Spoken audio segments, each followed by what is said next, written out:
Well, good afternoon, everybody. I'm meteorologist Nick Stewart. We are tracking severe weather this afternoon. Right now, we're right by the town of Brooklyn. If you're just popping on in, welcome.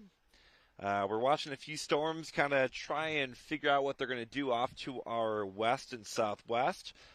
One thing that we kind of have to do today is that given just how fast the storm motions are, the storms will be moving at like 60 miles per hour.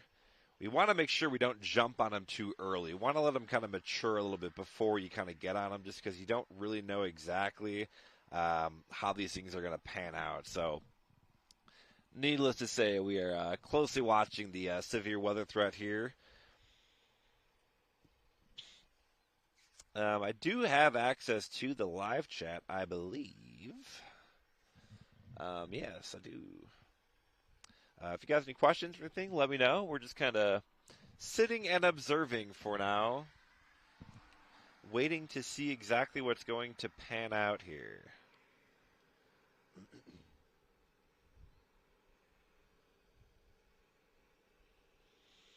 I'd say probably within the next about hour-ish, we should have a much better idea of what the situation will be.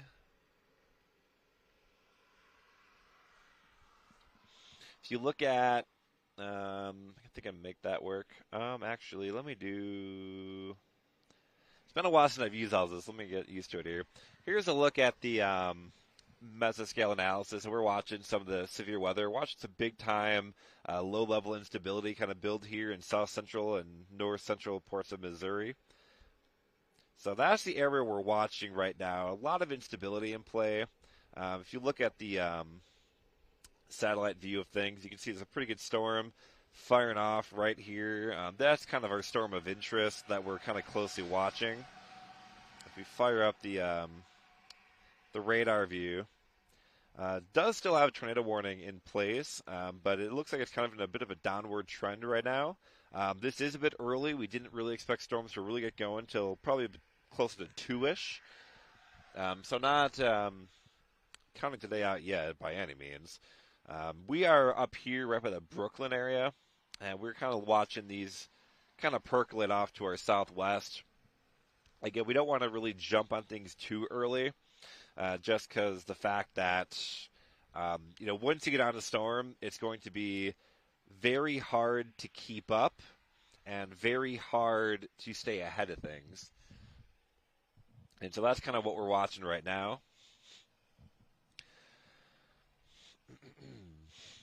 For everybody that's just popping in, we are in the Iowa's News Now Road Warrior. We're a CBS and Fox affiliate in Cedar Rapids, Iowa. We are using our Starlink internet. We have live view as well to kind of try and give you guys some live pictures of the severe weather as things pan out.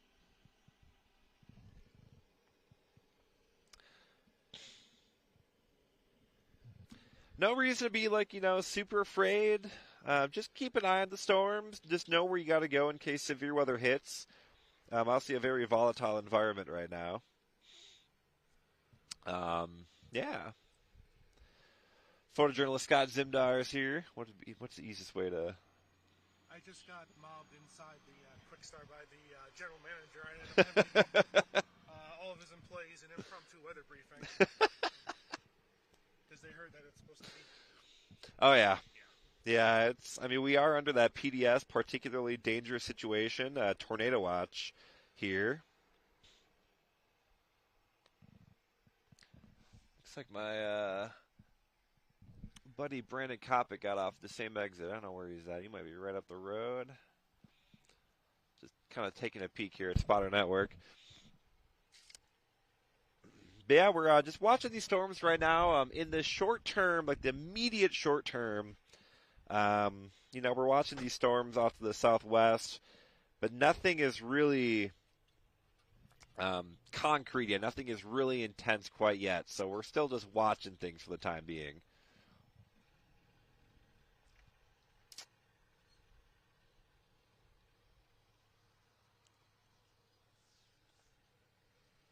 Yeah, Marshall County between the tornado in 2018, the derecho in 2020, Marshall County has had some problems.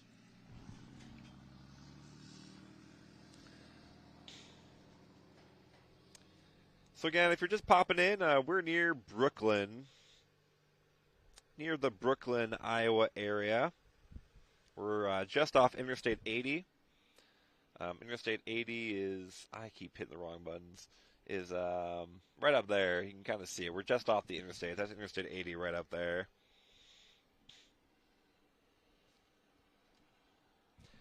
And just watching these storms off to our west and southwest, we're going to see what they kind of do.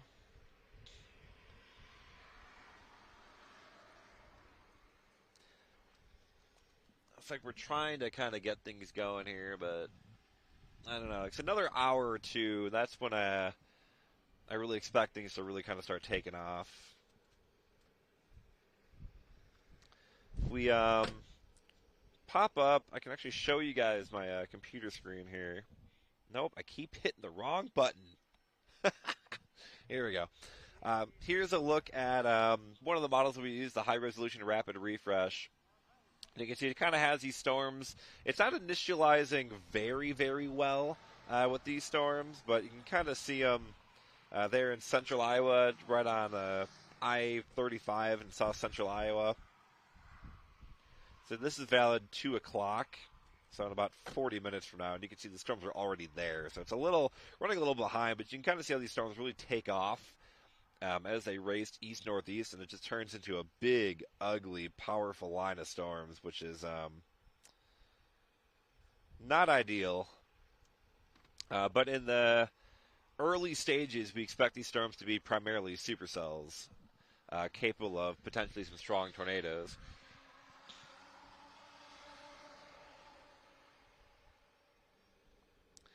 They did just issue a new severe thunderstorm warning off to my southwest. We're definitely going to be playing the wait-and-see game today. I'm going to actually fire up this GoPro and record a little video here. We trying out here. GoPro app, okay. Just trying to get all the pieces together here. Let's do preferences, a reset, format card, format. I don't think there's anything on this card. Hopefully not.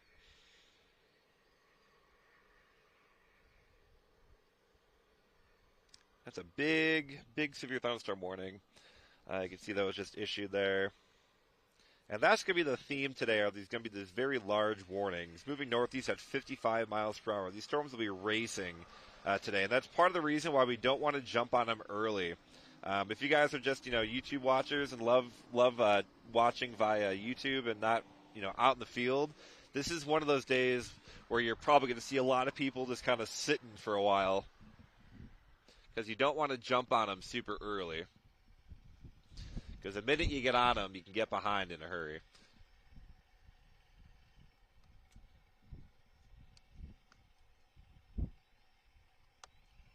Can you remove the... I guess it's a child lock on this. I can't seem to open this window. I didn't even know there was a child lock on this car, honestly.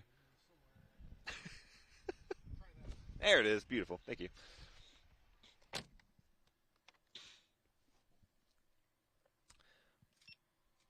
I guess I should do like a little introductory video, for what today is. What is today? March 31st. Let her rip.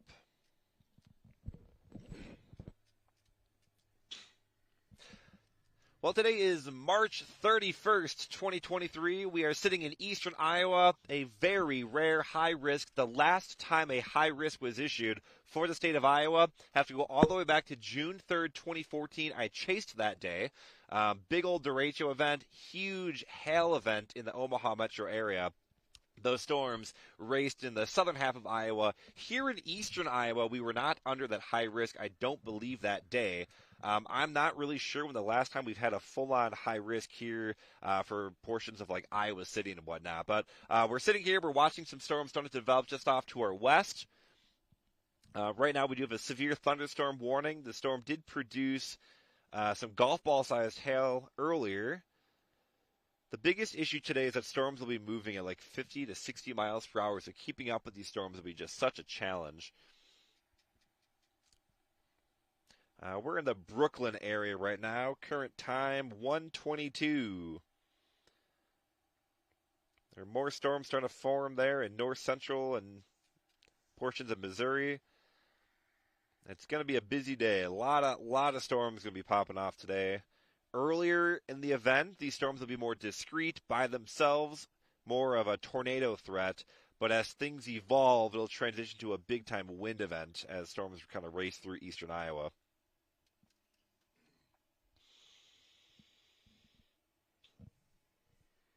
All right, we'll finish that off.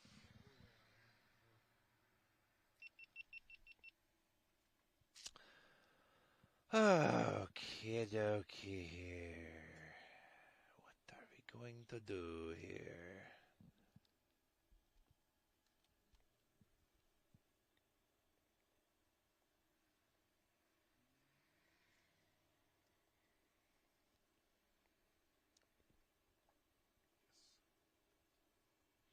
Part of the thing today too is that our primary area of focus is we're as a TV station we have a TV market that we're trying to protect. If I was chasing on my own today, not affiliated with work, I don't think I would be here. There's certainly a big tornado threat today, but I think more so like central Illinois has probably a better chance for storms that won't be as fast, a little bit more chaseable storms. I don't want to belittle the threat though here in eastern Iowa because it's very high end, um, especially the wind threat later on this evening. Let's go ahead and see how things are evolving. Looks like a pretty decent couplet now trying to form on that storm just southeast of Osceola. Pretty good hail core on it as well. This is the storm that we're watching closely. You can see it's kind of got that inflow signature here. Then over here you can kind of see that couplet is developing. Trying to form something over here. Storms need a little bit more time to mature, and you can see a lot more storms down here in south central Iowa and north central Missouri. So that's going to be the big time threat today. All right, let me get my ugly face out of here. We'll just kind of keep an eye on the storms. Watching these off to the southwest. We are cloudy. We've gotten cloudy again, but we've had sunshine. I can actually show. Oop, not do that. Let's try that. There we go. Current temperature, you can see we are sitting at 70. Dew point at 54. I wouldn't be surprised if that's a bit low. I wouldn't be surprised if the actual dew points are maybe a little bit higher than 54, but I could be wrong. Either way, we're talking mid 50s with the amount of wind shear, the amount of low level lapse rates that we have. That's going to be certainly enough for severe weather.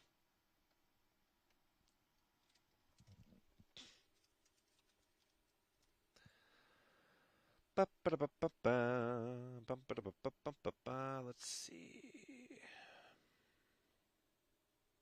Just checking model runs and things like that. Trying to keep an eye on everything. The biggest thing too, if you haven't storm chased before or aren't big into storm chasing, one thing you really got to do is not get tunnel vision on one storm. You really want to keep your options open, especially on a day like today when storms could be racing. I think all the schools let out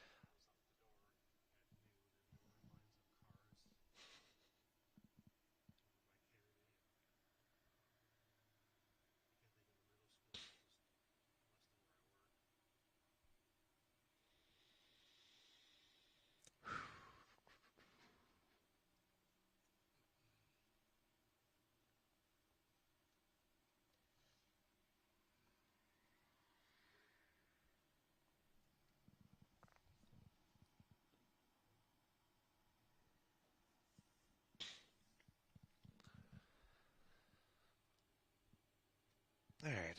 pop out real quick, shoot a little video.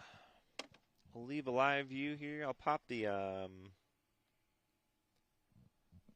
radar on, put it in the picture-in-picture. So that's the storm that we're watching.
Test 1, 2, 3, 4. All right, just popping back on. We are watching these storms develop off to our southwest. You can, if you're following along at home on radar, you can kind of see this thing is really starting to kind of trying to ramp up a little bit more.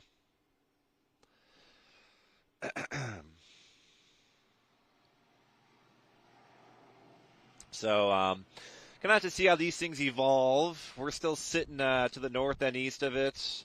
We're sitting in a good spot to intercept it, probably near I-80. We're gonna kind of play a game of staying ahead of it until it looks really, really good. Then we'll jump on it. But again, with the storms moving as fast as they are today, you don't really want to get too jumpy with them.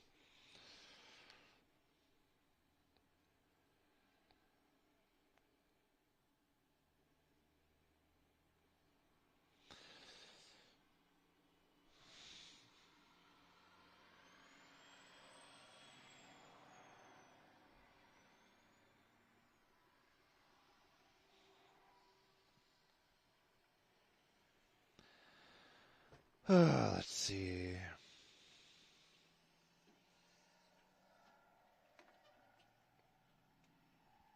Again, if you're just popping in, we're near the Brooklyn, Iowa area. We're on I-80. We are watching this storm. Don't want to jump on it yet for a few reasons. For one, once you get on it, they can outrun you pretty quick. So that's always part of the fun today. The other issue is that we are a TV station, a CBS and Fox affiliate in eastern Iowa, and we also want to make sure that we are providing our viewers with information as well. So we don't want to get too far west out of our area and then kind of not get the storms as they move into eastern Iowa. So again, we're watching this guy right now. Hi, everyone. Let me pop back in here a little bit. It's a mess of cables and everything going on in here. Okay.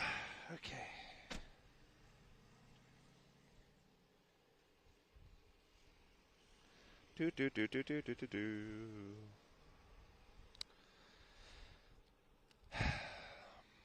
Yeah, I don't want to jump on these too early.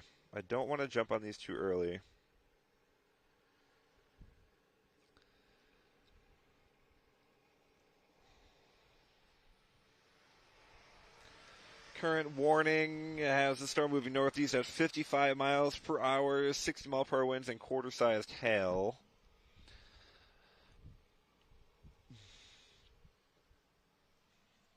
If I pull the, let's go radar view.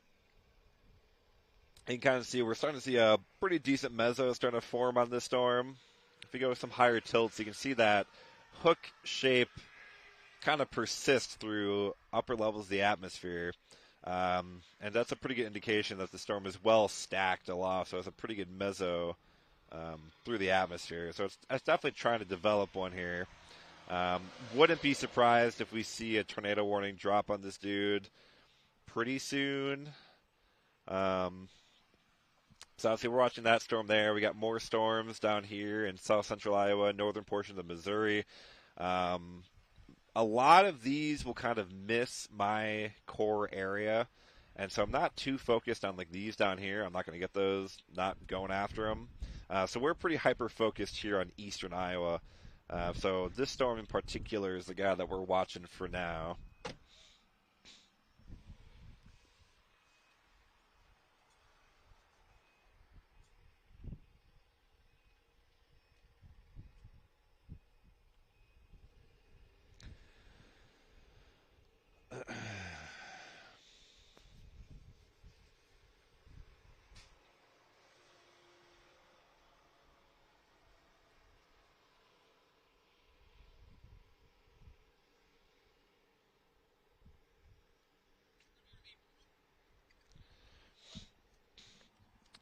Wait and see the glamour of storm chasing.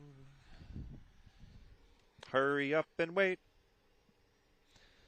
And then run for your life for the next hour.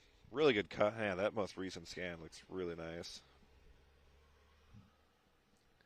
I will kind of see it there. I got the level 2 reflectivity up on here, so a little bit better than GR.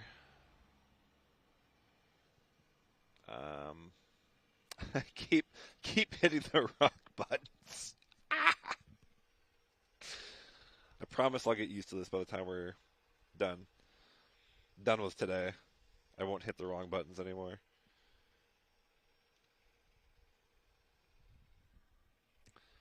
Alright. How are y'all doing today? Y'all doing great? Where y'all watching from? Anywhere exciting? I see several people talking about Iowa, so I got a lot of Iowans in here. That's great to hear. Love to see it. Stay weather aware.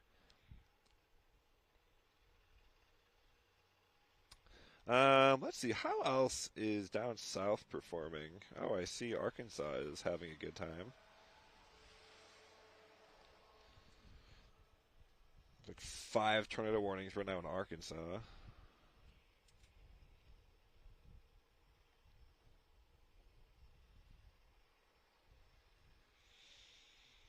Man, I feel like it just got really humid. Last couple of minutes, I feel like that. What is our dew point now? Now I'm kind of curious. I feel like our dew point had to have jumped. It's still just 54. I feel like it just got really muggy though.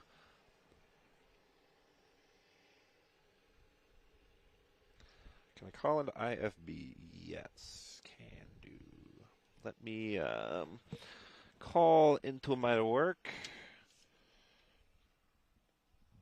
I'm guessing we're getting ready for some type of cut-in or something of the like. Let me get all my cables figured out here. So we have a bit of an issue with our Road Warrior where we had some equipment get sunset on us by Verizon out of the blue. And so my Starlink dish is providing us internet today. I ripped it off my car, donating it to work. Wonder if I can expense that.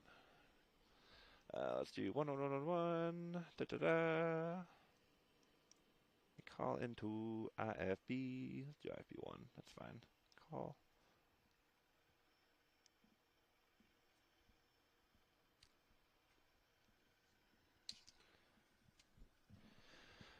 Okay.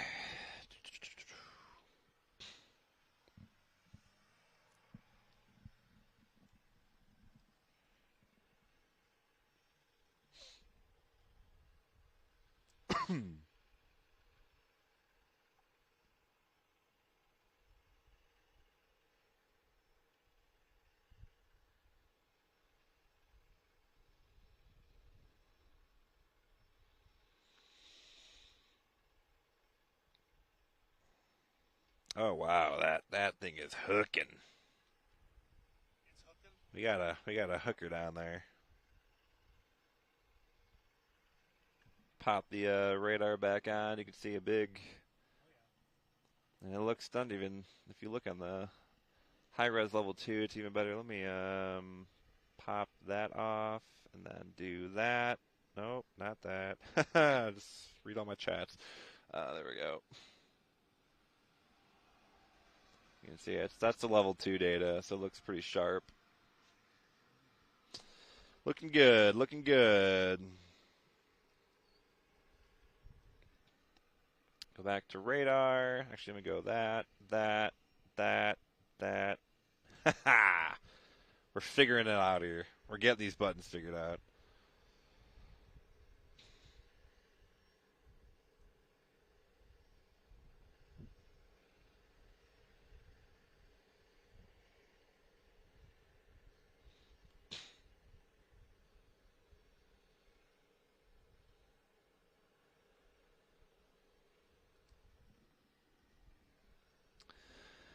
Okay, still on the velocity view, nothing really strong. I'll flip back to that. It's not super strong yet.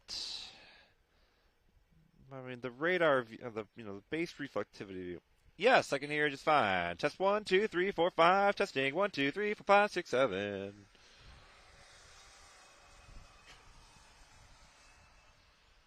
Cool.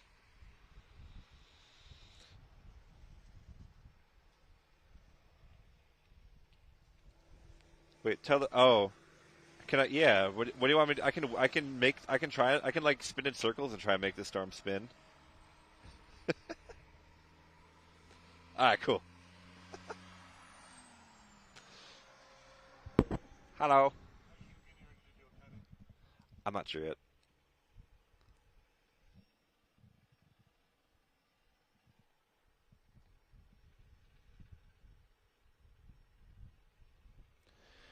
Well, if this storm does it, we are in a great spot.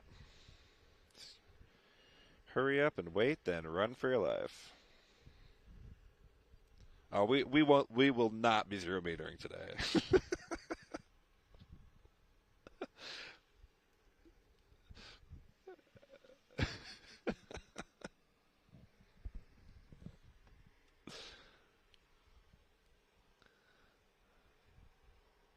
Who am I looking for?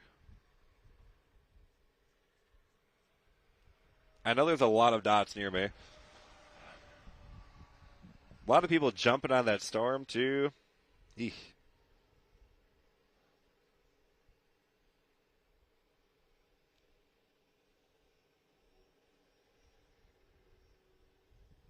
Oh, that stuff's filled up quick. Especially now. I mean, once you get stuck behind this thing, if it was like actively tornadoing, yeah, I might be a little bit better. But she trying. She is trying. All right, this is not going to work. I got to figure out how to make this more comfortable.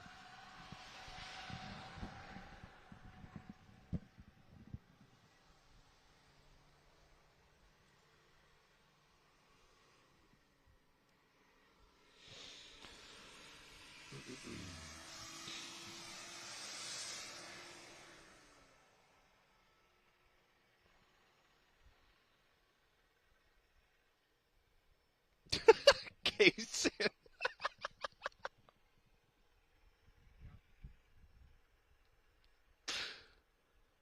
to get hot. Yeah, that storm is really going to try and do it. Yeah, we let it approach us, and then we'll start chasing it northeastward into our area.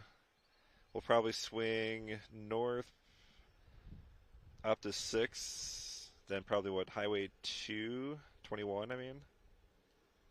Kind of stair step, 2 to 21, east of Belle Plaine, then up to 30.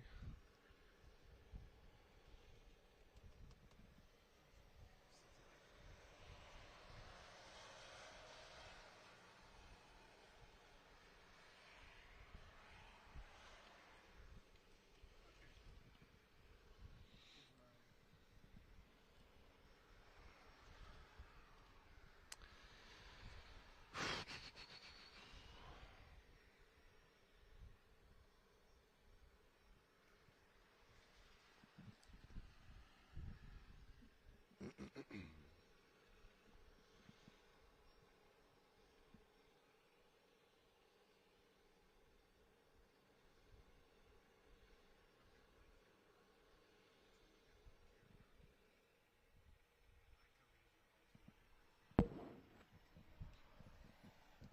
an eye. Ow!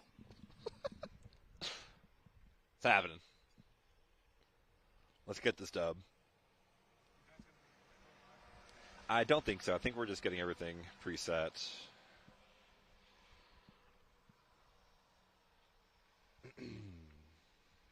Let's check the War9 forecast. How do I make this louder? Did I hang up on my IFB? What did I...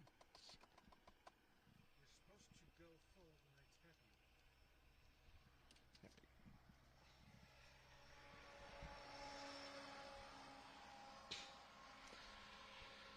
1800.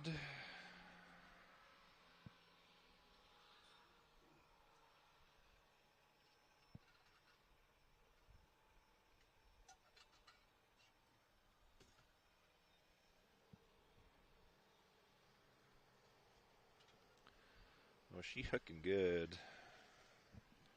Pop the radar view back on there. You can kind of see a nice hook developing on this guy. Not much reflection still on the base velocity. If you go up a little bit, though, go up a few levels, you can kind of see that mid-level. Good mid-level mesocyclone. Hopefully we'll start making its way out of Mm-hmm. the surface. Give us our search warrant now.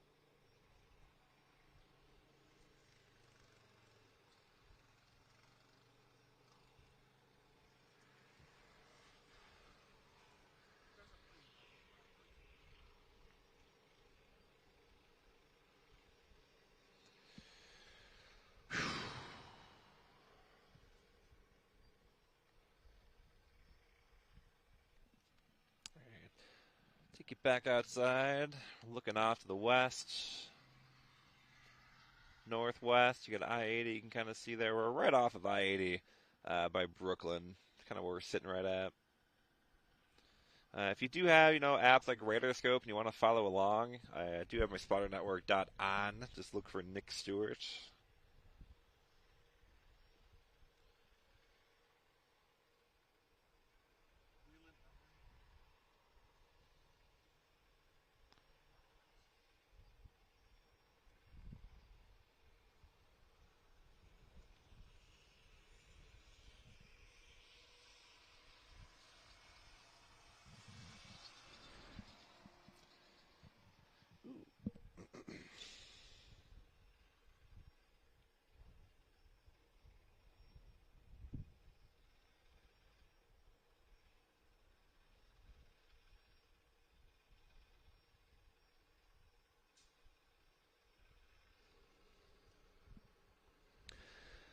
That storm is really trying. It really wants to do the thing.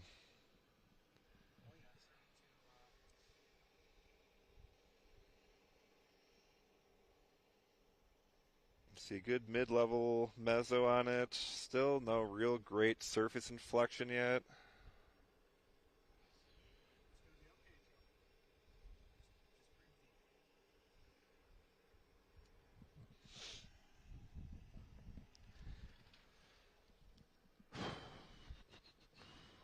You can see right now we're 69 degrees, dew point at 54. Oh no, I have to. Can I move? I always forget. There's a way to move. Split. What does that do? Oh, that is not what I meant to do. Let's. There we go.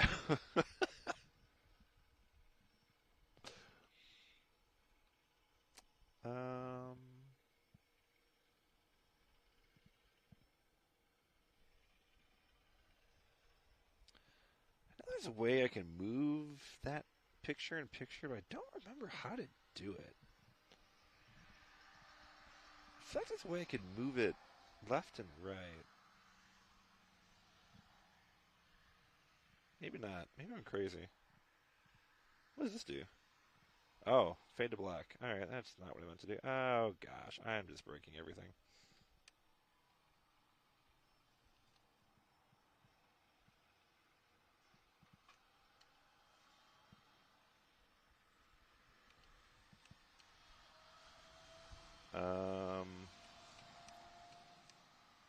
What is going on here? There we go. Okay, we're good now. I did something I didn't mean to, and I have fixed what I accidentally broke. We are good to go. Okay, alright.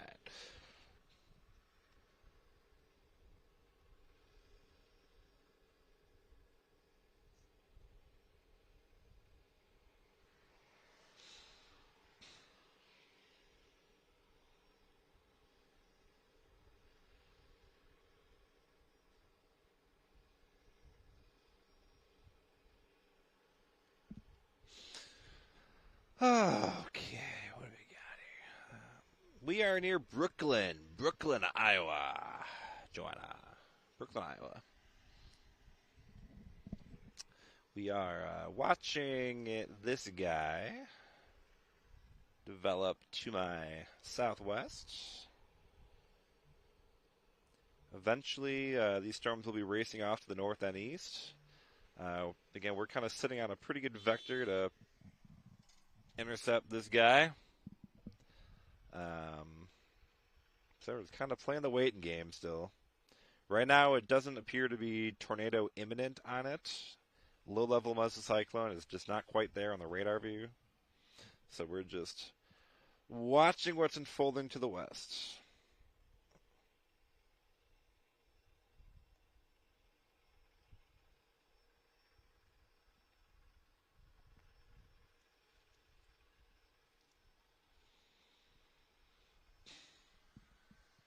For eastern Iowa, what we've been saying is that our severe weather threat's primarily 2 to 7 p.m. That's kind of what we've been reiterating. So we're almost at the 2 p.m. window, the beginning of our window. And you can see storms are really starting to fire off here on I-35. You can't see because I don't have it pulled up. There you go. You can see storms are really starting to fire off there on I-35.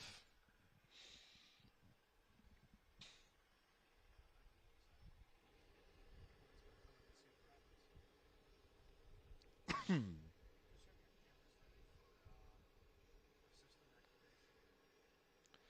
think that cell by Peoria, Illinois is about to do something. Big lightning jump right in the inflow region. Near Astoria, southwest of Havana, just southeast of Macomb where I went to school. That storm, I think, is about to cause some problems.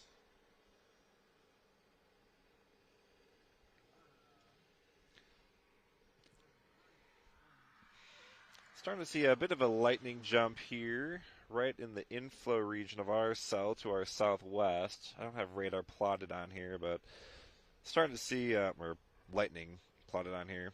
Starting to see a good lightning jump.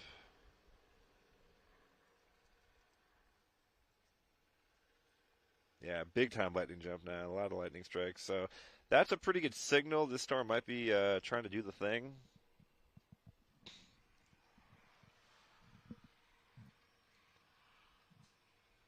A new severe thunderstorm warning just off to our southwest.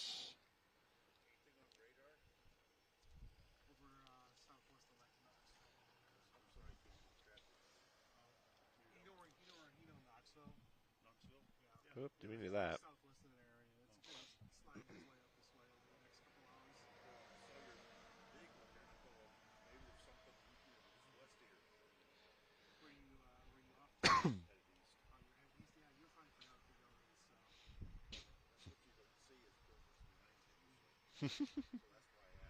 Yeah.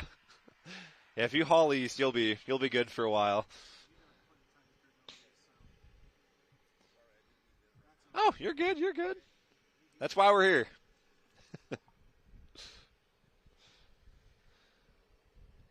Watching these storms.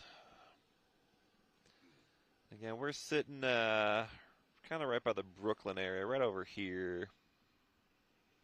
So we're still kind of lined up for this guy here.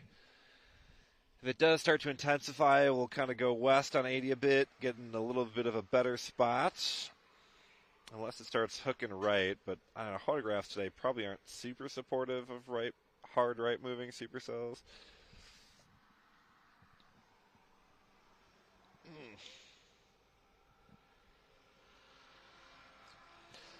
Another reason I didn't want to jump on these storms, especially where it's at now, that area, if you've never been down there, it is awful. There are so many rivers that run down that area.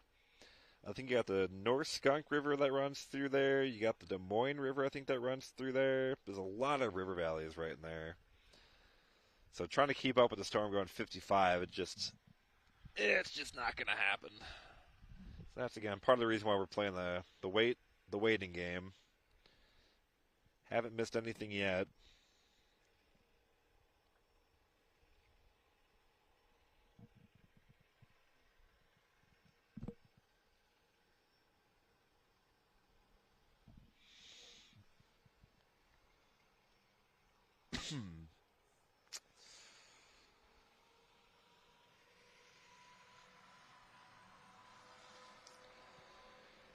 What time is it? A new her run should be coming on, and let's see what it says.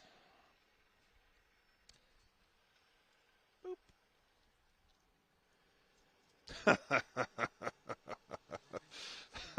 let me screen share this one. We got multiple storms starting to form just off to our southwest. When's it going to hit here? Probably about an hour or so. Yeah. I'll be ahead of it all the way to Cedar Rapids. If once you're in Cedar Rapids, also make sure you're buckling down up there because they're going to be heading ultimately that way. So, yeah, right now you got a bunch of storms just south of the Des Moines metro area. These are all racing northeast, so they'll be around the Cedar Rapids metro area, probably around 4 to 5-ish. I'll grab my ham radio How we doing? when I get there. Sound waiting for it. The her takes it off and it does some crazy things with it. So just kind of a wait and see right now. Nice seeing you in person. Yeah, right. I really like your YouTube videos quite a bit. Oh well, thanks. I'm glad somebody's watching the stuff I put out there. So. I remember your video one time when you were chasing the Winterset Iowa tornado. You actually caught my car as you were driving. Oh, going past it. Yeah, Nissan Versa on the side of the road. That was me. Sure. Nice. Yeah, that was a wild day. Yeah, I think today's going to be bigger than that particular day, in my opinion. And just FYI, we are live on Facebook and YouTube. No, you're fine. You're not doing it. I'm just saying nothing. So I'm just in case you say something you don't want to. Stay safe, buddy. I don't know if you heard me. Whatever. When it comes down to weather, I just talk and not realize what I say sometimes. Sometimes just kind of just talk. All right, let me pull up the HER view here. So again, this is the model that we use, short-term weather forecasting models, and you can kind of see the storm. It's kind of the one that we're watching right here, just off to our southwest, and it really just takes off as it heads northeast. Crosses pretty much right where we're at here, and then begins to threaten the Cedar Rapids metro area before heading towards Dubuque. So again, this is just one model run, but it just shows the potential is there. You can see there are a few hours where there's discrete storms, and those discrete storms, that's your tornado concern today. Before then, it transitions to a big old line, and you got your wind threat there. Yeah, the storm is struggling so far. Yeah. It showed a nice hook on there earlier. Still kind of hanging around. The low-level meso has not been really that defined. Mid-levels, you go like 3 or 4 tilts up. It has a pretty good mid-level meso, but it's just not at the surface yet. But the good parameters are still about an hour away, so not too concerned yet.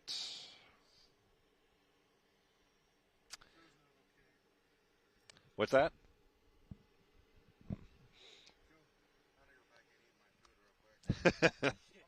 I tried to eat earlier, and I'm just too nervous. I haven't been able to eat all day today. That's pretty much how I've been feeling. Like, as soon as I saw that high risk because I was at Kirkwood this morning doing some of my classes. Sure. And I see this high risk coming up, like, right before I leave. I was like, I had to look at it again, like, because I'm like, no way. Am I looking at it? I was like, it's over. Yeah. It's happening. No, I got I saw the mesoscale discussion, and I was like, oh, okay, so we're doing that. I will say, based on that 8 a.m. update, like the verbiage that they were using, like it just screamed high risk. I'm wondering if they were just waiting for that next cycle. I was surprised I didn't see it this morning. I was like, oh, they don't really issue that very often. I was like, maybe. And then they confirmed it. K values are like, I think I saw like 3,200 of the K value. I was like, that's insane. Some of the low-level Cape, too, like your surface to 3 kilometers over approaching like 200, 250. I mean, it's wild. The low-level Capes are fine. I mean, we had just enough sunshine to cause problems. Yeah, it was literally at 10 in the morning. I was going to one of my classes. I looked out the window. There was no clouds in the sky. Yeah. It was like straight blue skies. I was like, that's just asking for some fuel. I went for a run this morning, and yeah, sure enough, I'm like, wow, it is warm. It is warm out here. I mean, it feels a little chilly right now, but that's just me, though. Yeah. I'm a little bit nervous looking in. Yeah, once the cloud cover built back in too, it didn't really help. But I mean, I tracked that cell earlier that originally had a hook on, and I tracked it. I just clocked it at 70 because I assume it's going to be moving around 65, 70 miles an hour. That particular cell said it'll hit here about 50 to 55 minutes. it's the waiting game, that's for sure. Oh yeah. The fun part. Like a perfect location. Yeah, I think today is gonna be one of those days you're just gonna be picking storms off down I-80 is probably what's gonna happen. Keeping up with them, it's gonna be a nightmare. I mean, this is what. Oh, they rewarned it. West right now. I mean, where are we at? We're here. That blue dot, where the blue dot is at. Just trying to look at velocities. I mean, not really much other than this one particular cell. But I still think that chance is still there. I mean, that cell is definitely showing. Looks to me like it's going to be west of here maybe a little bit. I mean, it's moving northeast. I mean, so right now, technically, all these storms in the southwest is coming right at us. I thought it looked like it was maybe going this way, but it was going to miss. I mean, this is, if you're on that blue dot, it looks to me like we're going to be right. Yeah. Maybe that's right on the edge of us. Maybe that's the bad place to be, right? Yeah, that's why we're here. If you watch it just past to the east. Well, where they could also develop and come up north and east as well. I mean, the high risk is way over here, so I would think the more further east it goes, the more favorable these storms are going to be. That's where I'm going east. How far? 12 miles. Oh, yeah, you have to go wait. That would be not much different there than here. But if we're going more east towards like Washington, Mount Pleasant, Burlington, that'd be some sketchy area to be in a couple hours. I mean, yeah, we're sitting about 5 exits further east and just sitting in the open field. And then we got hungry, so we came over here. Ratio went through. There was a truck like that. It blew in over on its side out here in the parking lot. Well, I believe it. I chased that Iowa derecho that day. I chased it on I-380 going through downtown. I originally wanted to go east of there, but it came up too fast where I just said, screw it, I'll just take 380 and just see what kind of video I get going through downtown with the derecho coming through. You couldn't even see a building in downtown because it was so zero visibility with the winds and all that. I live in Ladora, and the sirens started going off. I just got out of the shower and What's going on out here? Going off because it's Ladora, it's hard talent. But I better go out and put my lawn chairs in, and the wind started picking up, and I jumped in my little blue car and went out in the country. Holy shit, I don't know if I should have done this. Oh, I was driving my Nissan Versa. Mine's a little car, and the other reason I went into derecho because a few weeks prior I was in Hurricane Hannah in South Texas because I used to live in Texas, and I wrote that in the Category 1 hurricane, and I was like, oh, this is easy. And then with the derecho and that gave me the confidence where I was like, in October I chased Hurricane Delta, which was like a strong Cat 2, weak Cat 3. My car can handle heavy winds. I mean, I don't know how it is now because it's been a little bit since it's actually been in some strong winds, but that thing don't like the wind very well. My car doesn't really either, but my car handled it pretty well. It'll battle a deer to no end, but it sure don't like coons. I've hit 5 deer with that. Little tank. That damage you see to it, that's from one coon. Oh my gosh. I mean, it was like hitting a brick wall. It just whang. Well, I hope it misses this. It might be more warm wind. What do we got? A couple wind. hours? I say probably like an outer hour to maybe 90 minutes. Yeah. I mean, I'm not. New tornado warning down on the Iowa-Missouri border one. Yeah, it's a little bit trying to form right there. That would probably be moving northeast towards that direction, towards South Iowa City. If it goes on that track. Then we got a chance of snow tonight. I mean, Shouldn't be much, thankfully. North Central Iowa, a little bit of a different story, but at least here we should be alright. Just really windy and cold tomorrow morning. Wind chills probably in the teens, 50-mile-an-hour winds. Not a great day tomorrow. Everyone says when you get severe storms and then you get snow right behind it, they're like, welcome to Iowa. I ain't no kid. Stay safe. Also, for those on YouTube, I apologize. I'm blowing out your speakers every time I yell at somebody as they walk away. It's a bad habit I have. Apologize. Siouxland News popping in here. Hello, friends up in Sioux City. We have an old friend coming, Zim. Who's coming? Terry? Terry Swales. Say Terry Swales. Yeah. Is that guy with glasses or something like that? Former chief med at the station I'm at. I've seen him on YouTube. I think he was like a chief meteorologist that I've seen where he covers the severe weather back then. I mean, I think he still does. He's a good friend. Well, I'm gonna go munch my food. All right, sounds good. How far out is Mr. Swales? He's at the next exit east. I think he's coming our way.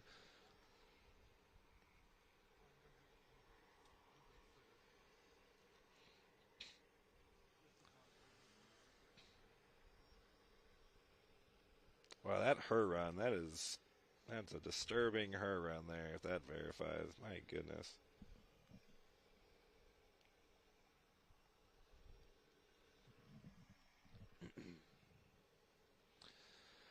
That smells really good. Blueberry? Nice. I could tell right away.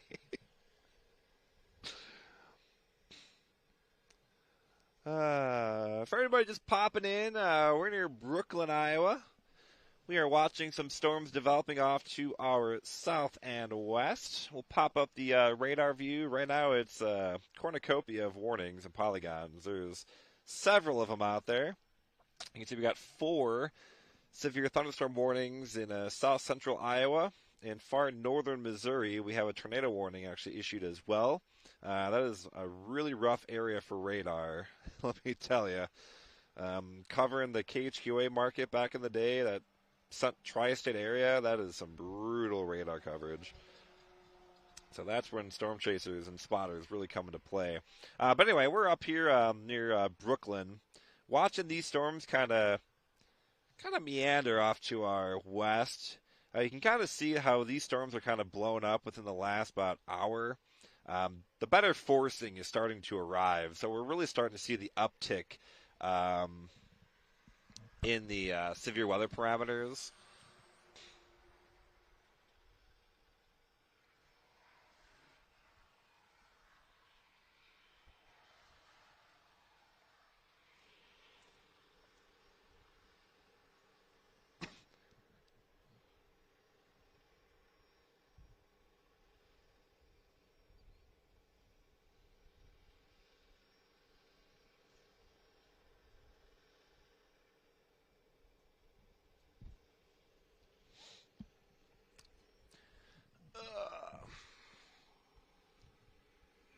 Just kind of waiting and seeing to see what these storms are going to do. You can see we've kind of rebuilt the cloud deck a little bit.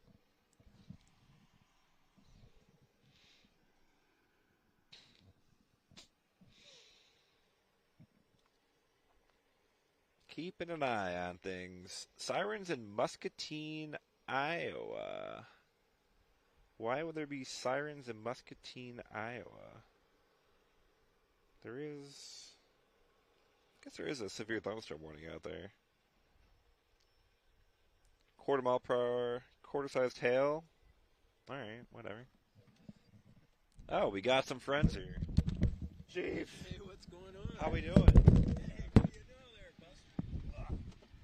How doing, friend? I'm good. How are you? It's good to see you. Remember Dr. Good there? I met you, Sammy. What's happening, my brother? How are you? It's been a long time. I met you before. Oh, that's yeah. This is Dr. Gupta. Good times, What do you think there, dude? Anything?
Testing 1, 2, 3, 4, 5. Hey, everybody, we're back. Just talking a few friends here. So right now we are in the Brooklyn-ish area, tracking some storms off to our south and west. Still playing the waiting game here, trying to figure out exactly the play here. We're not in a hurry yet because tornadoes aren't happening yet, but I do think tornado time is coming pretty soon. We'll pop the radar view back on. You can kind of see just off to our east, we have 4 severe thunderstorm polygons. We're kind of just to the east of this guy here. I don't know if it's worth going west to take a peek at it. It's just really struggling so far. And then you got these other cells down here, which look a lot more robust. So, I don't want to jump on this guy and then get out of range for the other ones. This is part of the challenge today with these storms moving as fast as they are. So, just watching things right now. Trying to figure out the best play. Obviously, the environment's pretty ripe for tornadoes. There are tornado warnings just off to our south. Northern Missouri, there's 2 active tornado warnings. Arkansas has got all sorts of issues. But for us, we're just kind of playing the waiting game. The main thrust of energy is just about to arrive. There's a reason why down south is getting more active before us. It's because the energy is wrapping up through the jet streak is kicking on in. So we're still waiting to see what's all happening here.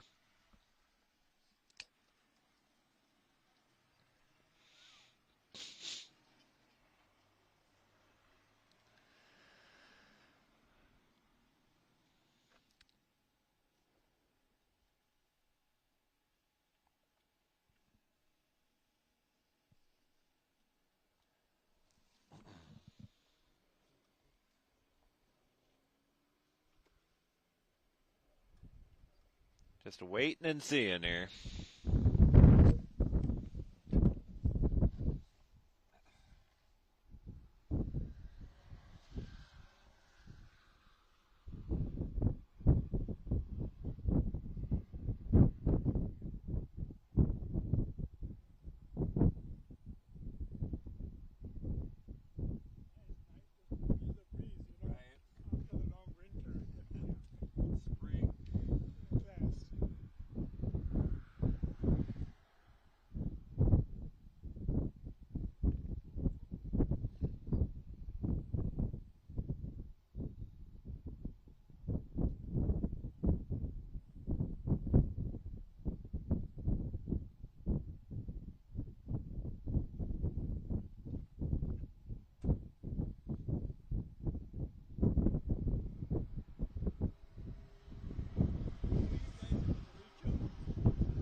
sunset the modem that we had in here without telling us. Where one day we were going to use it, and they're like, "Oh no, it doesn't work anymore." So we're ordering something new for it, but we don't have it yet. So we have no internet otherwise. So I'm like, rip the Starlink dish off my car, throw it on there, call it a day. So Steve, you know, his ingenuity, he built some crazy thing here where it's mounted underneath the roof rack and everything. So like, it ain't going anywhere. So he's the chief now? Yes. Yes.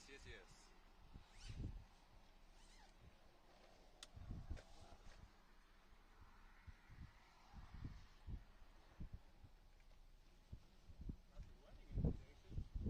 Good. Excellent. Yeah, I blocked that off. Getting very soon. Late October, early October. No, congratulations. Yeah. That was a pretty exciting day. Watch that farm service. Yeah, I know. Right? I was kind of hoping, like, climatologically, like October tends to be pretty dry, but that's why we chose October. You gotta pick the right time. You don't want to do it in tornado season. The storms are looking pretty good.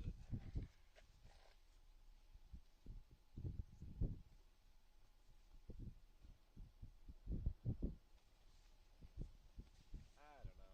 I could have done my taxes today. Yeah, probably could have done your taxes today. Just gonna get out here though, not stressing. Yeah.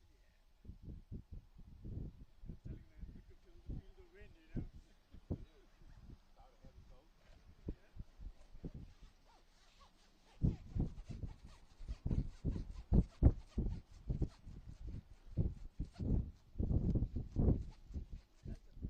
That's a like 992 or something. Maybe about Yeah, it actually got, I don't know, 980 Oh, no kidding. something or other. Wow.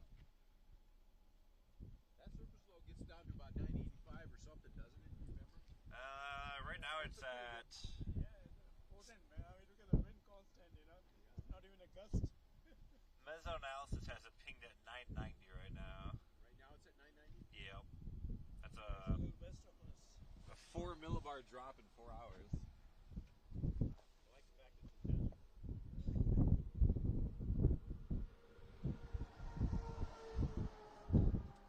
Starting to see a lot of lightning uptick with the one That's just good. That's just good. to our west. That's an excellent sign. Let's wonder if maybe we just take a little peek west a little bit, see what it looks like. And then kind of set ourselves up for maybe this guy here. That might be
at the moment to see which one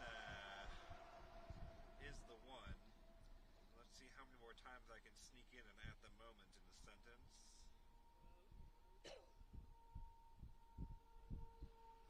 Just saw the Newton, pretty good storm, but not really showing a real good low-level circulation. The best-looking storm to me is probably the one near Lucas.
just issued a.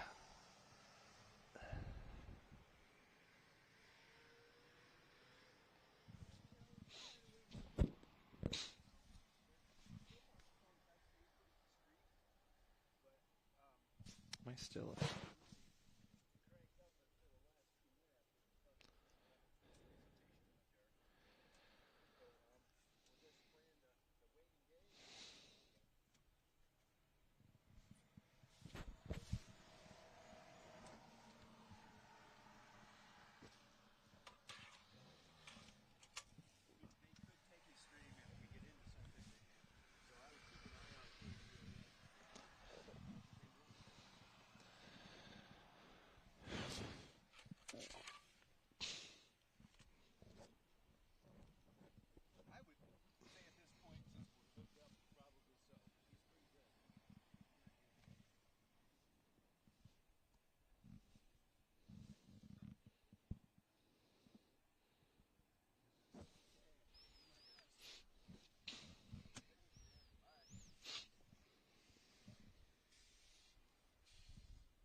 We're gonna move west here shortly.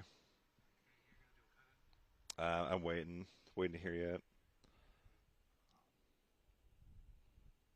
This storm, I think, is gonna do it. Not the one that's just to our west, but the one south of it.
Yeah, I can tell you that it's been a very warm afternoon. I mean, we struggled to reach 60 so far this year. Today, we're well into the 60s area wide. We'll take a look outside right now at the storms. You can see the dark skies just off to my west. That is that severe thunderstorm warning that is in effect there for southern portions of Tama County. But what I'm also very closely watching is the storm that's right behind it, a little bit further off to our south and west. That's why we're setting up where we are. We're going to be sitting on 80, kind of picking these storms off as we go. Looking at some of the conditions that we have right now where we are, right near the Brooklyn area.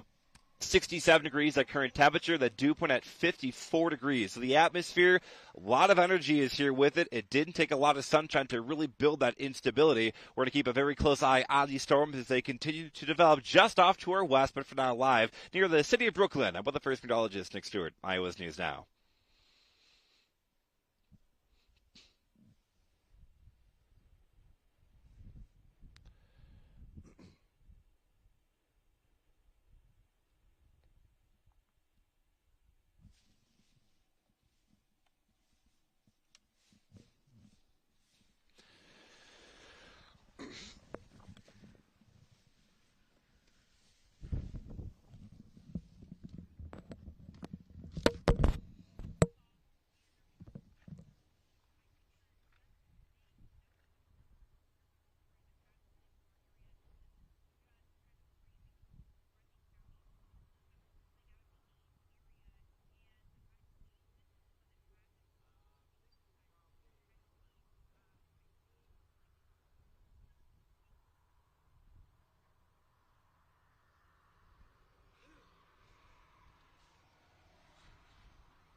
We're about to head west.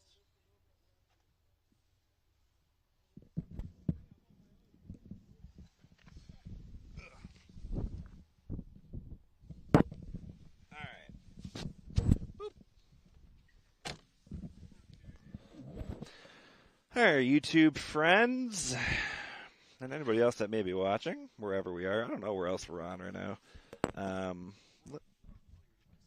We are on all of your screens all of the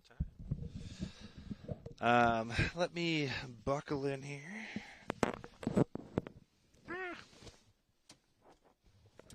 Okay. Let me pull up radar. Yes, we did. Beautiful. Thank you very much. All right, I think we will head. Let's head to the US 63. That's right by Malcolm. I think that'll be our play here. Pop a little PIP back in, picture in picture.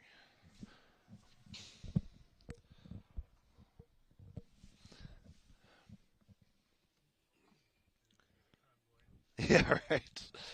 We've developed got a bit of a following now. Terry's friend, good friend. Oh, I don't know. It's been so long. Let me spin. Let me just point. He is, yeah, great dude. He's I met him a few times at like their Christmas parties and stuff. Great dude.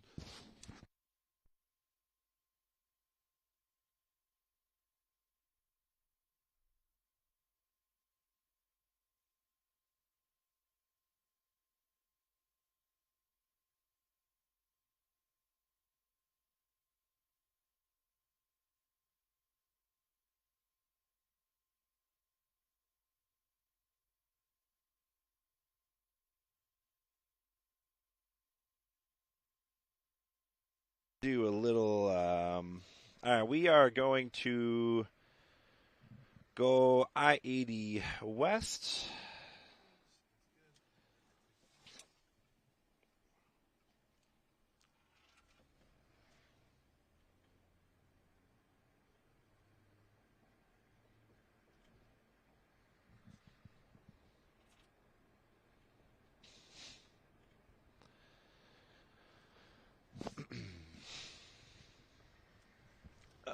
Window.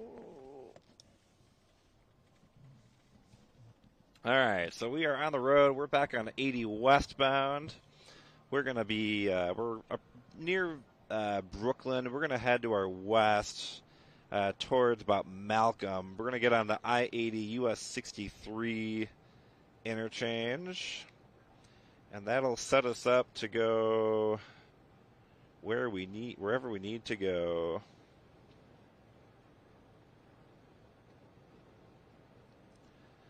There's no like good. I'm kind of surprised. There's like no gas stations right off that exit. I would have thought like a major state and U.S. interstate, like there's a little turn off. If you turn on 63, go north. There's like another side road that's just off. That's probably the best way to do it. So it'll be exit 191. Yep.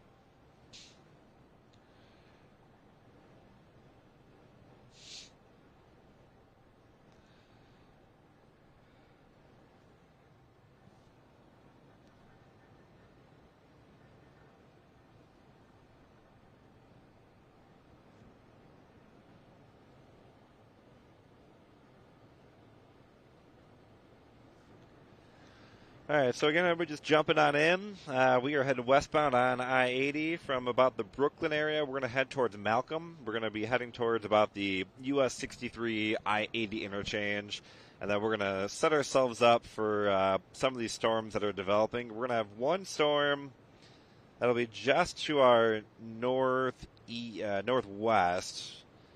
but the main storm I'm looking at is to the southwest. I think it's kind of been the most dominant looking one.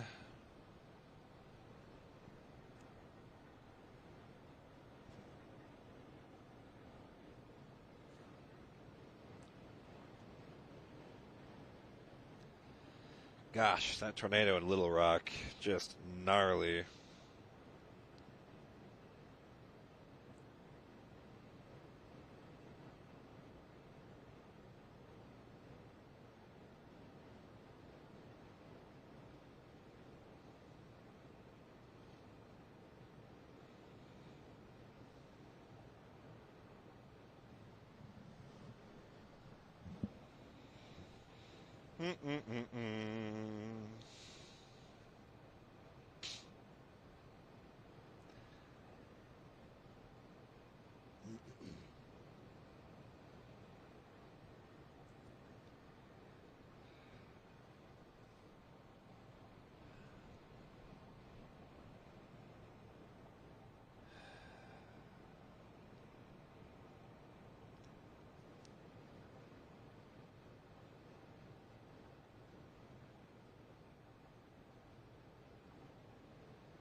Let me flip this guy around here. I don't want to aim. We don't have a lot of bugs yet, so I can kind of aim it somewhat forward, but that's kind of the storm we're watching right now. Just to our southwest.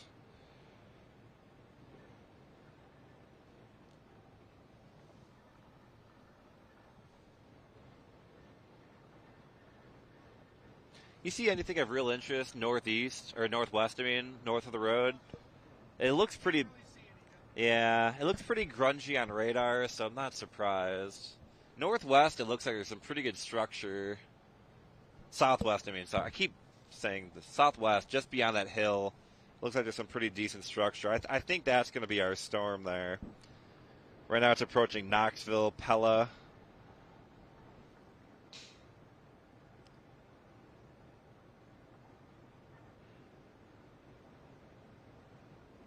You got baseball-sized hail in Centerville.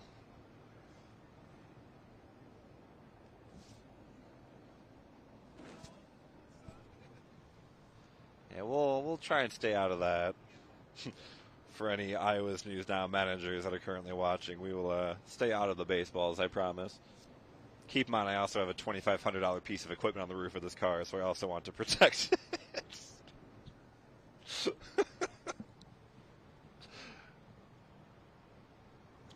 About 3 miles till our exit.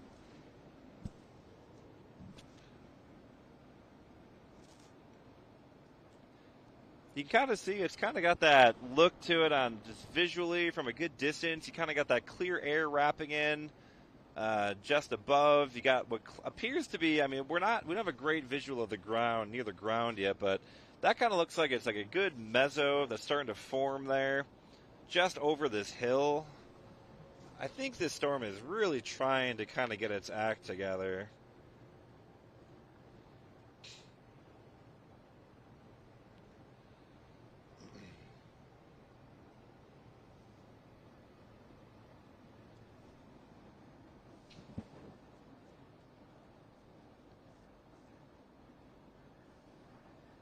Yeah, it's got that look. It'll be honest here. Let's see. Right now, that storm is across the interstates at 46 miles, so about 40 minutes till the center of it hits the interstate.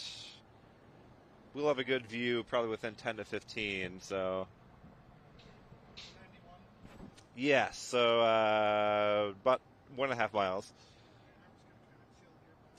That's good. Yeah, we're not in a really. Yeah, we're not really in a rush, so.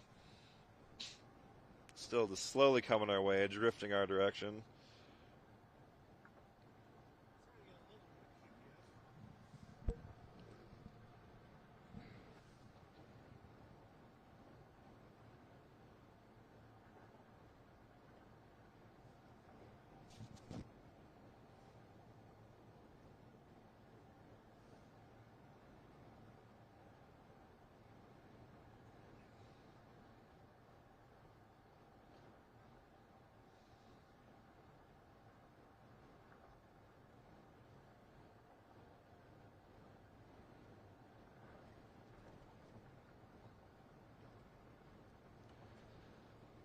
Alright, this will be our exit here, about half mile.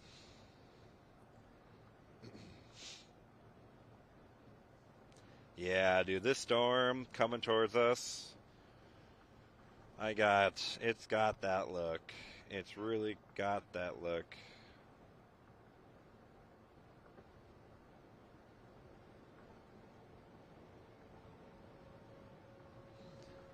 I would love, I don't know what the.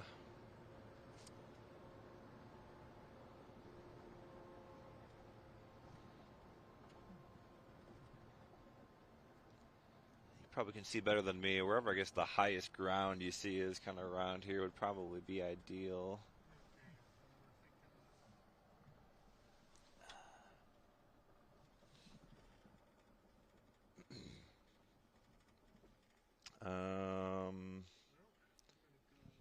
Could go left maybe a little bit more elevation that way.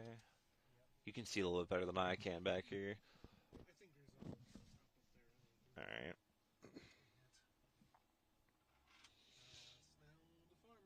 Oh, yeah. Storm by Centerville looks like it's about to do it, too. That's the other one we're going to watch closely. If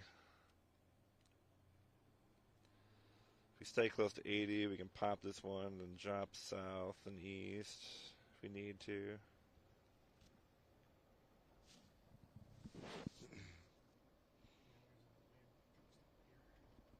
That'll work.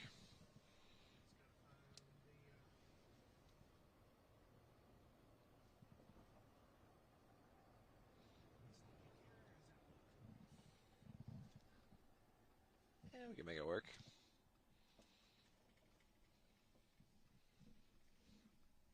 Or is this a farmer's house? What is this? It says no trespassing, so I guess this is like a private place. Shoot. Trying to find a good visual here. It's kind of hilly in this area. Trying to get a good visual of the storm. Trying to find visual, I think we're going to try and hit the first road south. We're going for the first good view south. It's probably going to be a road.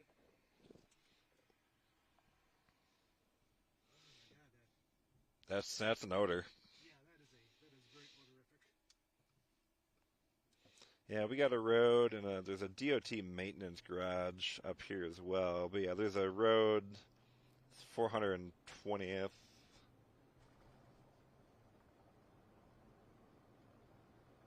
About a quarter of a mile. Looks like it's on a hill.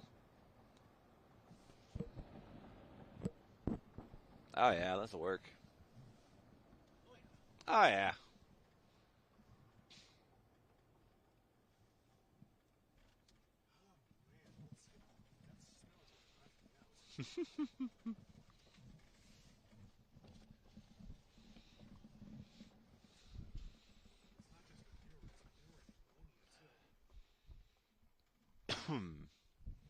Ah, the smells of storm chasing this time of year. So that's what we're watching. It's got a pretty tight couplet starting to develop. Let me pop up the. Let me just pop up radar. Whoop. That's. I'm just breaking everything. Hold on. I have the wrong thing up. Where's my radar? Here we go. They issued a tornado warning for that Centerville storm. That will inevitably be pushing into Washington County and Keokuk County. So here's our situation. We are, you can see a really tight couplet developing there by Knoxville. Other one, not great radar data, but right there by Centerville, where baseball-sized hail was reported. Yeah. So we're sitting right up here, US 63 by Malcolm. I think the best course of action is to maybe let this storm hit us, see what it does, and then we could drop east back on 80 as this thing kind of approaches Iowa City. The question is, will we get out ahead of the hail core in time or not, or will we come in behind it? Either way, it'll be interesting. So that's a live look at the storm. It is a severe thunderstorm warning just off to our south and west. Moving northeast at 50, 60 mile per hour winds, $half sized hail.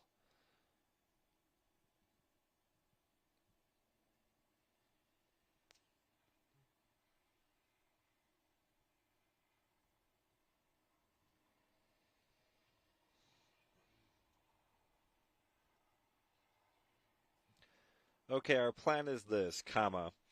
We're going to intercept the storm approaching I-80 near Brooklyn, comma. See what it does, see what it looks like, period. Then we can drop east on 80 to get on that current tornado warning storm that is approaching Washington and Keokuk counties.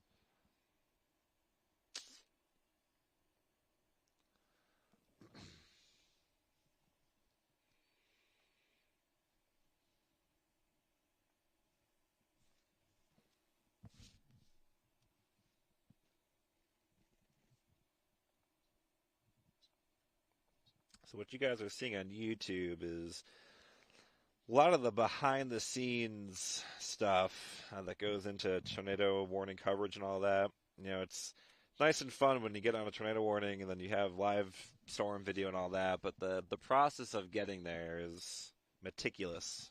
It's a meticulous process.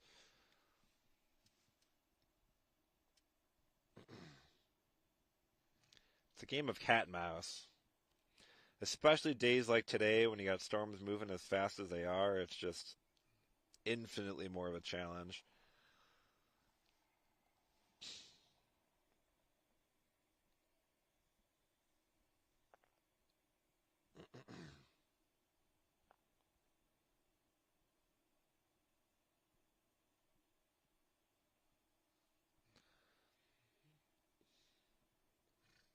Yeah, storm approaching Pella still looks pretty intense.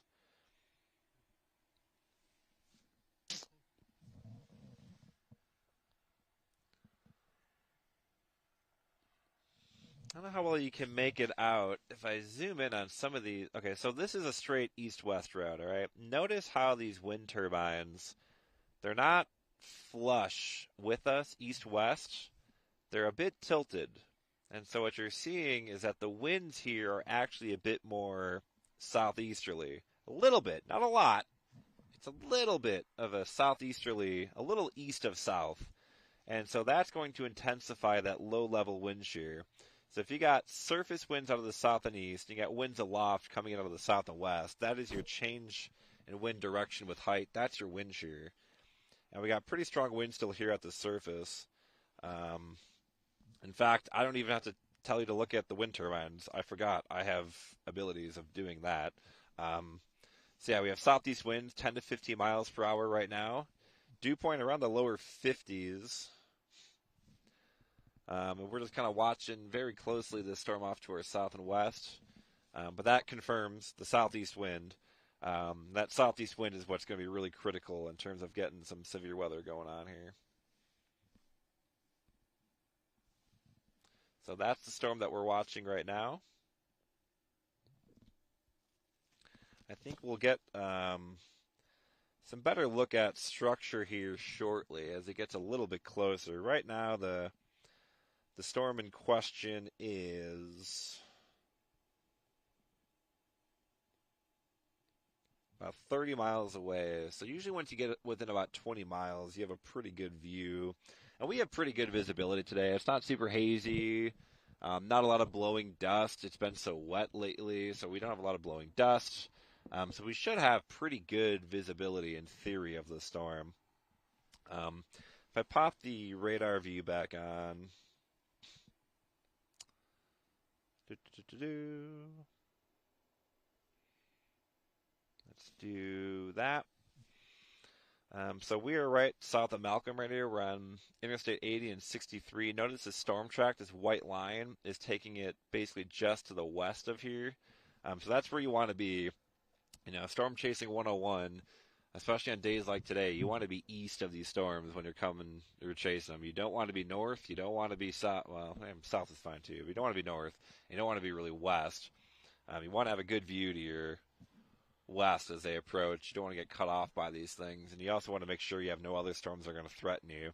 So there's plenty of space between us and this other storm off to our south and east, but if these storms were much closer together, you know, we could be battling baseball-sized hail and a tornado simultaneously, but thankfully there's a lot of distance between us.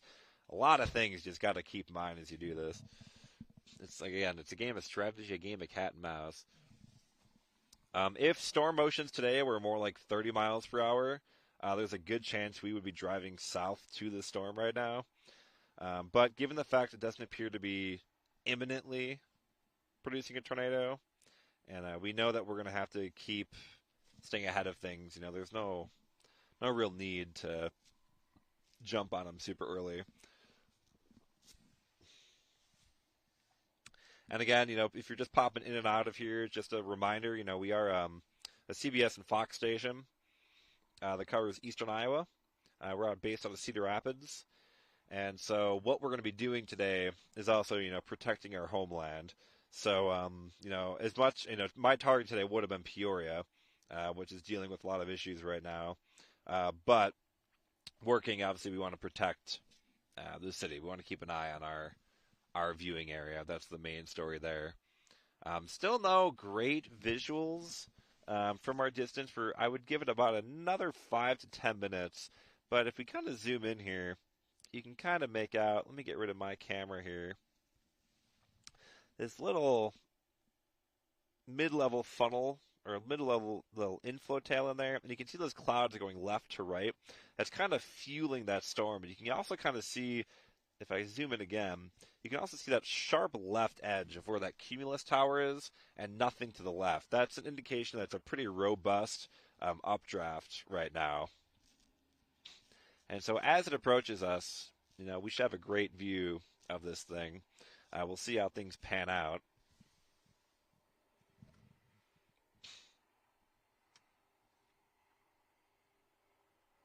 Right now on radar, it's still just a broad velocity couplet. It's not really intense at the moment. You know, higher up in the storm, it still has a pretty good spin. So like the mid-levels are rotating pretty good, and what I just showed you with that little inflow tail is a pretty good indication that there is a meso developing in the core of that storm.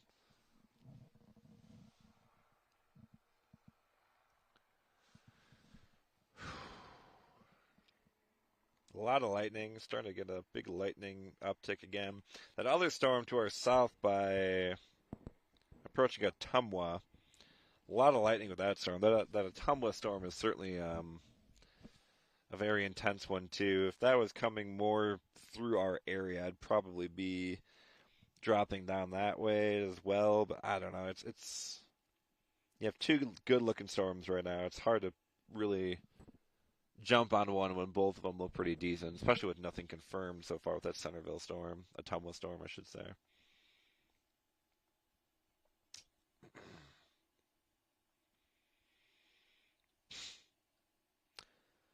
So far, back east, we do have a severe thunderstorm that's doing 70-mile-per-hour winds. That's around the Davenport area, Muscatine, Quad Cities.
Howdy. We're just on YouTube right now. A little YouTube live stream. That one's getting pretty hot by Pella. Yeah, I think that's going to be the storm. That's why. I think that's going to be the storm. I called Ben to see if I could hook up with him. He said I went to Peoria, and I'm like, oh, I hope that works out for you. Yeah, Peoria is where I would have been today. See what it's over now. Wow, where's that? Washington, just south of Washington. Yeah, heading right for Eureka. Yeah, that's insane. Yeah.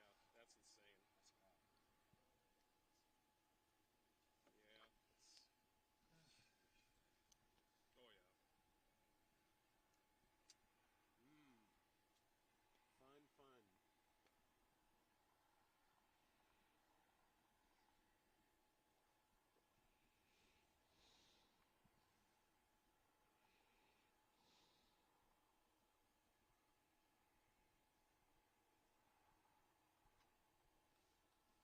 Is it just kind of in a dead area? This one we're waiting for, Nick?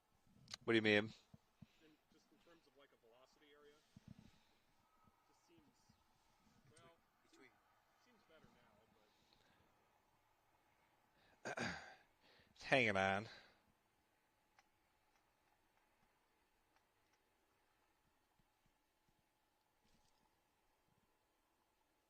yeah, it just seemed earlier like it was mixing with the purples too much. Oh, I can actually see it now.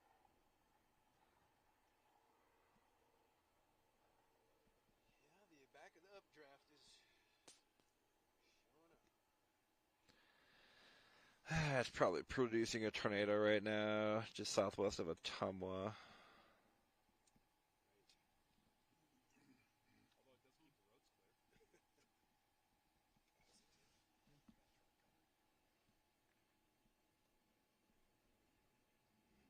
Yikes.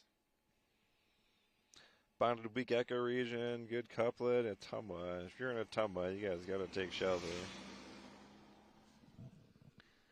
Look at that rock hard updraft on our storm, though. I mean, that thing is just vertical.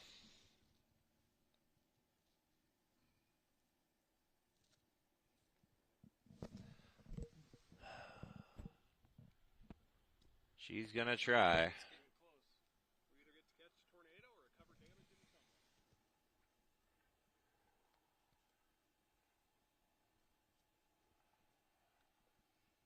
Oh man, that thing looks good.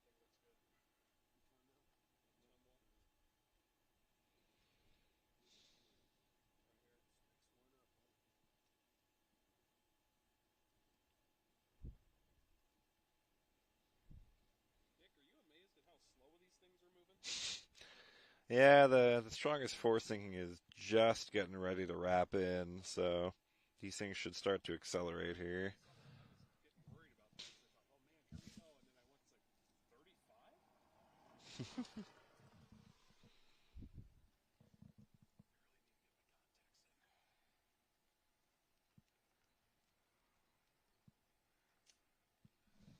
it's like 35?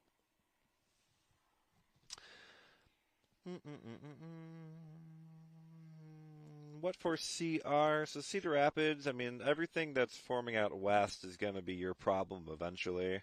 The storm that we're on near Pella, this is actually probably going to be the storm that will move towards the Cedar Rapids metro area as it kind of continues that trajectory northeastward. So this storm for Cedar Rapids, oh God, close the window! We're good. Saved. It's a lot of dust kicked up by that truck. Oh, I got some more. Okay.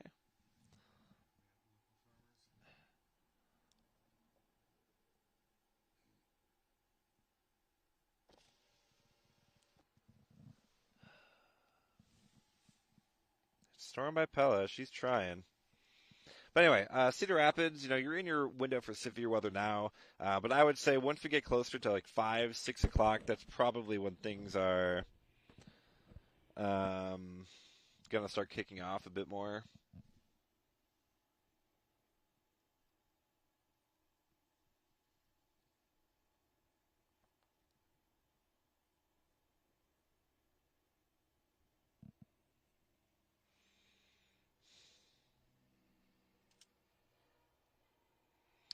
Well, they're going to have to do something with this storm here. It's almost out of its warning polygon.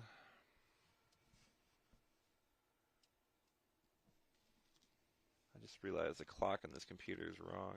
No, wait, no, it's not. If I just not had...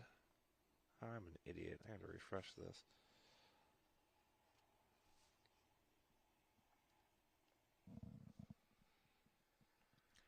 Yeah, that storm, she's looking intense out there. It's kind of hard to make out any surface features, but it's trying hard. That Ottumwa storm too looks real mean. Ah.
Anybody just popping in, you're taking a live look at a currently severe thunderstorm warning. This is approaching Pella. We're up on I-80, kind of watching it approach us from the southwest. We're giving it a little bit of time to kind of marinate.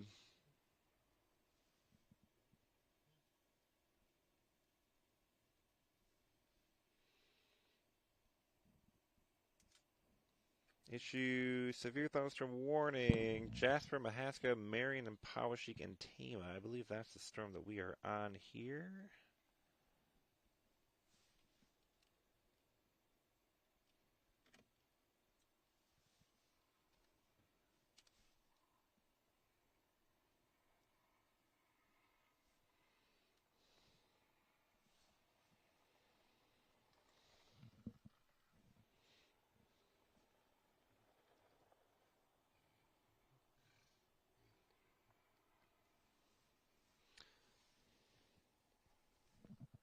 And looks like we're about to do another cut-in on the TV side of things. We have a new severe thunderstorm warning that has been issued, and this is the storm that we are on.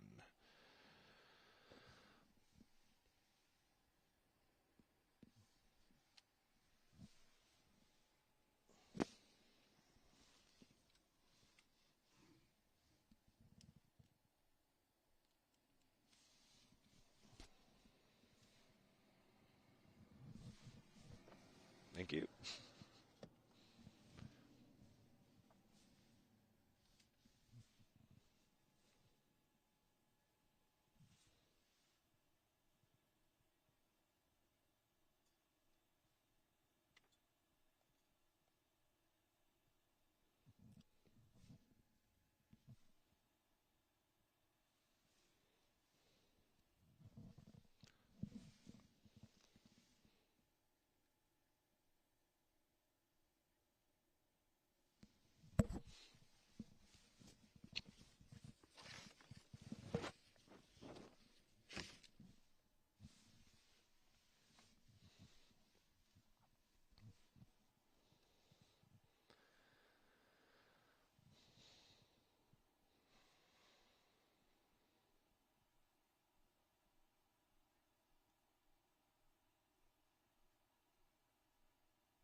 Yeah, actually, that new severe thunderstorm warning that does include Tama County. We are right in the path of this storm right now. It is slowly coming in from the southwest. We have warm temperatures. We got high dew points and a strong southeasterly wind. That southeast wind important because it provides more spin to the low levels of the atmosphere. We'll send you outside. Here's a live view of that storm. We're near the Malcolm area, looking off to the southwest, just south of I-80, right near, that would be Highway 63. And this is what the storm looks like right now. You can kind of see these clouds that are wrapping in just above the wind turbines. That is a sign of some strengthening low-level flow. Notice those clouds going in from the left to the right. That is flowing into that storm, a sign that the storm is still intensifying, and we can't see it quite yet, but just beyond that house there on the horizon, that would be the base of the storm.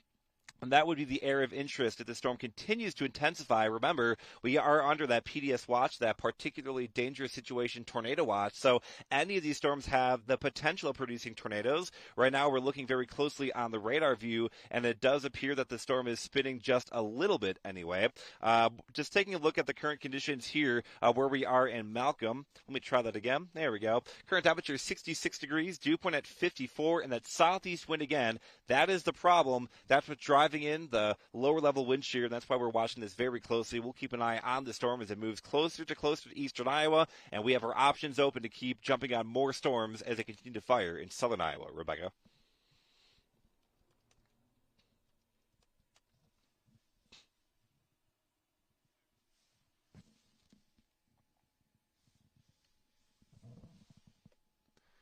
Well, we're basically in the forward flank of this thing now. Look at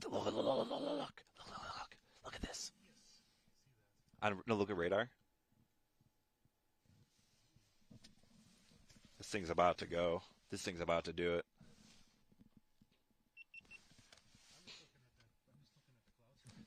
Yeah, I'm about to pop out here. Came out to do exactly what Sim was doing. I didn't know you got it. Is that Darren's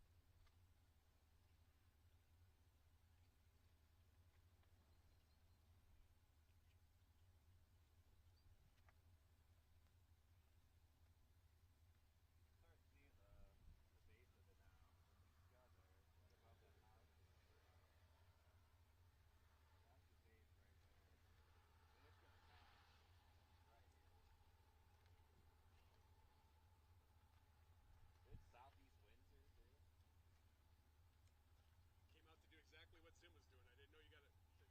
Yeah, that one down in Trumbull looks good. Yeah, that one was wild. Tornado report stuff. Yeah, that looks very strong right now. That's a nice little appendage. Say that for a fact. Yeah, you can start seeing there's kind of a base going on. Yeah, that's gonna be critical. Yeah, you can see the mid-level clouds going into it. It looks fun, but then forward flank is just laying out a boundary for this thing too. I love that southeast wind. I don't see much holding back this storm here in the next 15 minutes.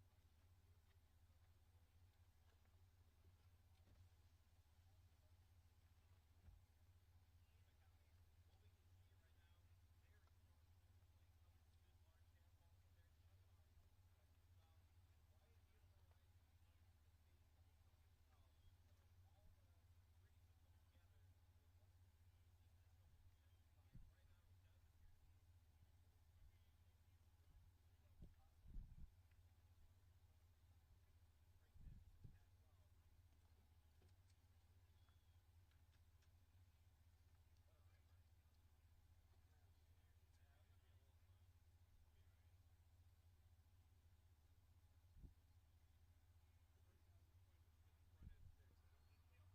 storm. They see the TV view from the. Well, and everyone's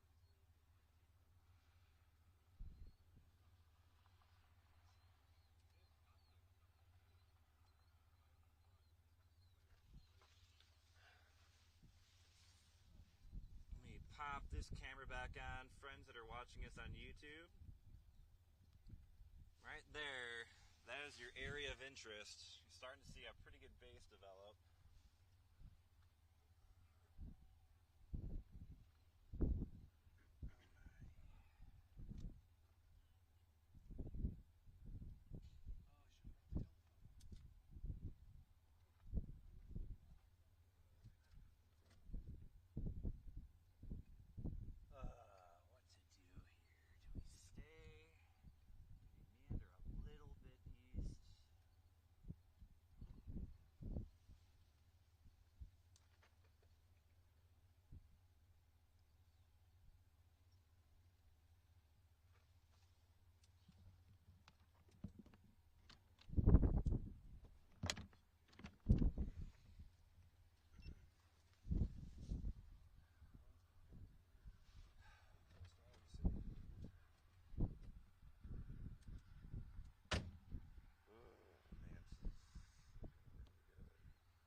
That looks kind of interesting down there, don't it?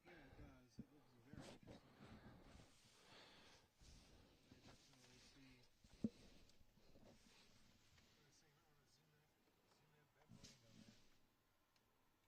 I definitely see.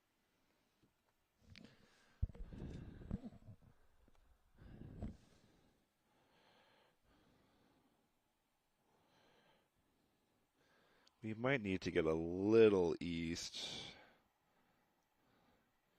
Yeah, let's go east. Where are we at here? Do we have to go all the way to Brooklyn? One second.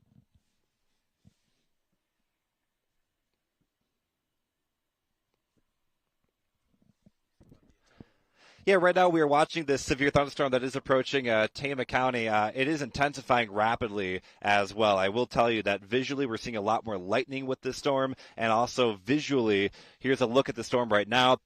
There's a lot of big lowering that's starting to develop there. It's a little lost in the haze. We're losing a little bit of visibility to maybe some precipitation between us. But what you can tell is that there's certainly a base developing with this storm. Radar view, there's a classic looking hook echo on this storm as well. So we know the storm is definitely supercellular in nature. And when looking at the velocity view, we're watching a pretty broad area of rotation that's slowly intensifying. We're near Malcolm. It's just off to our south and west.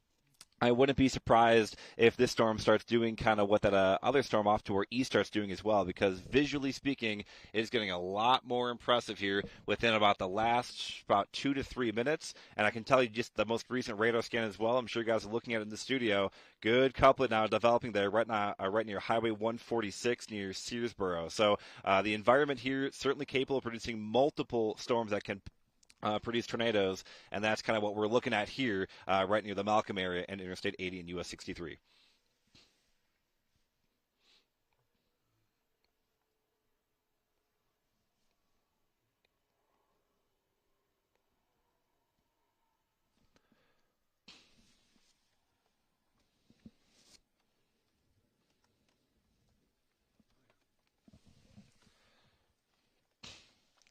Hold on.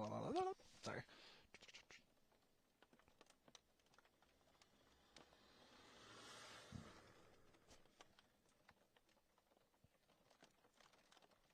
Okay.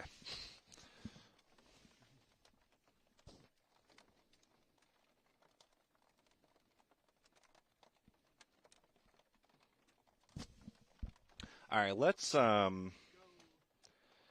looks like we have 430th Avenue to our south. It looks like that is. No, that's not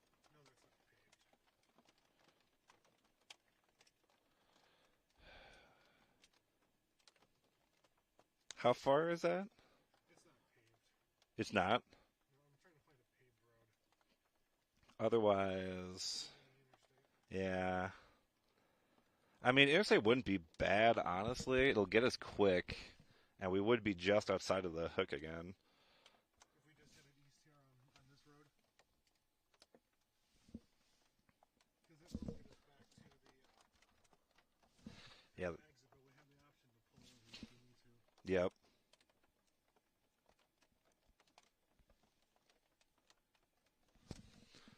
All right.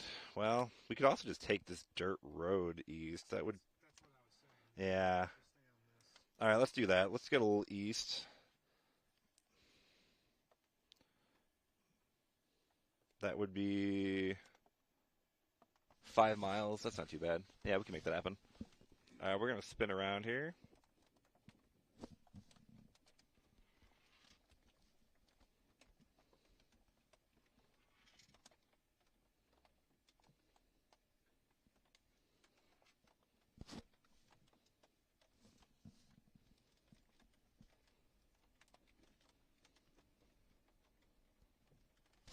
We're going due east.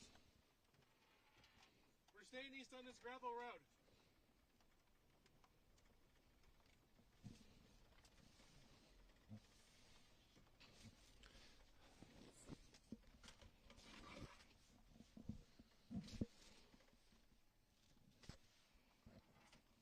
We have a tornado live on TV right now. Our Ottumwa Skycam has a tornado on the ground.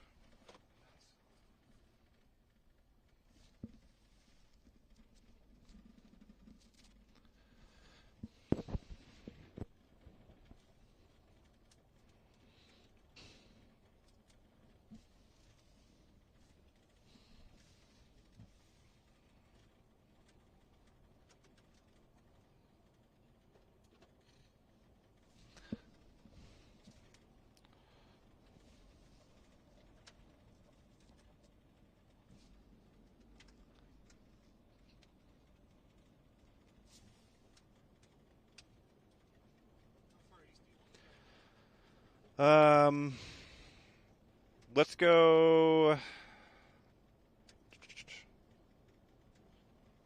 Where are we at? Let's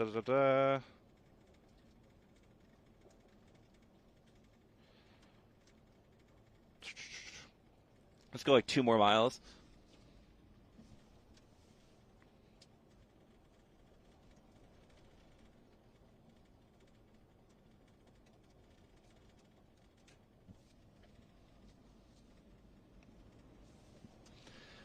For those tuning in, you can turn to iowasnewsnow.com/watch to watch our tornado warning coverage. It sounds like we have a tornado on TV live right now from the Ottumwa area. We have a Skycam at Ottumwa.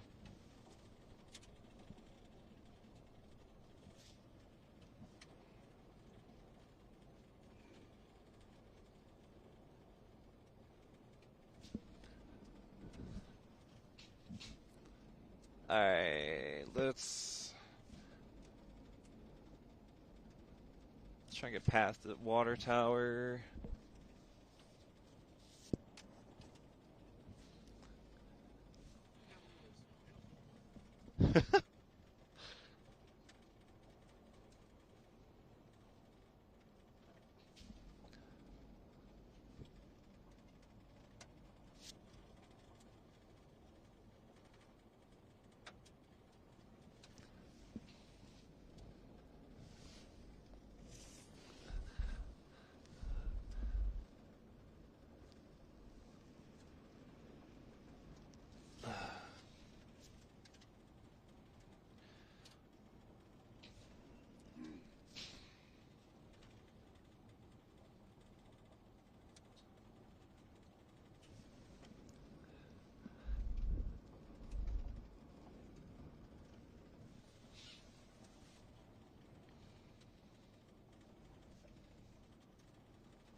Let's just take this all the way just to where we would get on the interstate. We probably should have just jumped on the interstate.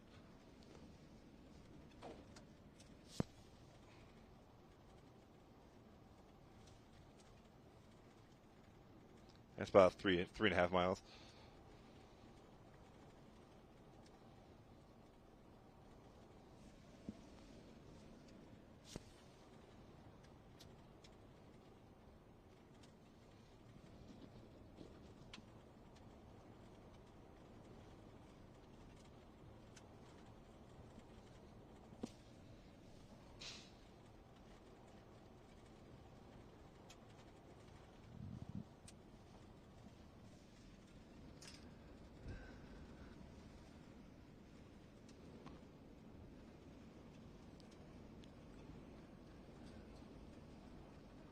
Pretty good base, pretty good wall cloud on that thing.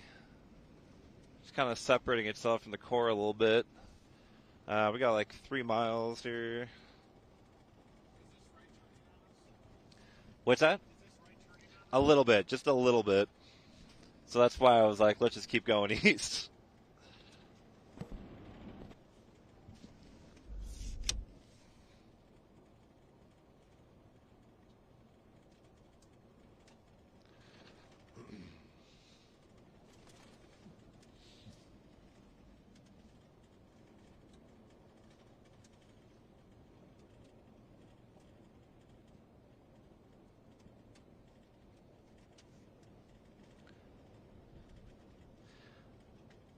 For anybody that is just popping in, we are on the severe thunderstorm warning that's just northwest of the tornado warning.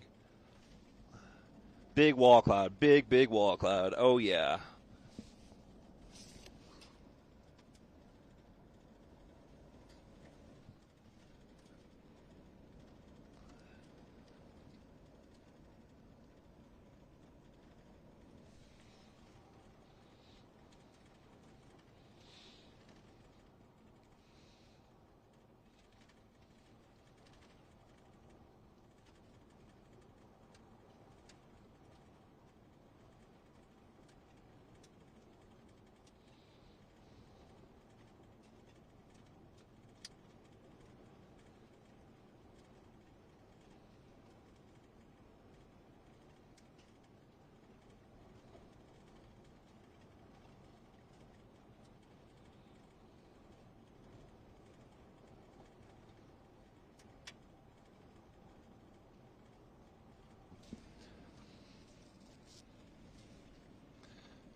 That's a really nice base on that thing.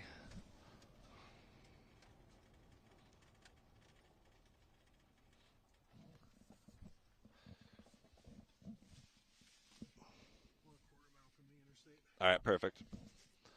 I should have spun it the other way. Whoops. All right, we're going to go for the long spin here, boys.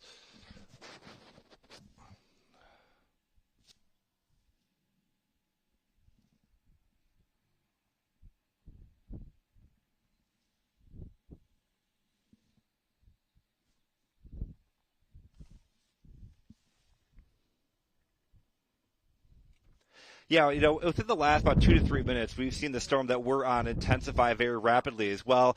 We are just south of the Brooklyn area, where we have a pretty good developing wall cloud. We'll send you outside. You can kind of see the base of that storm right there, right above those trees. It's clearing out, and it's spinning a little bit near if you kind of look at it, you can see some scud fingers that are sticking up in there. Again, so we're watching our storm very closely as well. There's nothing that's really holding this storm back compared to the one that is off to our south and east as well. So we're going to continue to watch this storm. If this storm, for whatever reason, does not want to do it, we can jump right back on 80 and intercept that tornado warning storm as it approaches the Iowa City metro area within about the next hour or two. But again, our storm for now looks very visually impressive right near the Brooklyn area, that hook, that circulation passing just west of Montezuma.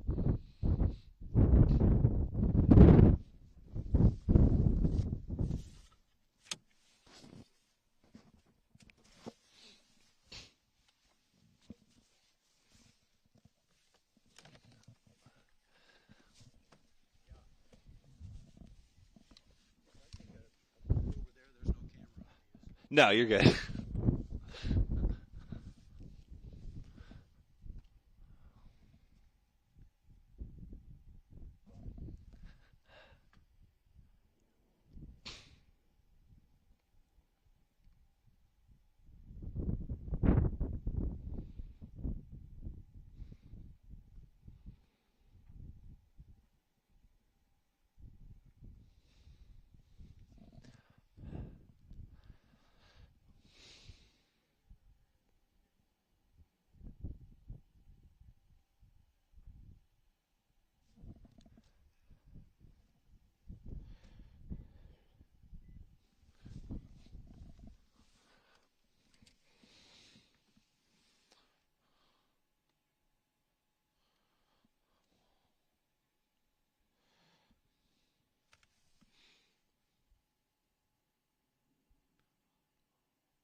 Kind of looks outflowy.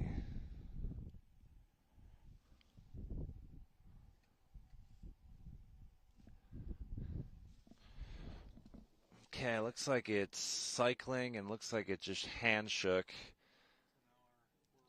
This is our new area right here. It's kind of turning HP. Sorry, I didn't move the camera for y'all. I was kind of watching with my eyes. I was not moving the camera for you guys.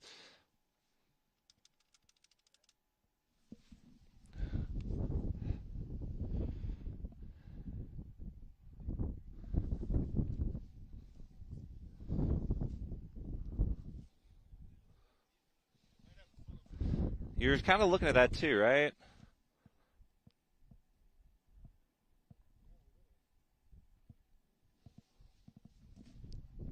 Oh. Yep. Hey guys, can you hear me?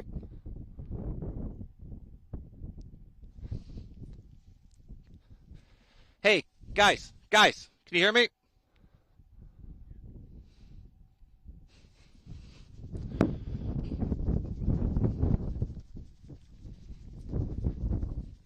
Yep, funnel cloud.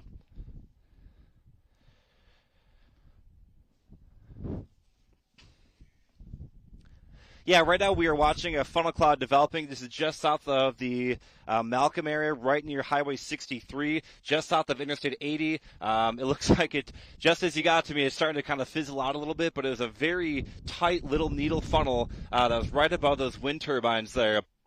Just going to show that this storm too can pose a threat, but we're watching it very closely. As soon as this thing drops a tornado, we will let you know, guys. Rebecca, take it away.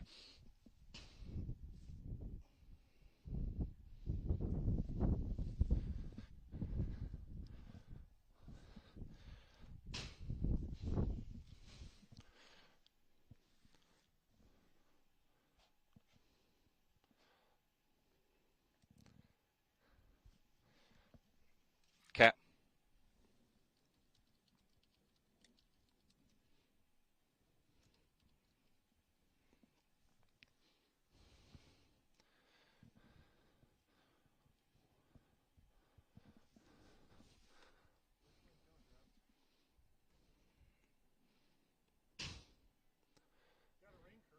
Yep.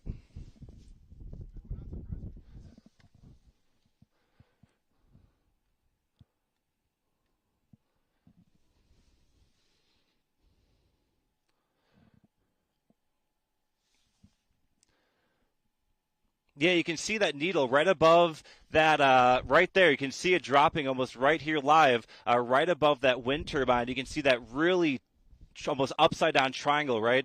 That is that funnel cloud right there. We're watching it very closely. It looks like it's trying to descend even further.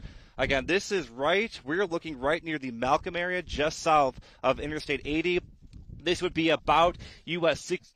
US 63. It does appear it's getting lower and lower with time. We might have a tornado here shortly. This funnel cloud is getting very, very close to the ground. It appears to be about halfway down right now. It is clearly spinning. Guys, I am almost willing to call that a tornado right now. It's very close to the ground. Again, this is right near Malcolm, US 63. Yep.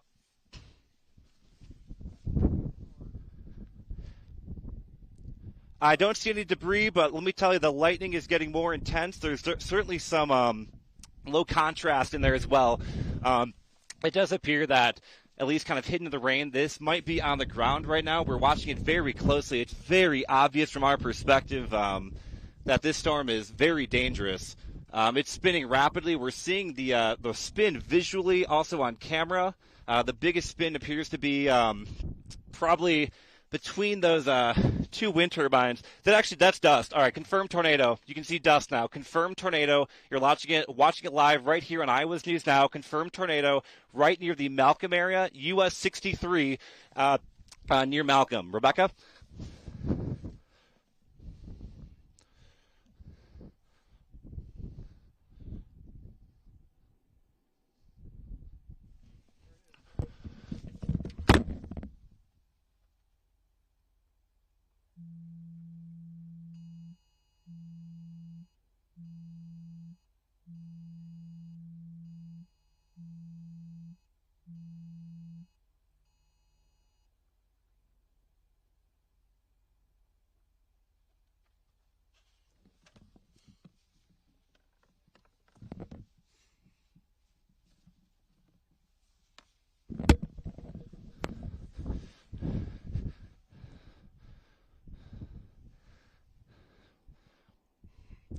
Yeah, this is incredible.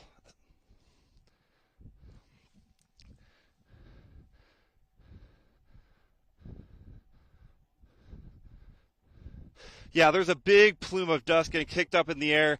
The good news is I don't see a lot of actual debris. I don't know if it's hit any structures yet, but you can clearly see a lot of dirt that's being sucked up around this storm. That's going right through that wind turbine right now, spinning very, very clearly. Let me pan the camera a little bit right here.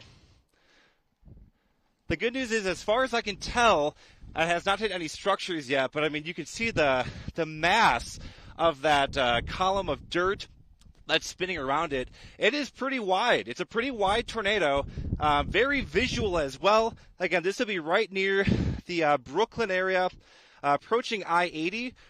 We are on the county road that's just south of I-80, so it's not at I-80 yet, but if you do know people that may be traveling on I-80, get them to stop if they're going westbound at the Victor exit.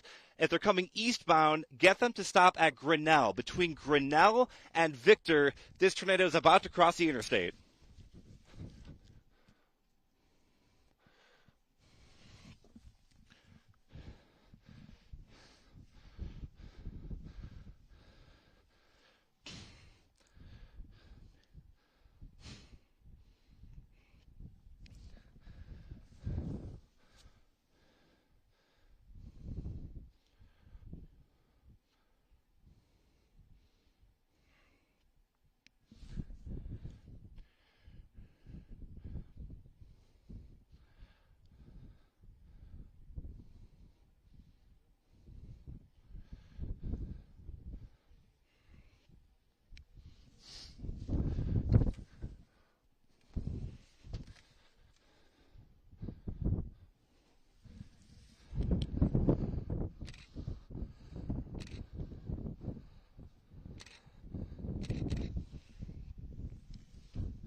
Yeah, it's a little hard to tell. It's starting to get a little bit more rain wrapped, it appears.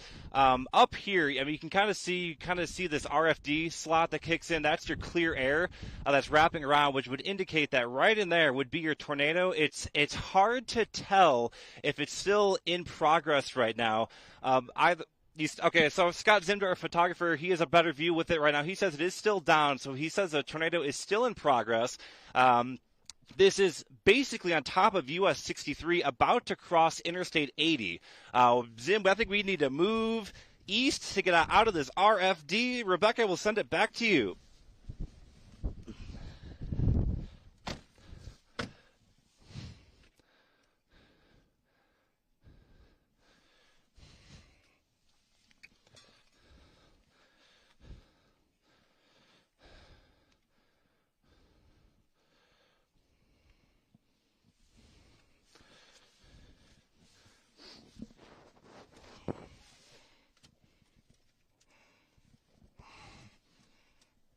All right, let's get east. Yep.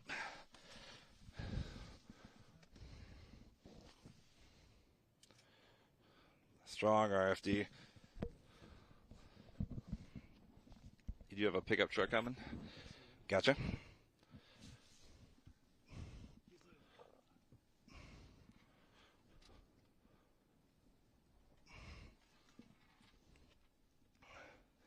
Well, the good news is I don't think it hit anything.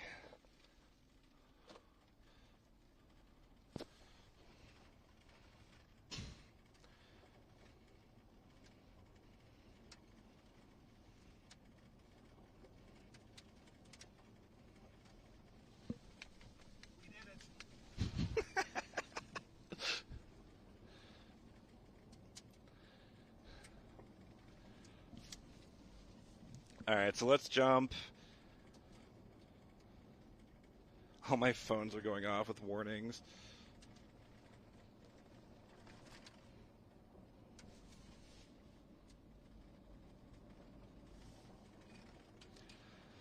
So let's jump on 80. And then what we might need to do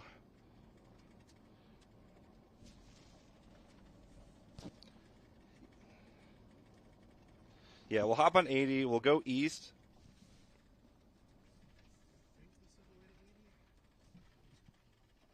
Yeah, so give me 1 second, one more. It'll keep going straight and it'll curve left towards 80. So we're doing a little navigating here.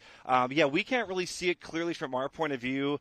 We are kind of on the southeast side of this. It's turned into kind of an HP looking supercell, so any potential tornado here would be wrapped in rain. I will tell you that we are in the midst of some rather intense RFD. Nothing too strong, but we're getting some pretty strong wind gusts. Probably, I would guess, around 50 to 60 miles per hour there. On the backside, you can kind of see all the dust that's kind of flipping up towards the storm right now. We are about to start turning north. We're going to jump on Interstate 80, and then we're going to get a bit farther east to try and get in better position for the storm. So Brooklyn, the storm is pretty much on you right now. Hartwick, Victor, this storm is heading in your direction shortly. Ultimately, this will be start heading towards areas like Lador and Marengo as well. So we're going to kind of follow the storm northeastward as it approaches the heart of Iowa and Benton counties.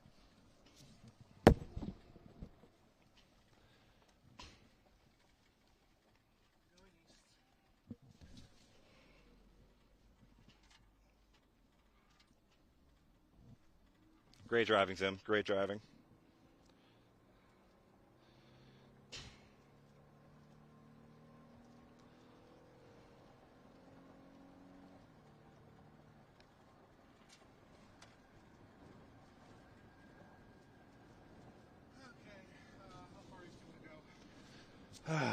Good question. This storm did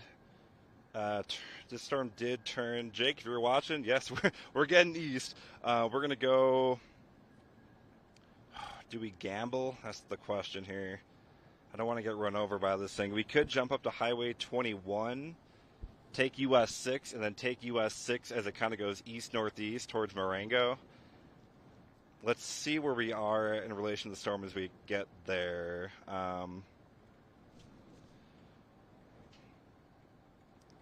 So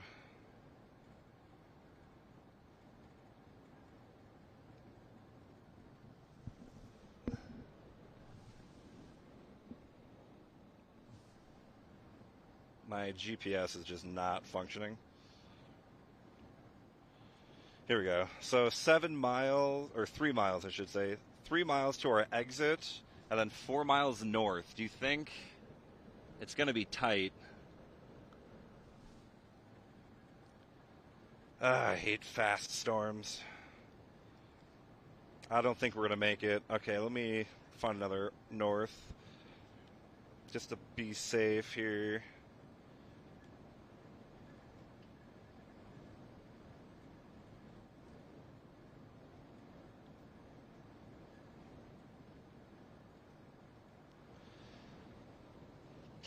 We could...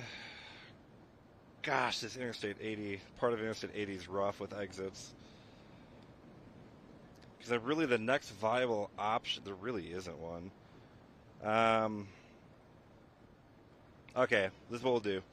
We'll get off at B Avenue, so that is... I'm getting it? 205.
Okay, so we got about 2.5 miles till our exit. Yeah, we'll have plenty of distance here.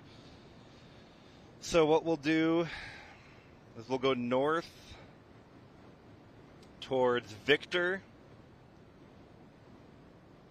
and then once we get to Victor, if we can, we'll go just through town to the north to US 6, and then we'll be in great shape. Otherwise, we can go east and take a bit of a longer route, but best course would be through town.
Actually, go east Iowa City. Iowa City's in big trouble. Let's go just all the way to Iowa City.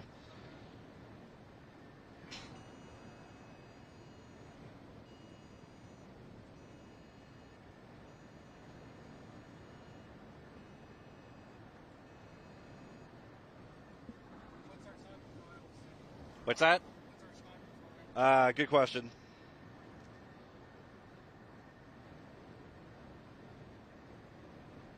We got about 30 miles.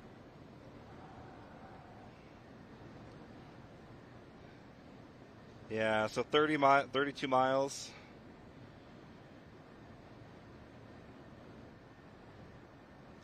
This storm is done to our north. See, I think Iowa City's the play here.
All right, so guys, on the YouTube stream, we abandoned this storm off to our east. We are now headed to the storm approaching Coralville, Iowa City. To not get this camera soaking wet, I'm going to switch to the dash cam.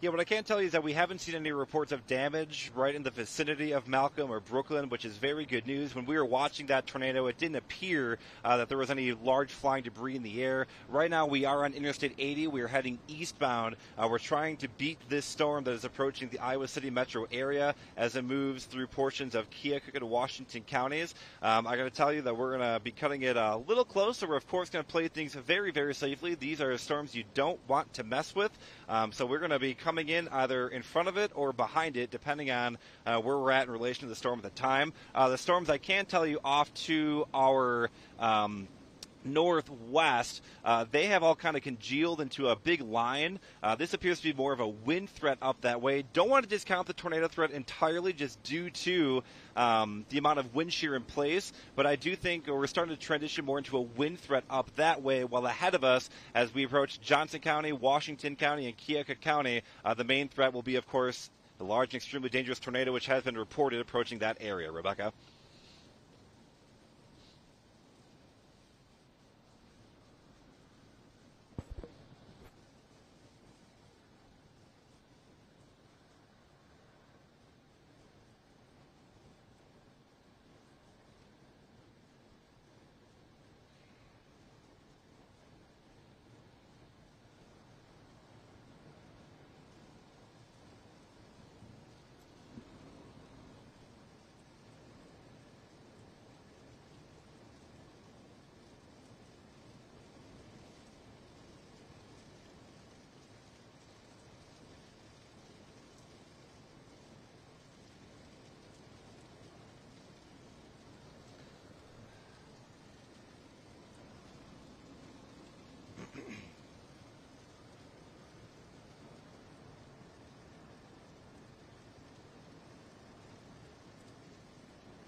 All right, I think we're gonna make it east based on just I'm doing some kind of napkin math. We should be able to cut through this ahead of time. We'll have to punch through Iowa City. I'm gonna keep an eye on traffic. If there is ever like a big slowdown, we may have to change that, but I'm keeping an eye on traffic cameras just to make sure. But we should be clear of the hail and the tornado threat as we punch through. We'll have to get to we'll have to get east of Coralville. Almost like Highway 1 is kind of where we're going to have to get to.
What's that?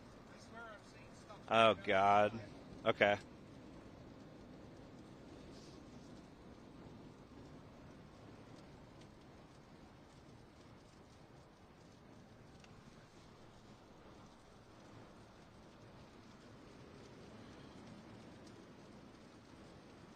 Yeah, we got debris coming out of the sky. All right.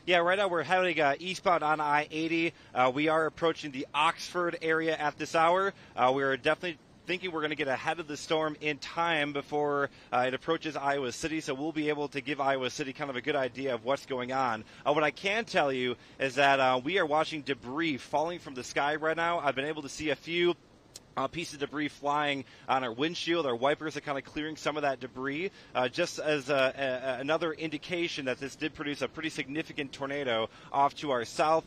We are getting debris falling out of the sky along I-80 near Oxford. Rebecca.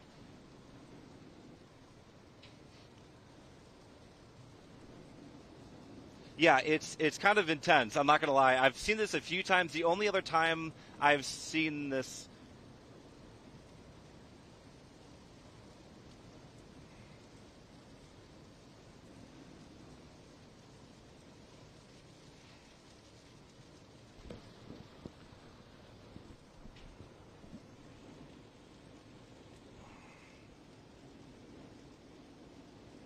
all the debris in the road.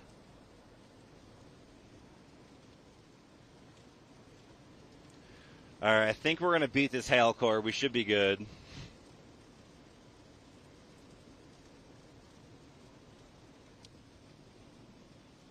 Yeah, we're seeing. It looks like kind of agricultural debris, like some stuff that was left in fields from the harvest. What's that? Yeah, corn stalks, exactly. Like corn stalks and leaves and things like that. That's the kind of material that we're seeing right now.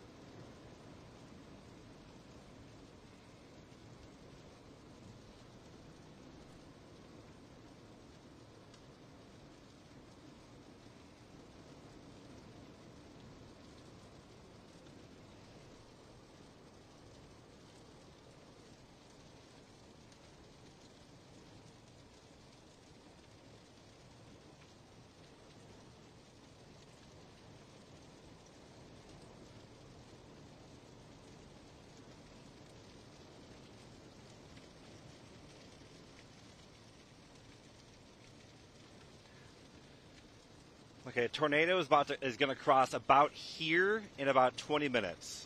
So this is about roughly where it's going to cross. It's right in this area on its current track.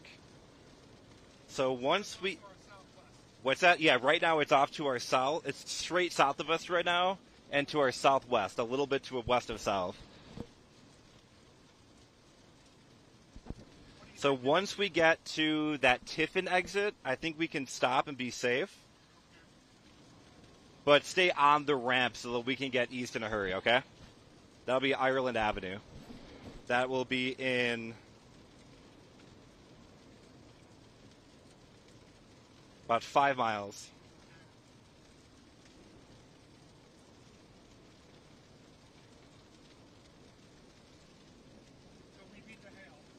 Yeah, we beat the hail. The hail core isn't too large. It's pretty condensed. It is worn for baseballs, though.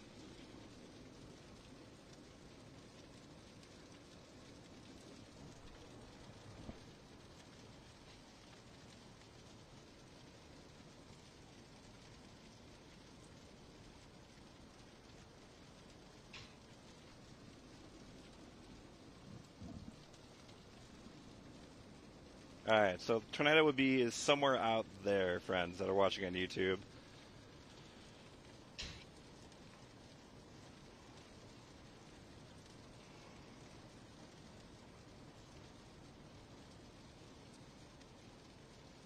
About 3.5 miles.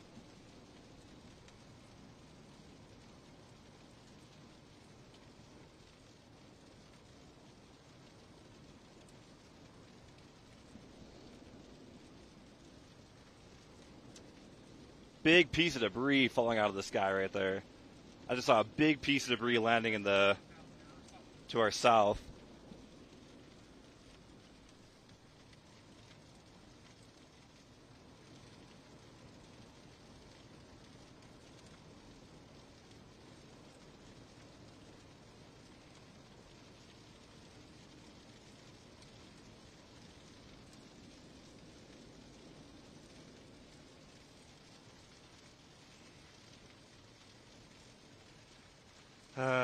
Let's see where we are here. 2.5 miles.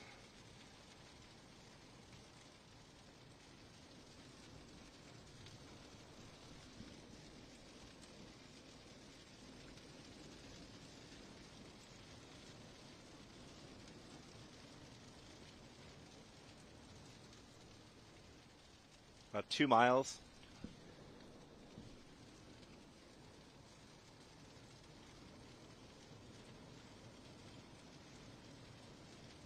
It looks pretty rain wrapped now, right near Wellman.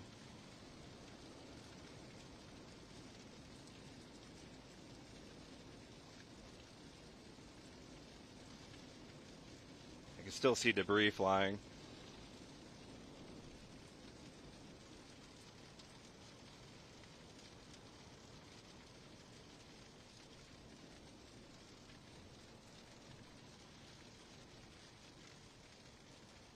Let's keep going east. It's kind of turning a bit more right. Keep going east just to be safe. I don't want to mess with this thing now that it's wrapping more in rain.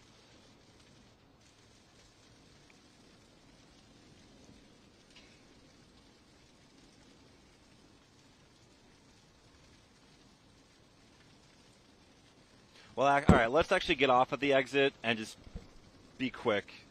Try and get a visual of what's going on. We're clear of the hail. The circulation should pass to our just to our west, probably. I got about half a mile.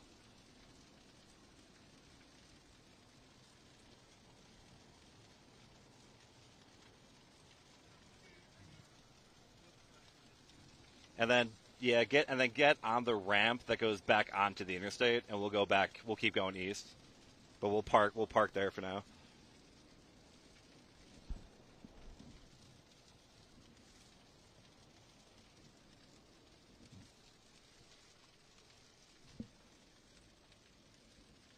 Are we even gonna have a good view here? How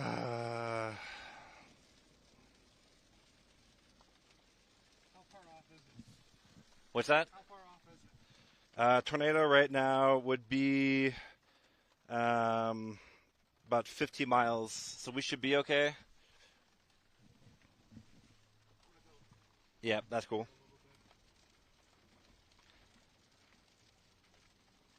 As long as I know I got time to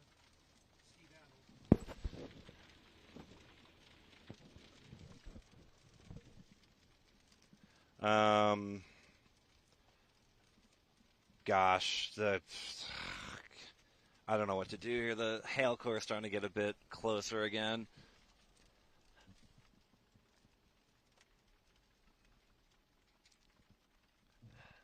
Yeah, let's just get back on 80 and go east. I don't think we're going to have a great... Unless you think you're going to have a good view over here. We'll take a peek up here. All right. God, my phone is going nuts with warnings right now.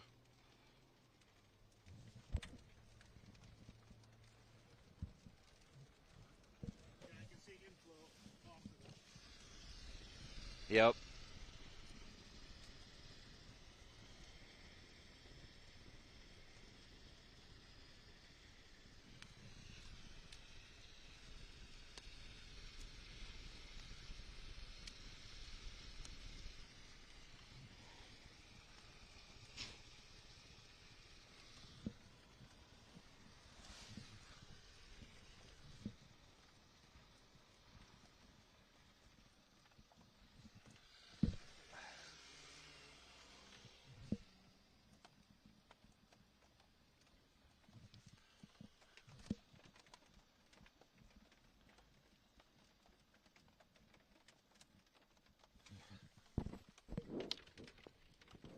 Do you want to flip us around? That way we can exit fast.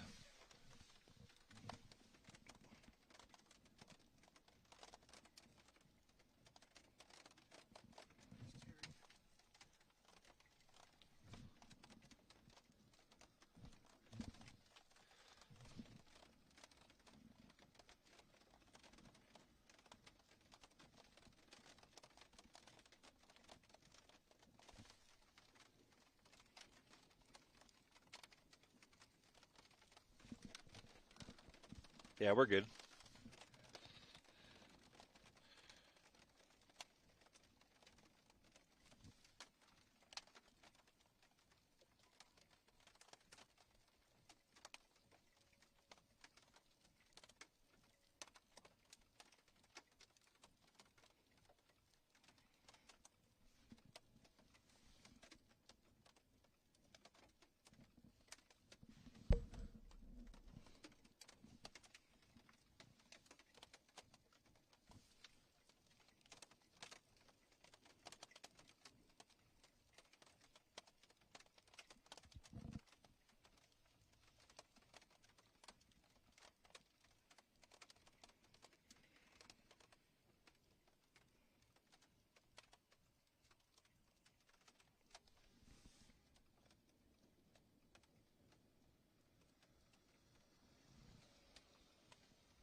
Amount of debris is insane.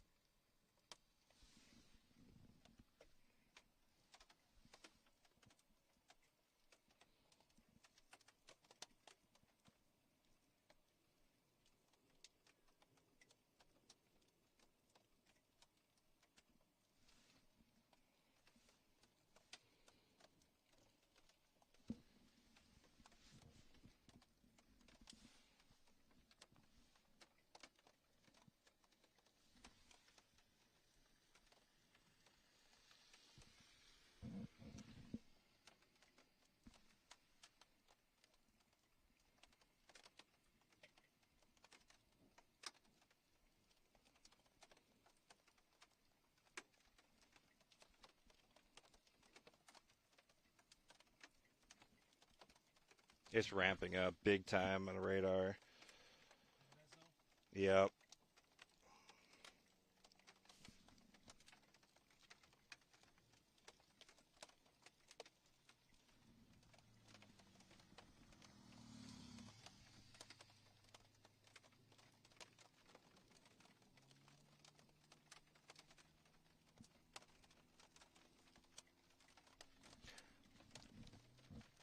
Hi, yeah, right out.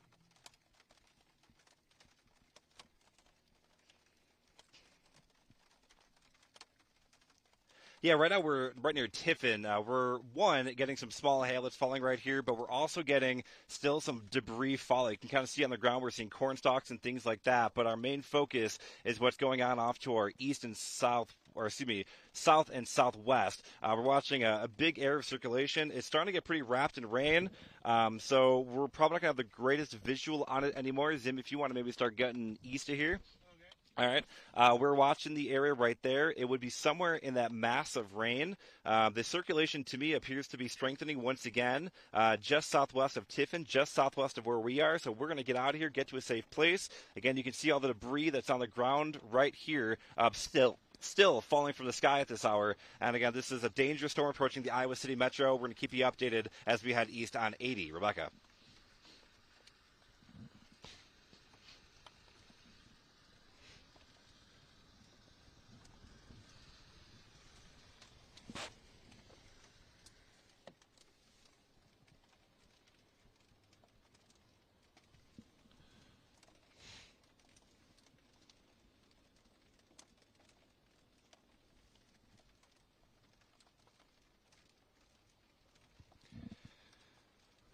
It's intensifying big time. So is it gonna pass just east of Iowa City? It's about. I mean, I think it's gonna pass about here. Yep, that's. Is that your turn? Nope, never mind. What's the next one? I think it probably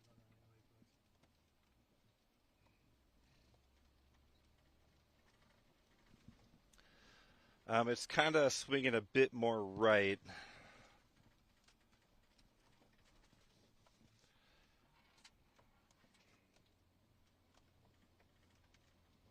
Let's hug that exit for a second once we get there.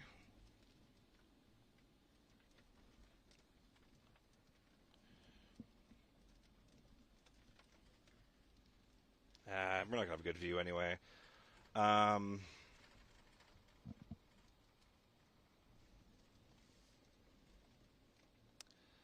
I don't know the best way to do this as it approaches a metro. Yeah, let's get east. We'll get the hail's going to get, kind of flirt with us a little bit.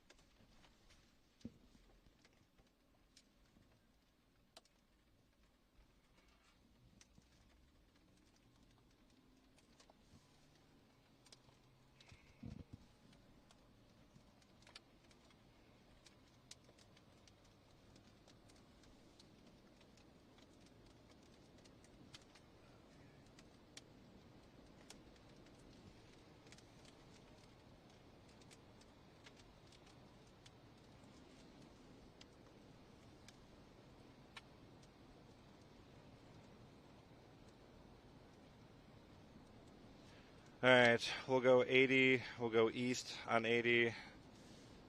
Gosh, this is a tough spot. It's wrapped in rain. Like I don't know if we're gonna be able to really see it anyway.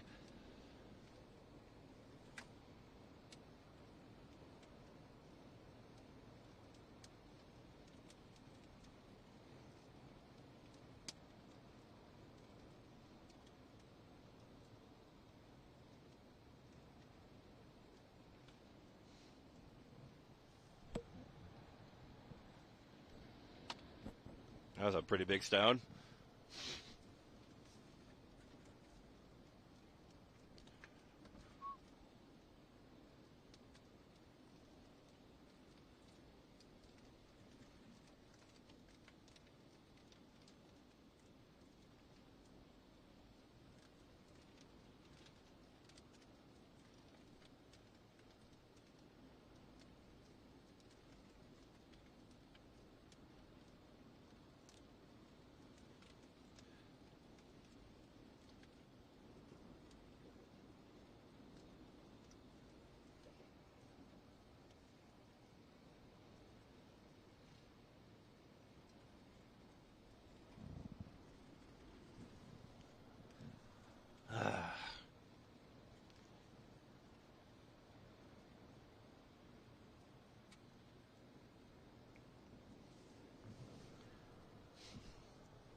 there's just no great way to view this thing.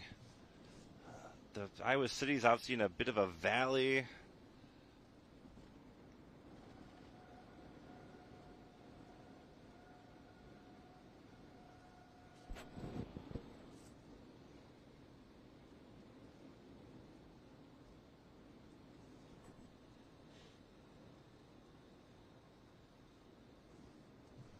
Can you stop here?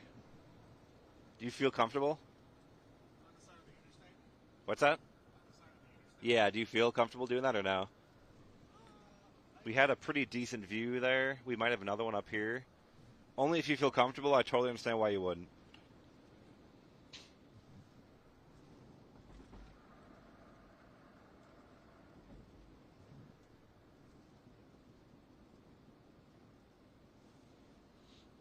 Yeah, this is a good spot right here if you can.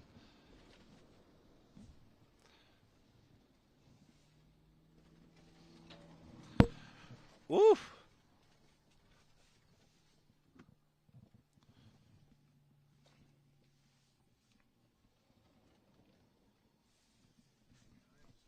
Are you okay? Yeah, I'm going to be, like I said, I'm getting way off the interstate. What's that? I'm getting way off the interstate. Okay. Actually, what I'm going to do, I'm going to get If you get on the ramp, yeah, that works. do I have to? Yeah,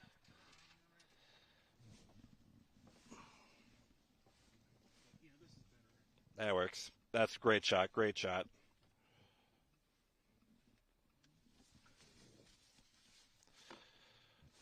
Yeah, Tiffin's about to have some problems.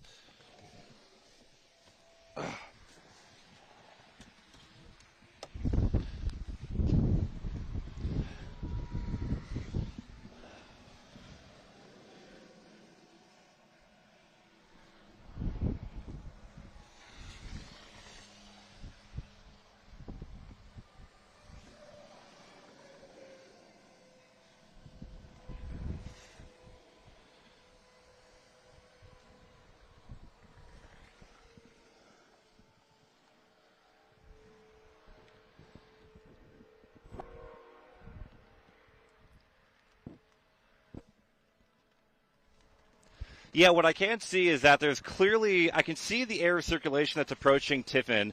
Unless it's wrapped in rain, I don't see anything visually, but I can tell you it is a very mean sky. There's a lot of these little fingers that are dancing around the bottom of this base of the storm. It is very quickly approaching Tiffin and Corval at this hour. This thing could plant. I've seen this look before. I've seen this look many times. This thing could plant a big tornado really at any moment. As far as I can tell, it's not at the moment, but it is trying very hard. There's a lot of these little fingers that are dancing around trying to kind of consolidate into one area. It appears to maybe trying to do so right here, right down the on-ramp. We are on I-380 just north of Coleridge Mall. A lot of lightning with the storm, and the air of interest is right behind us right now. As far as I can tell, I can't see anything, but it may be trying to do something very quickly.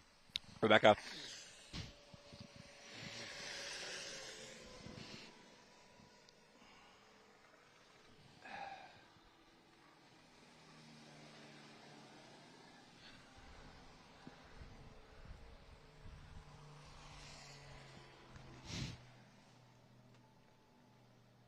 It's possible. I don't know if I'm still hot, but it's possible it's wrapped in rain.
Come on, record.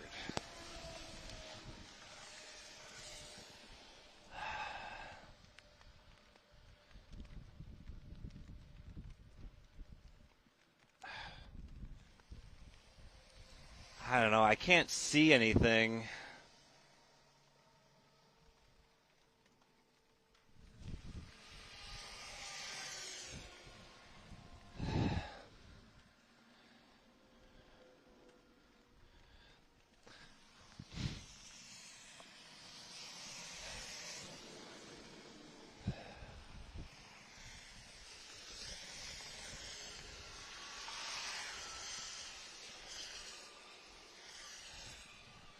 It looks pretty linear now.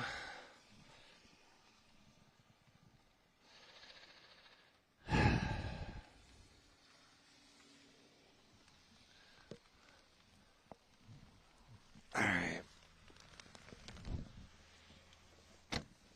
Let's go east. I don't know how much farther we'll go as everything is kind of going linear here.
Yeah, we're definitely punching on I-80 right near Iowa City. We're just on the north side of Iowa City on I-80 heading back east.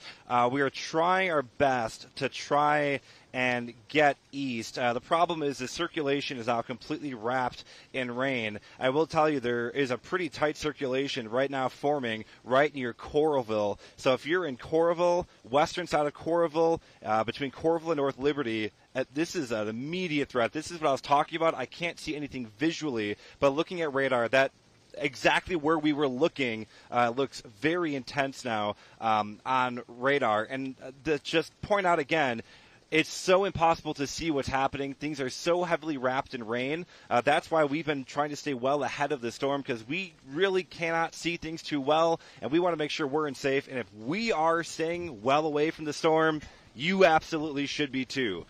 So we are going to get east of Iowa City and try and figure out our next play here as things go a little bit more on the wind side of things. Rebecca.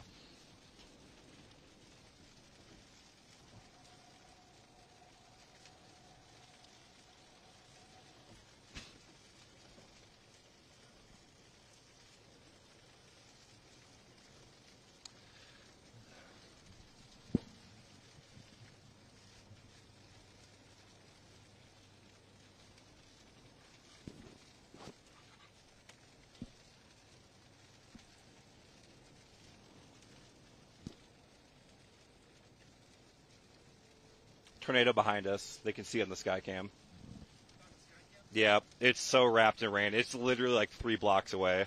Like, you would have to be on it to see it.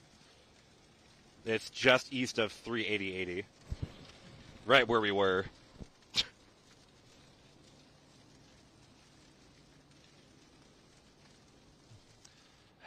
Dang it. We could try. The problem is there's no great east options on 1, so we would get stuck pretty quick.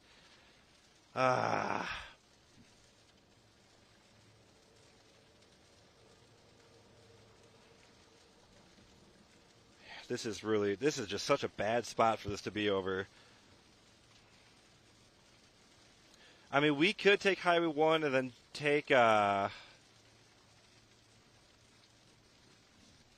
Power Flash! Power Flash! Could be wind. How far behind was that? Could be wind, could be tornado. It's pretty strong RFD, too.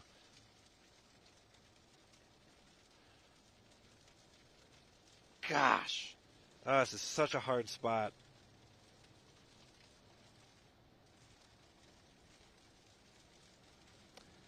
Just keep going on 80. I don't know if we're going to be able to beat it on 1. These things are just moving so fast. I don't want to gamble. Plus, there's baseballs still flying around with this stupid thing.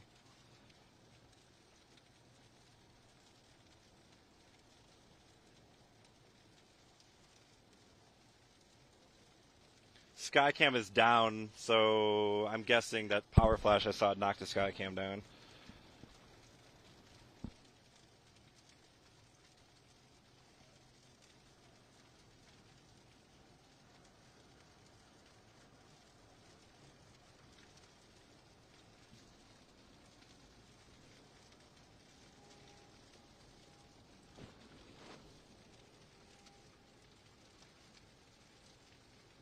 I lost cell phone service.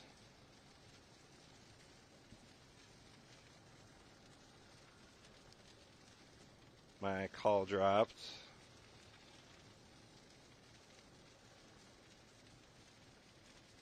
Something's going on in Coralville right now.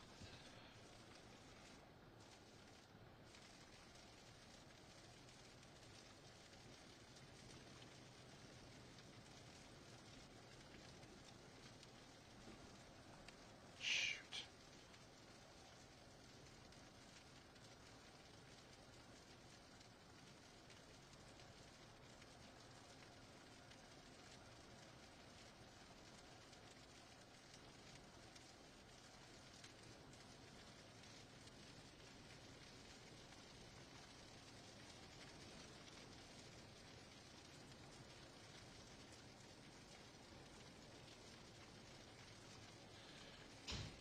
Ooh. It's a rogue stone.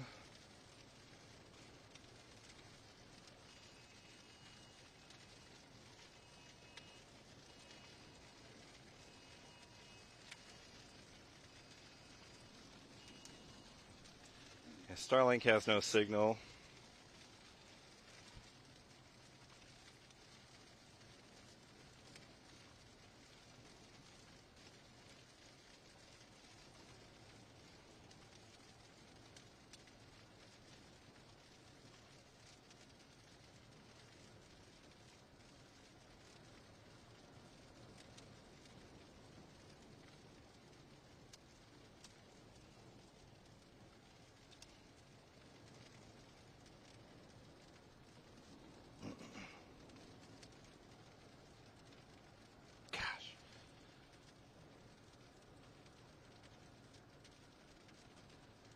Another circulation trying to develop.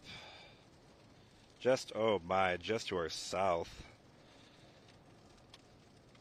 Yeah, keep going east. Yeah, if we were on Highway 1, we would have had a bad time, I think.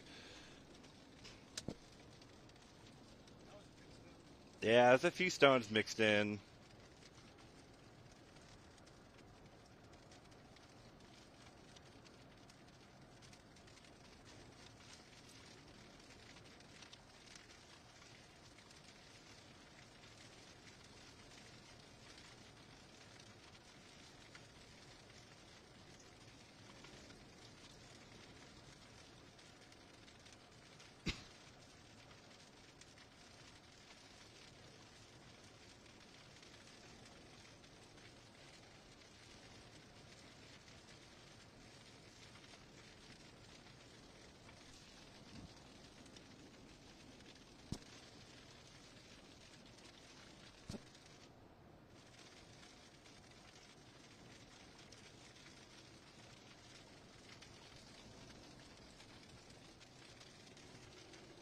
Alright, got service back.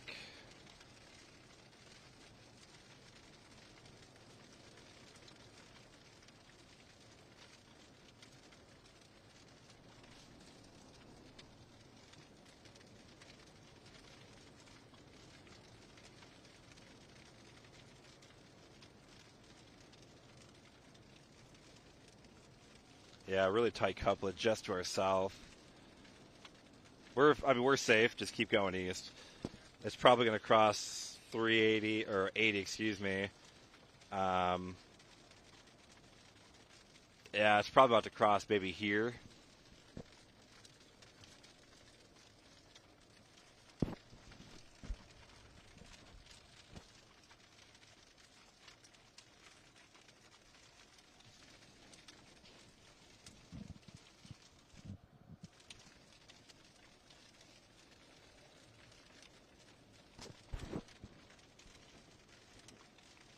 This tornado has produced major damage in hills. That's off to our south, according to emergency management.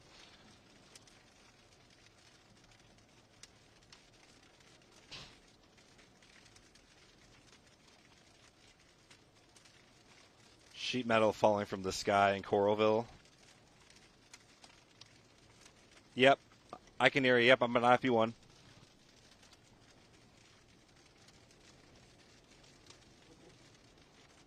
I think I lost cell phone service again.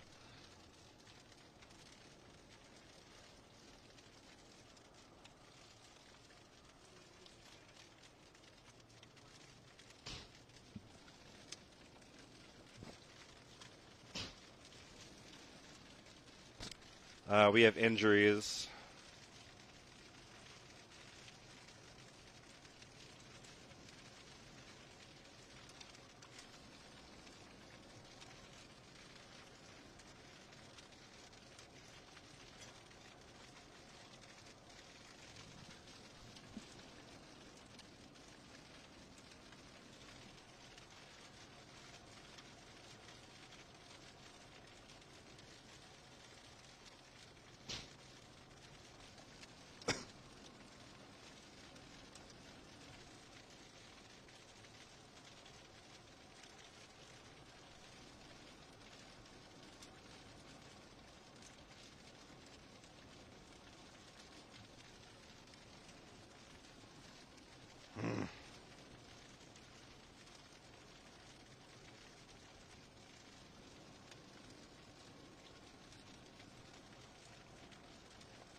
All right, next exit, you can probably pop off.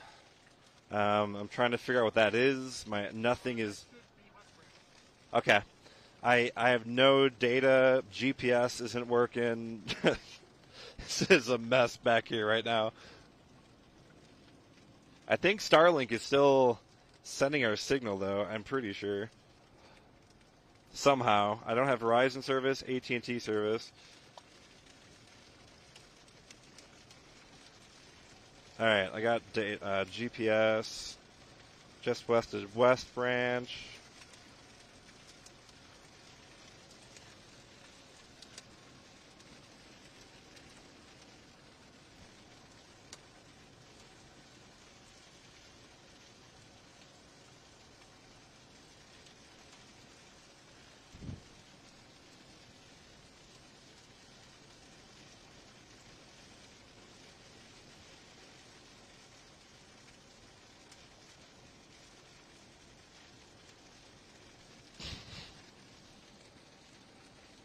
Okay, I see the circulation.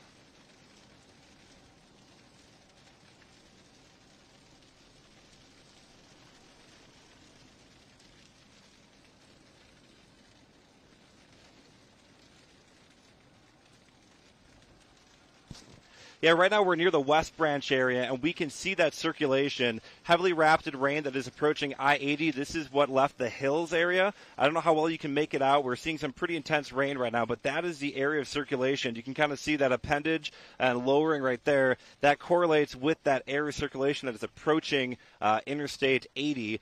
So again, if you're near West Branch, this is about to cross here. We've been seeing intermittent hail falling as well with this. I cannot tell if there's still a visible tornado on the ground with it or not, but I can tell you that the sirens are sounding here in West Branch, and there is certainly a very menacing sky. And going back to earlier, we lost communication with you for a while because we lost Verizon service while traveling through Iowa City. We saw a big power flash off to our east towards Coralville, right where we were and where I was concerned about earlier. We got east, lost cell phone service, but we're back now in the West Branch area. Rebecca.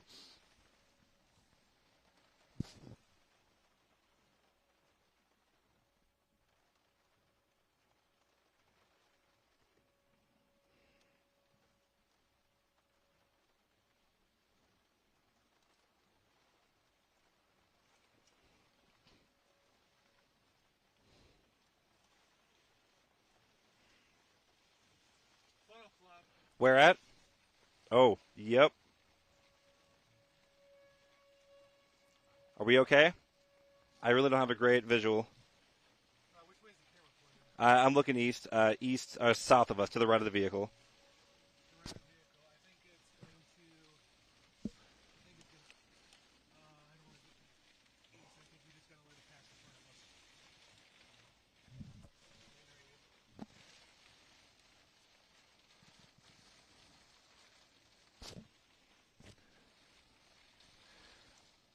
I cannot tell if it's hitting the ground, but I can tell you that it's certainly a funnel cloud passing just off to our south.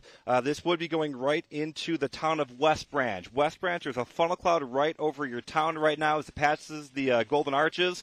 We're also getting really strong RFD in the backside of this tornado as well, but you can clearly see a very well-defined funnel cloud, some spin up at the upper level of the atmosphere. I cannot tell if it's on the ground. I wouldn't be surprised, but this is passing just off to our south right now. This is what's lurking in those heavy rain bands. We have radar. We are experienced. We know how to kind of get in the right spot, the right time kind of thing. But that's what we're watching right now. Big funnel cloud passing right over West Branch.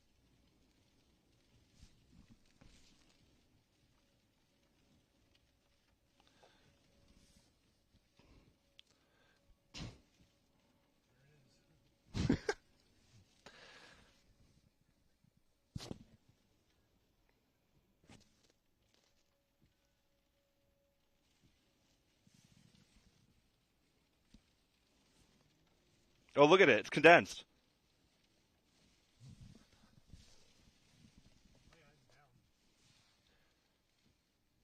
Look at this little needle.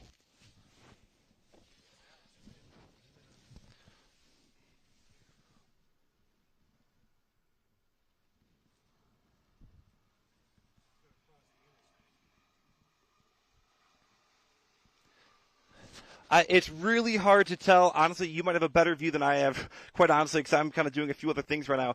We're watching it approach I-80. Okay, it's a good possibility.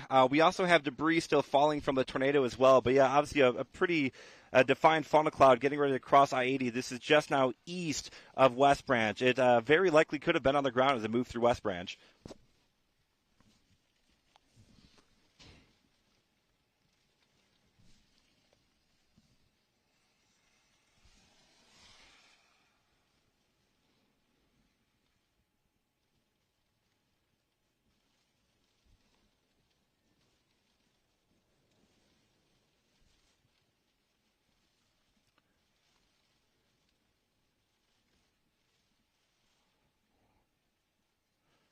All right, we can just chill here. Storms are to our east now.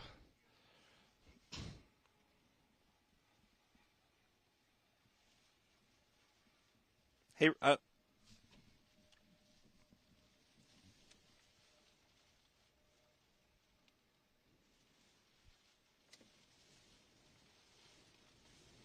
oh boy, that's some strong RFD.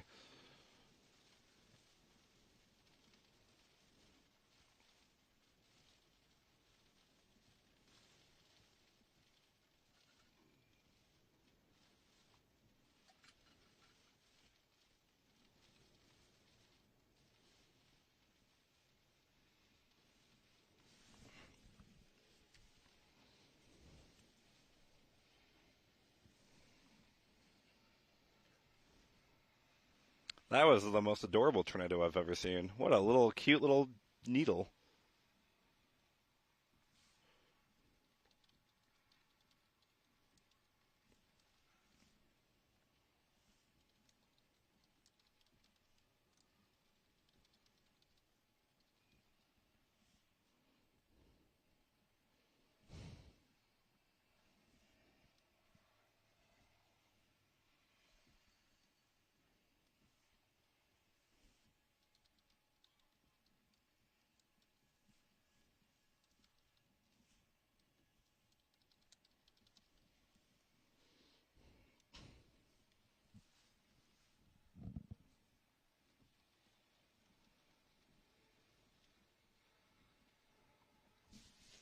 Yeah, you know, honestly, I looked through my photos that I was taking at the time, and you can clearly see there was debris being picked up as a pretty small but pretty tight little debris couplet, little pocket of debris, little dust swirl spinning on the ground just on the east side of West Branch. You saw the debris right around the same time, which makes me think it could have done at least some minor damage in the West Branch area. It didn't look particularly strong, thankfully, but it did cross I-80 just east of West Branch, and it does continue to move off to the east and northeast.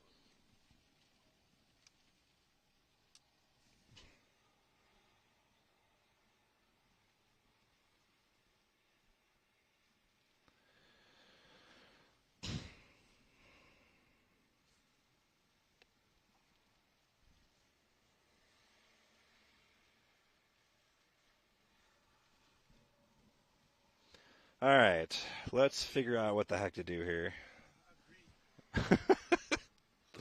Good stuff, Sim. Good stuff. I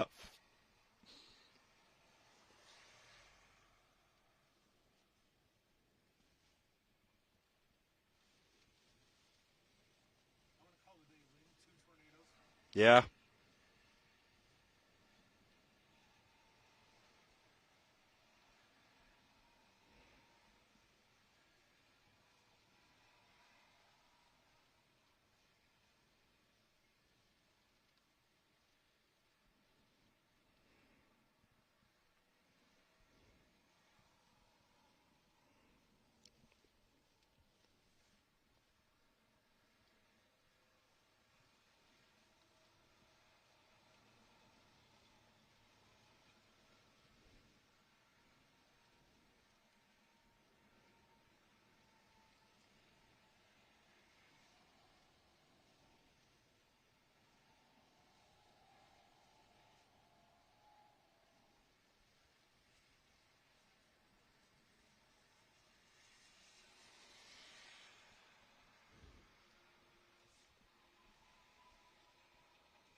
Okay.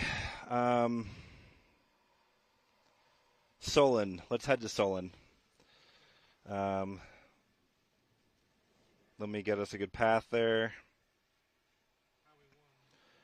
Yeah, we can pop back on 80 and go back at Highway 1.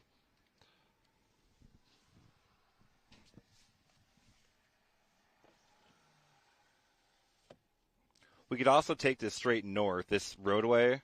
We can actually, yeah, well, let's actually take this all the way north, just in case something stupid happened on 80.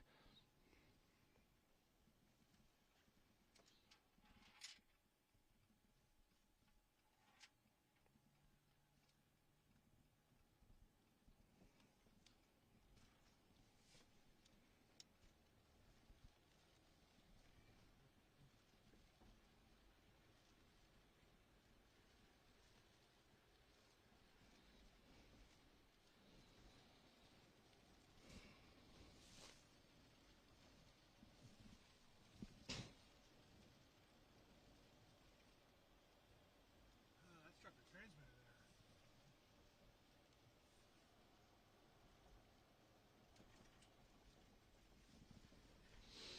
So we'll kind of bank through town here at the stop sign, presumably the light. We'll make a left.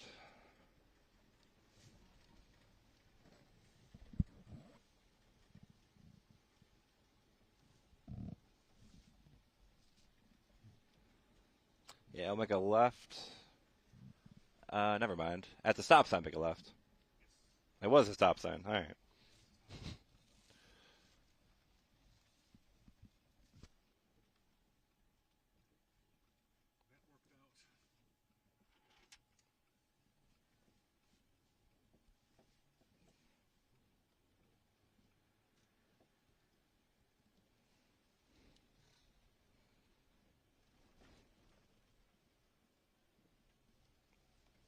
out. And then do.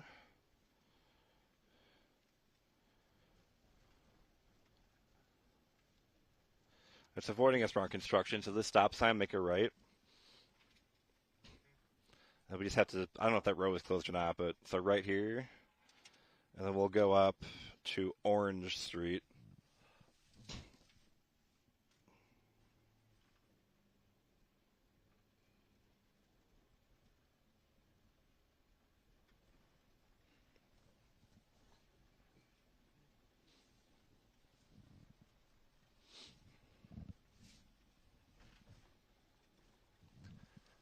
All right, not this stop sign, but the next one, you could turn right.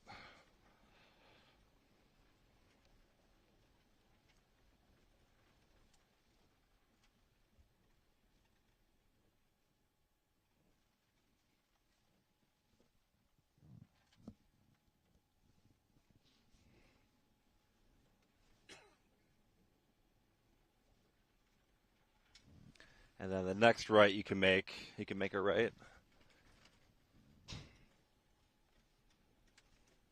Turn here. Yep, turn right here. And then we'll go left and we'll be back on that road. We can take all the way back north.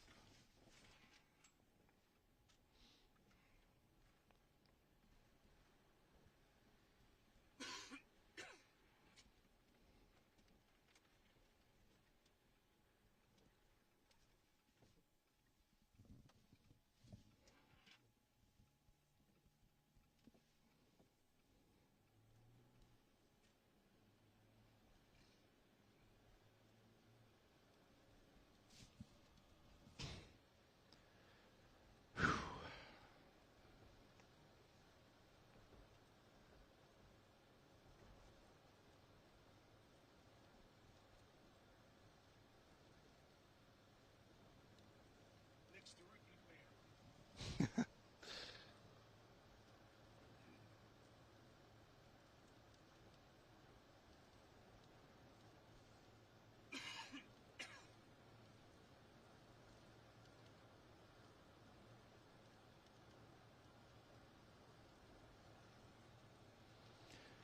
Okay. We'll be on this for like 6 miles.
You got still 2.5 miles.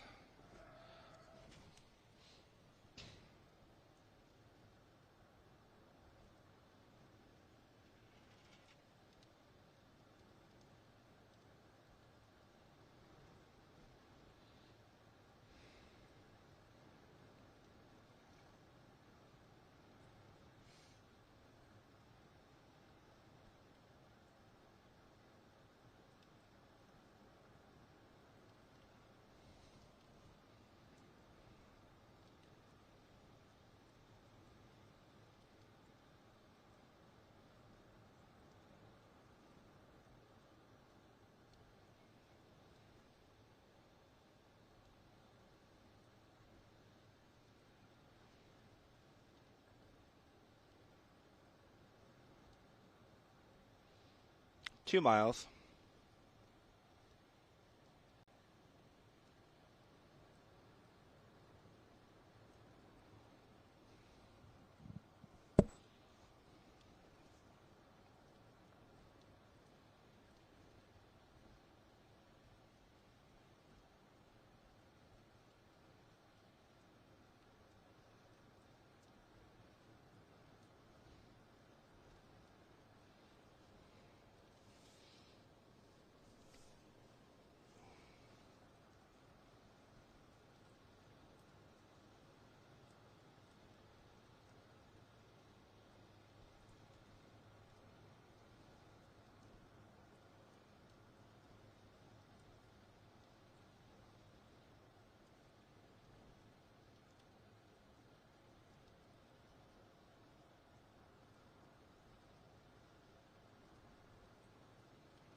I'm not roaming. Call on Wi-Fi, you idiot. You got half mile. Where is... iPhones are the bane of my existence.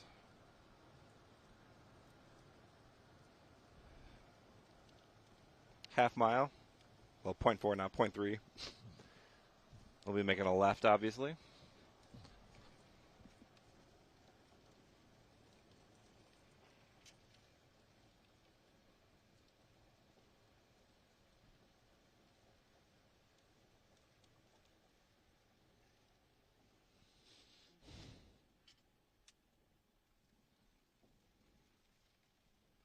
How do you do Wi-Fi calling? Alright, and then we'll take this for a little bit. 2.5 miles. If I'm offending the iPhone, if there's anybody still in this chat, I don't know if we still have a crowd or not, but apologize if I offended anybody that loves iPhones, because I hate iPhones. How do you do Wi-Fi calling? Searching for it in the settings was not helping. Was not helping me out. Cellular? Oh, Wi-Fi. Why? Okay, I found it. We're good. We're good. We're good. We're good. Enable. We found it. I have to put in an address? Why? I don't want to put in an address. Okay. Can I just do 123 Fake Street? Can I just do that?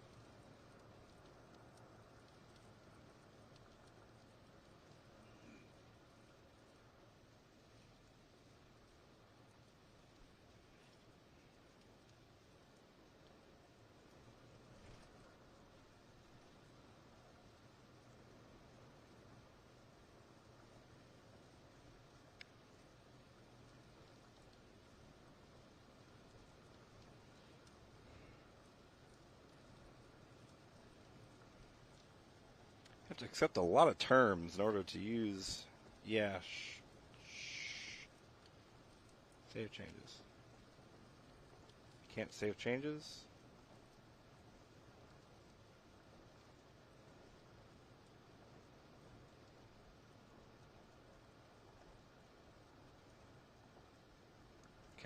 think I can call now.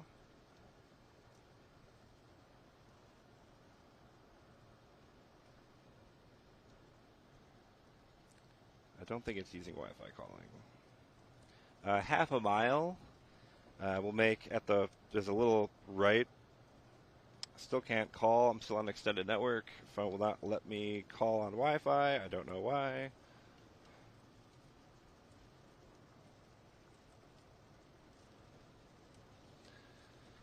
So basically at this curve is the turn right.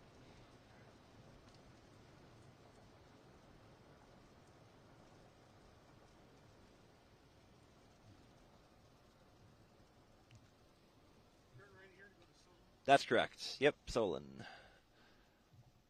And then we're on this for a short distance. And we go left, right up at the edge of this field. Right up here. Yeah, right here.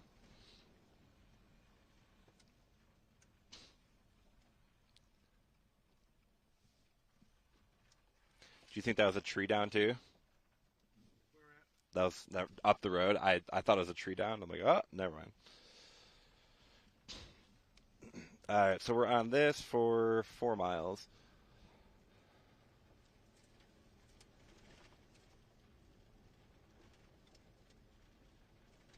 Okay, I'm finally calling.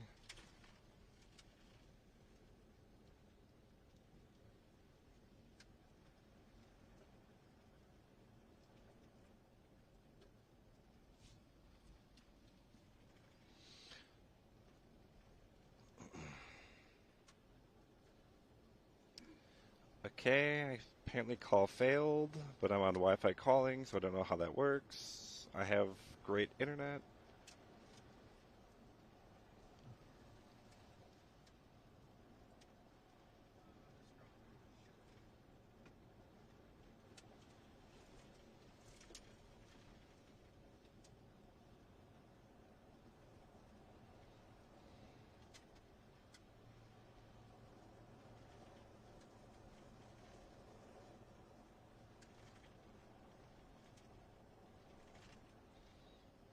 So did you not actually do Wi-Fi calling, or Wi-Fi calling will on this phone enable? Do it. Just do it.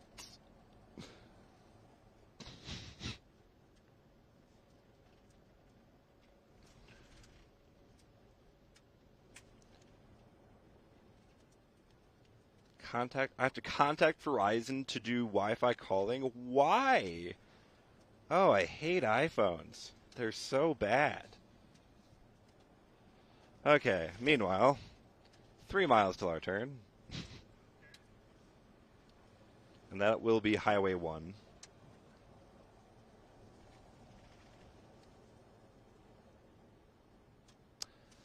I guess I'm going to have to call in on my personal phone because I can't. Great.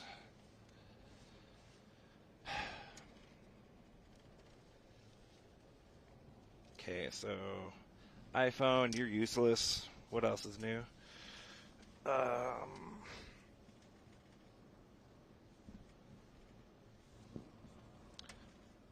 Where are my...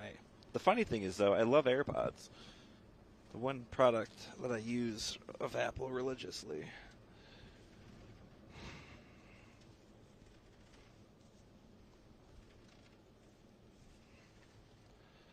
Okay.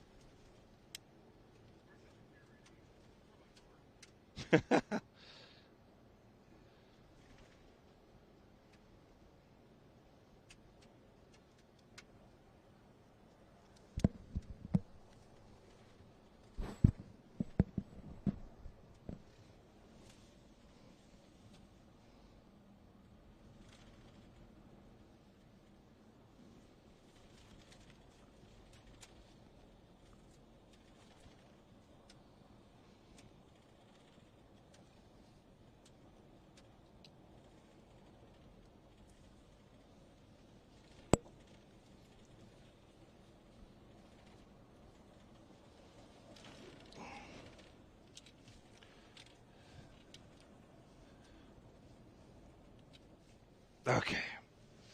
Getting situated here.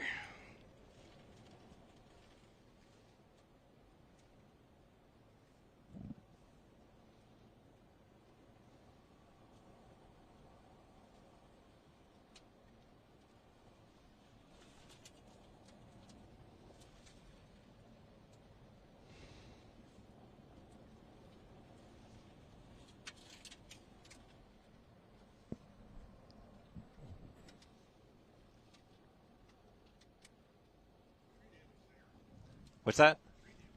Oh, yeah. Okay.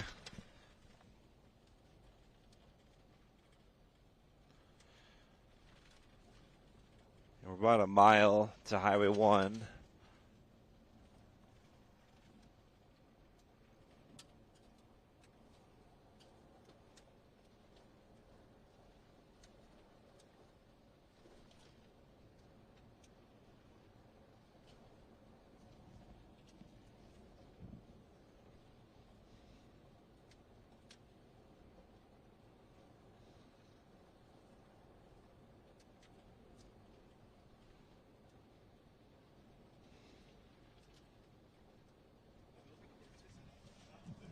Yeah.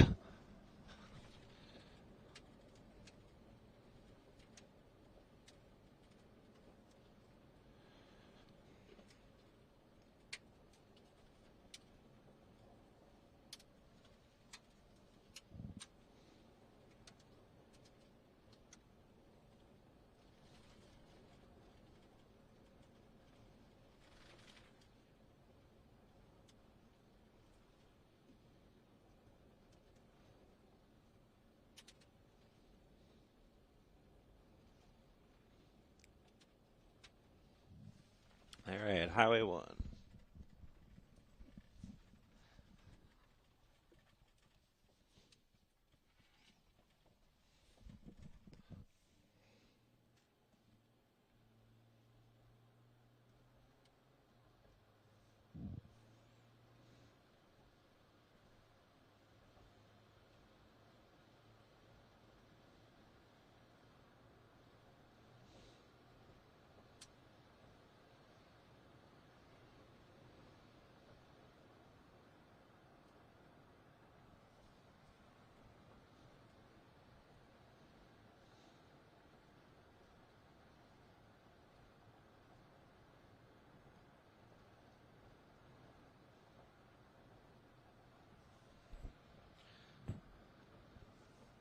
All right, about a mile to Solon. Keep your eyes open for debris.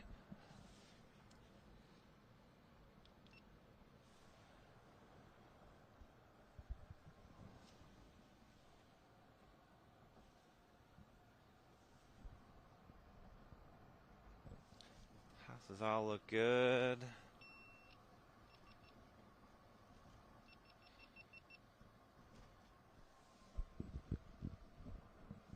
Tree branches. Gas station looks good. Dairy Queen looks good.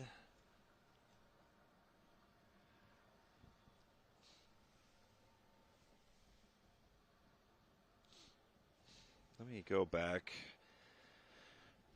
Radar scans to see if I can figure out where this might have crossed.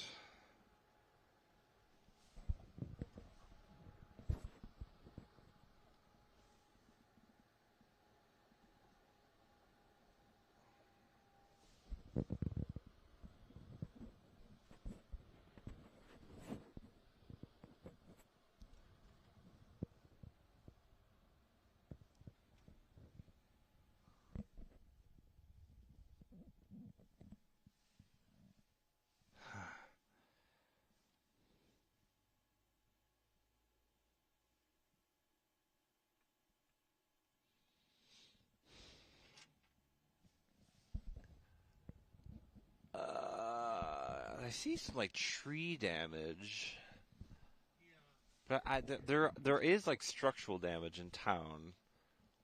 I know.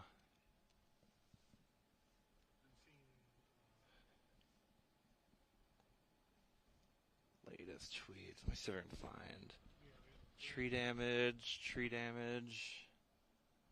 This all blowing northeast, which means a tornado probably passed west of here to our left somewhere.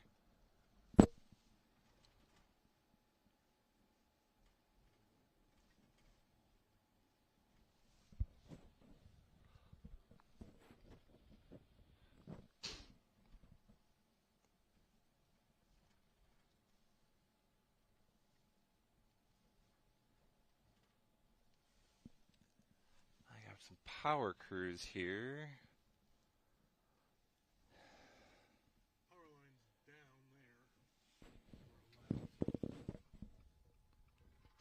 there. I got you. Looking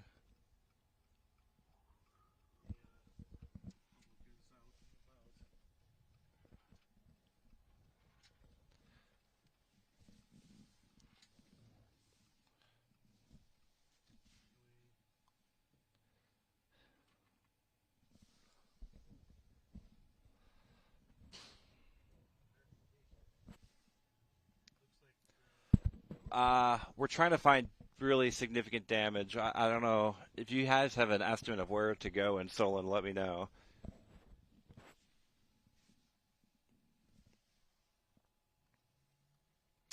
Yeah, I can tell you there's a lot of people walking around kind of assessing the state of things here in Solon. We did see power lines down right near the center of town. We do have power crews on scene. Also, firefighters have been walking around town. There's a lot of tree damage through town as well, a lot of branches down. So we're kind of still trying to get a feel for exactly what the town of Solon went through.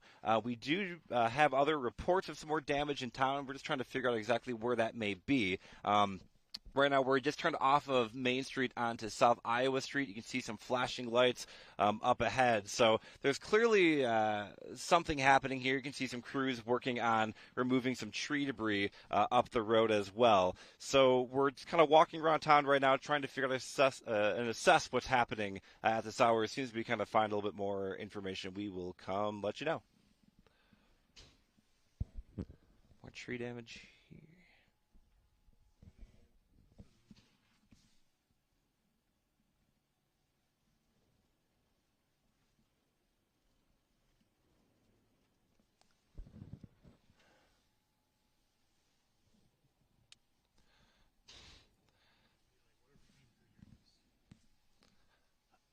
That's a big tree left.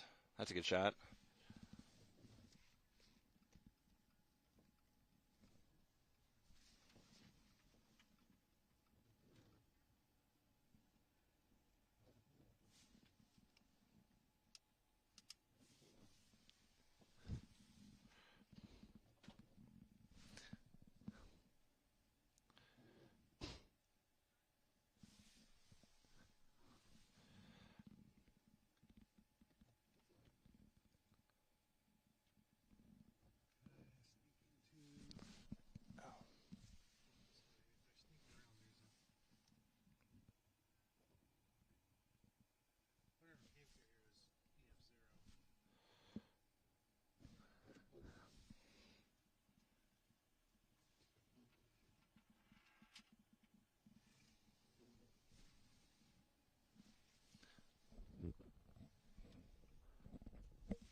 Another uprooted tree.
As far as we could tell, it seems like most of the buildings are okay. We did see a few shingles off of a few roofs and things like that, but the main thing that we're seeing in Solon is tree damage. We obviously have a large tree down, and you can see the people on the left side of that tree to kind of give some perspective of just how large it is. And we'll swing over. We're on South Dubuque Street at the intersection of 2nd Street, East 2nd Street, and you can see crews are also working on this other side of the road. It did not take long for the city crews to do their job and start clearing the roads. There's another large tree that is blocking East 2nd Street just west of Dubuque Street. So there's obviously a lot of tree damage in town. Thankfully, it doesn't appear that we're seeing anything significant in terms of building damage, but we will keep you updated. Otherwise, again, these storms are still not quite done. It's still rather windy. A lot of people walking around. If you are in a damage area, one thing to keep in mind, of course, is down power lines. Be very mindful of power lines that may be down if you are assessing the damage. Better yet, just wait till the storms are over with and let utility crews kind of take control of the situation.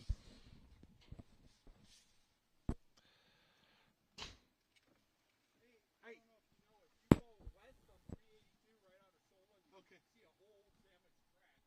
Okay. And pour through some of the new houses over there. Ooh, okay. It's not complete, but you get right as you leave Solon. Okay. So just as you leave Solon is what he said? Yeah, so we didn't go far enough to the west. I got you. Okay, so we can go back up to Maine. Yeah. Were you rolling on this, by the way? Yeah. Okay. And he said that there's some pretty good damage west. 382.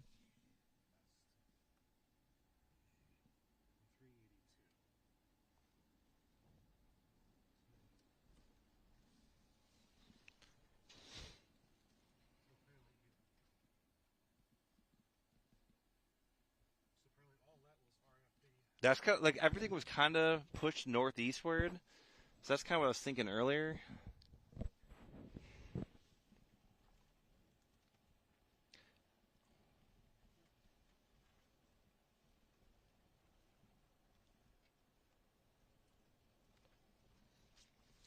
Okay, the roof was ripped off, according to Mike Howell, of El Sol Mexican Cuisine, which is right to our right at the intersection of here Main and Highway 1. So if you want to spin by that real quick, just to kind of do a lap around, just to see, and then we can go back west. Oh yeah, you can kind of see the. If you want to swing the bubble cam up. Yep. Yeah, you can see the roof is gone. Oh yeah. Okay. So I think that's why fire is here.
All right. I just want to go west then. Check these houses out.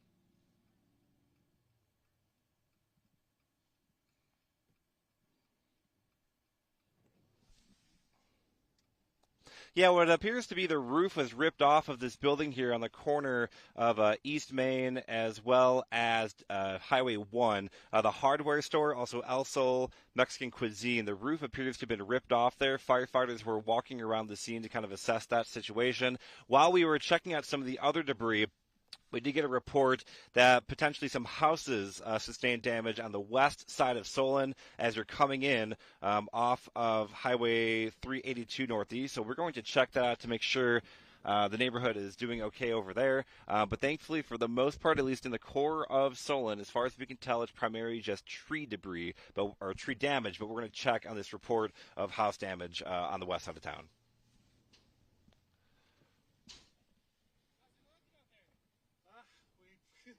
Thanks. You bet. I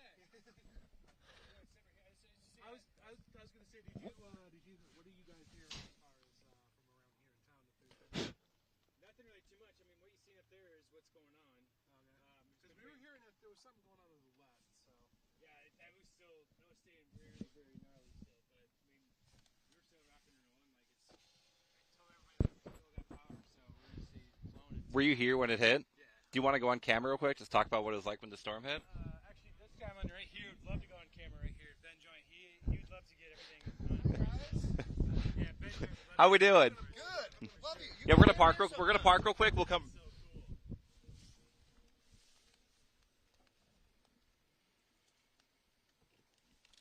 All right. Let me.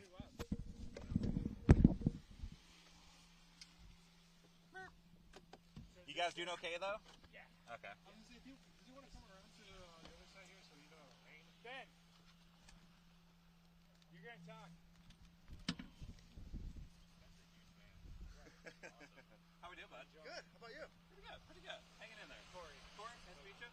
Ben, nice to meet you. Nice to meet you. I'm Joe. Joe, nice to meet you, man. I lost my AirPod. Let me find it real quick. Oh, damn. You guys, I hate it when they pop out on are you you. guys hearing still more coming? No, this is pretty much it. There's this line that's coming on through. It'll be kind of gusty, but once it passes on through, that's pretty much going to be it. So, yeah. We're good. How we doing? Do you want this picture for the news? Where is this at? By El Solon, right on the corner. Oh, so was it around the corner? Yeah, it's like behind the building. I mean, if you want to chime in, iowasnewsnow.com/chime in. What am I supposed to do here? We're going to grab a mic real quick. We just want to talk to the camera about what it was like going through the storm. Okay, perfect.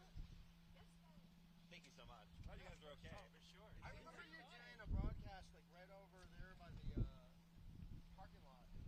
God, it's been a couple years ago maybe now. Yeah, because you were raising money for firefighters. Is that what it was? Firehouse? Yes. I remember that. Yep. I don't remember rain either, so.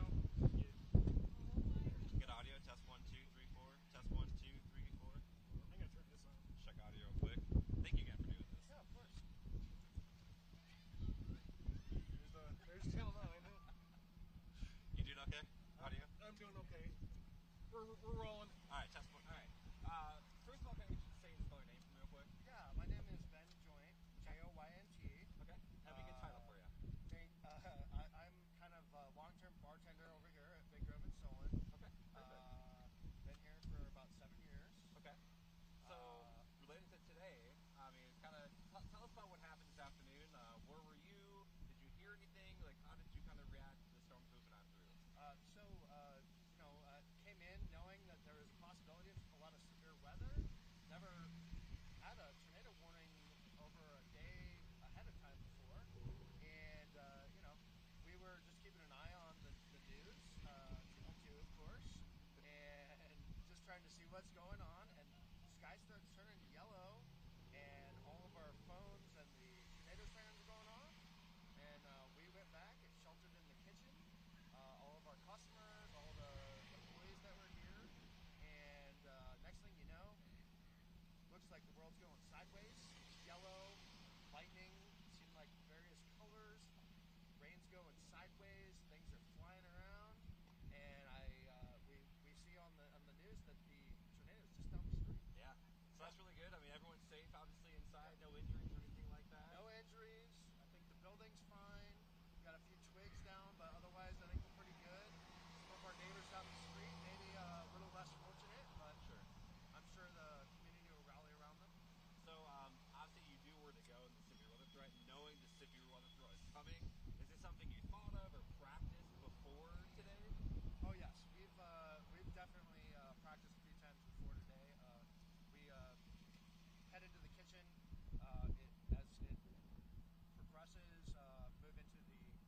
Thank you so much. Thank you. All right, guys. Appreciate it. Really appreciate Have a it. good day. Okay. Thanks for covering the Yeah, weather so of well. course. Thank you, guys. Bring back Inside, next stay one. warm. Yeah, appreciate it. I guess, do you want to swing around that Mexican place again? I guess the far side is all where the roof damage is.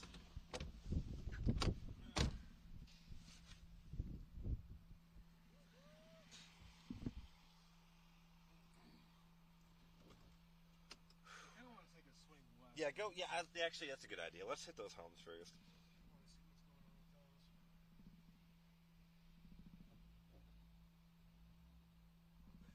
what's going on with those. Backing up very slowly because I can't see.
Eyes on anything? See some crews over there, but I don't see much damage.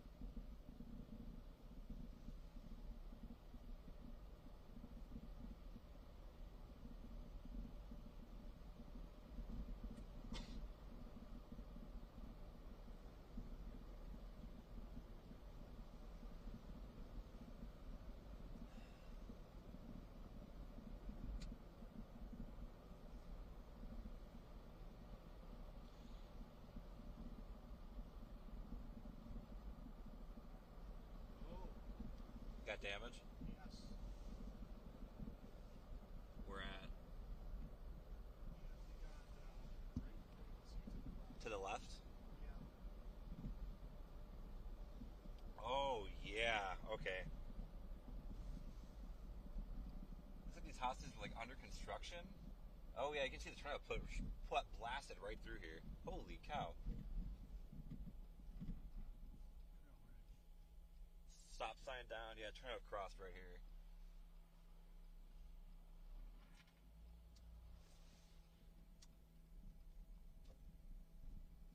Do you want to try and set up a stand-up live shot? Yeah. Okay.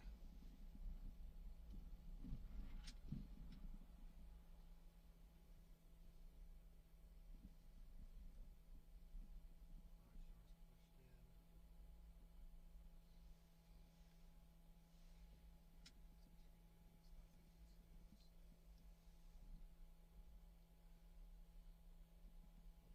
Yeah, this looks good. I love it. Well, hate it. Hate to see it, but God. I mean, at least these look like they're new construction, not occupied. So I don't think anyone was here. All right. I got that mic still. I'll get the live view out. YouTube friends, you're going to lose our live shot here because we're going to set up for a live interview. So give me a minute, guys. We're going to go black for y'all for a while. Actually, no. You will actually... We're on live to you, Matrix. Actually, you will still be able to see us. Stand by.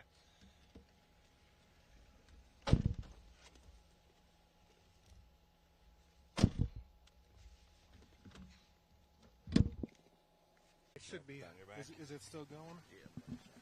Do you want to walk and talk? Yeah, let's do that. We can Here, start. Get what you need. I'll hold it. Yeah, I need you to. I can hold that? Just for just 1 second. Well, put it on. That's one thing I forgot to throw in the car was my jacket. I have one in my car if you need. I have another rain jacket. A station. Because I always use that one. So my rain jacket. Okay. How we doing? What, did they hit Main Street and lift? It looks like it came here. I think everything in town is what we call RFD. Yeah, my man. I think it passed here, but the strong winds went through town. But this clearly is a tornado path. It literally crossed right here. So it looks like it just missed town, just barely. So I know the El Sol, the Mexican restaurant, lost its roof too. Yeah, so. it's in the backyard of our grandma's house. Oh no, is she okay though? Oh yeah. Oh, that's good. That's good. I was just standing out back watching it, and all of a sudden, roofing and fighting. Do you want to do a quick live interview? A quick interview? Not today. Real easy. 30 seconds. Okay. Rolling. Okay. Can you just first to say and spell your name for me real quick? Yeah, Keaton Moore, KeatonMoore. What happened? Basically, we got the tornado warnings and everything, and we got out in front of the storm, and as soon as we got the Solon, the sirens started going off, and then watching the storm, we could see debris just falling out of the sky, corn stalks, pieces of siding, pieces of roofing. You know, it was pretty intense. You could hear it. I mean, you could hear it. But when you say you were out trying to get ahead of it, were you driving? Or Yeah, we came from Iowa City actually. Oh, My okay. wife was at work, so. Yep. Okay. Well, everyone's safe that you're aware of and everything like that? Everyone's safe, yep. All right, good to hear. Thank you guys so much. I appreciate it. Yeah, you too. Thank you. Are you down in IFB? Yes, I'm an IP.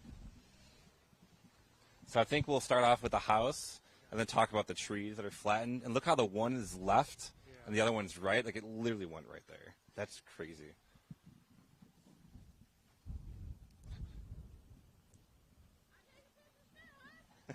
How we doing? We're doing all right. I guess we can just do it here. I'll just do it here.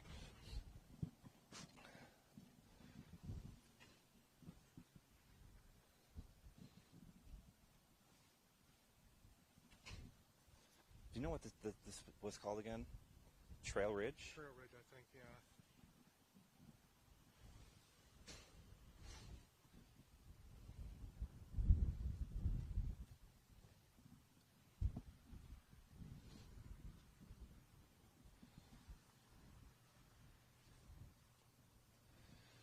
Stand by. Standing by.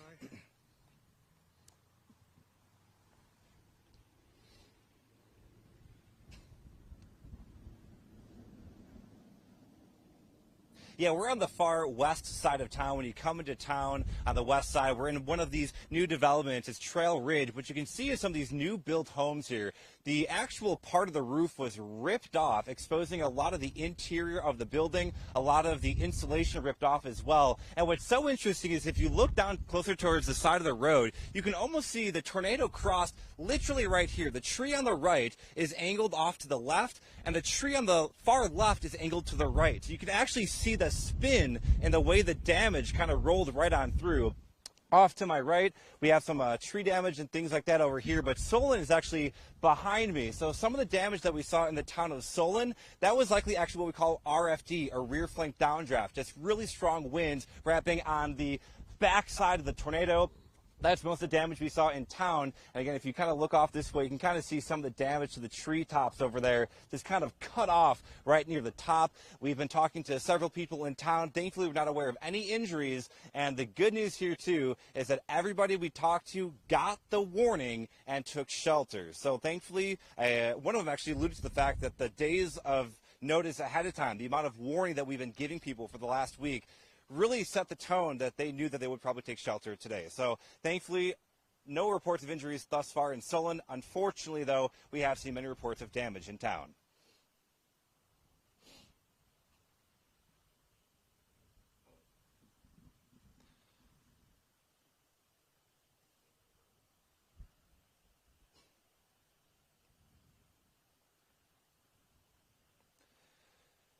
Yeah, when we were in Solon itself, when we were driving around, we saw those big trees that were knocked over and things like that. Most of that was tree debris. Again, over here on the far west side is where we see more structural damage. So that's kind of where the tornado appears to have come, quite literally right through this Trail Ridge subdivision. But again, in town itself, it's mainly just tree damage. We saw a lot of very large trees down, tree limbs down, power lines hanging in some of those limbs. thankfully, again, you can, I'm just to show the power of it. I'm actually kind of looking over a little bit closer at some of the damage here. Zim, if you look at the far right, you can actually see an air conditioner unit that clearly was just ripped from wherever it came from and just kind of deposited there. It really just goes to show the force of this tornado. And of course, the garage doors on the houses themselves also kind of bent into shape. I believe these houses, as you can kind of tell by the driveway, are still new construction. I don't think anybody was actually living here in this area. But also, of course, you have the porta potty that's knocked over as well, just kind of showing the intensity of the winds that were coming through town here.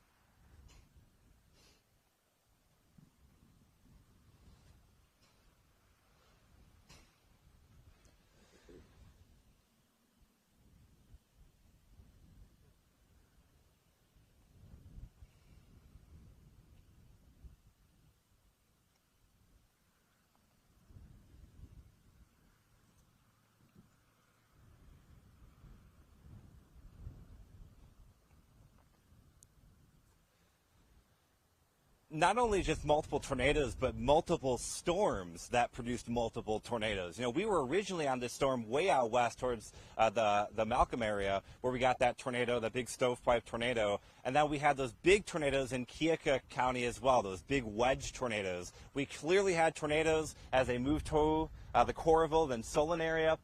There might be even more damage kind of in this subdivision. We'll check that out in a minute. Yeah, multiple reports of damage, multiple tornadoes clearly have occurred from multiple different storms. And this was the area right where I'm standing right now that was in a level 5 of 5 risk, a high risk for severe weather, and that's certainly verified today.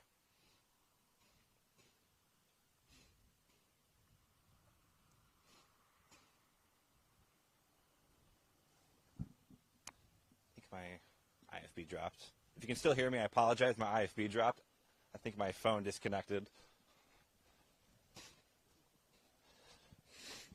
Now you can see just like pieces of wood.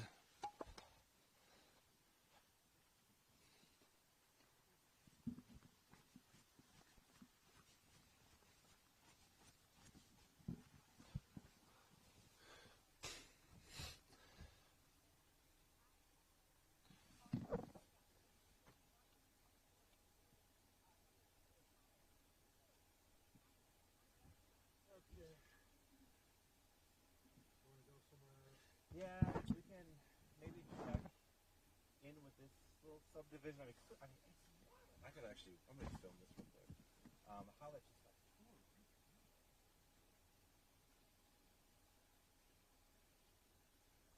Where is the...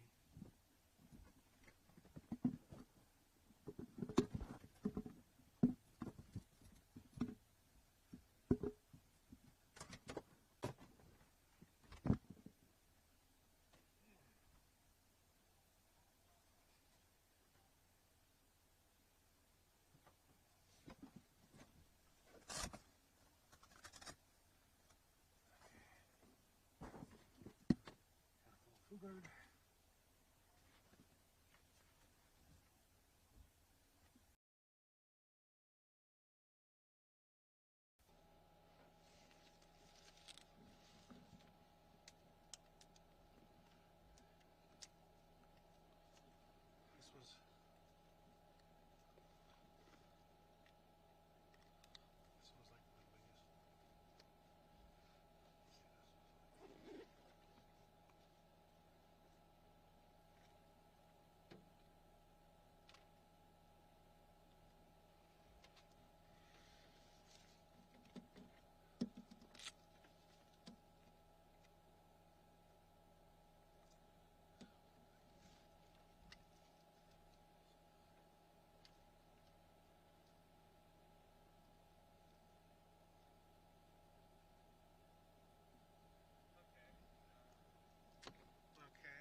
hooked back up. All right.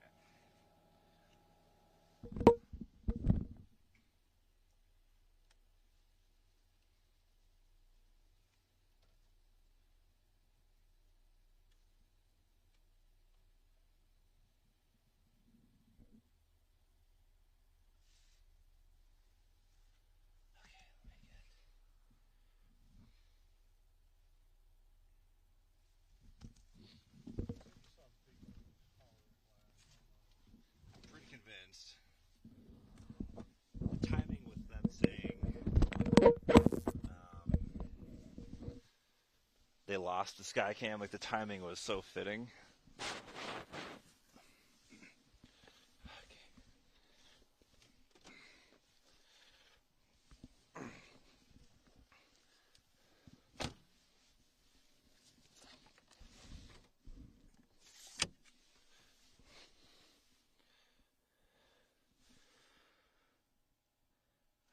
I think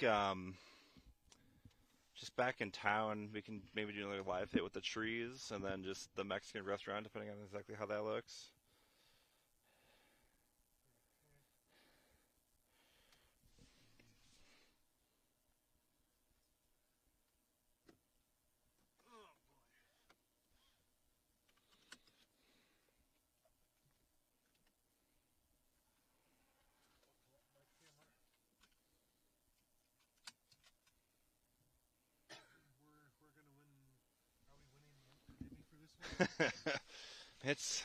It's wild. We got 3 tornadoes on TV today.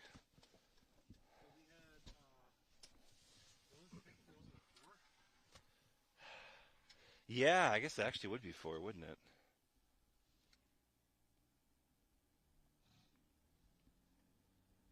We had 2 on Skycams, we had 2 on Rotor. Oh yeah, coral, the secondary coral, yeah.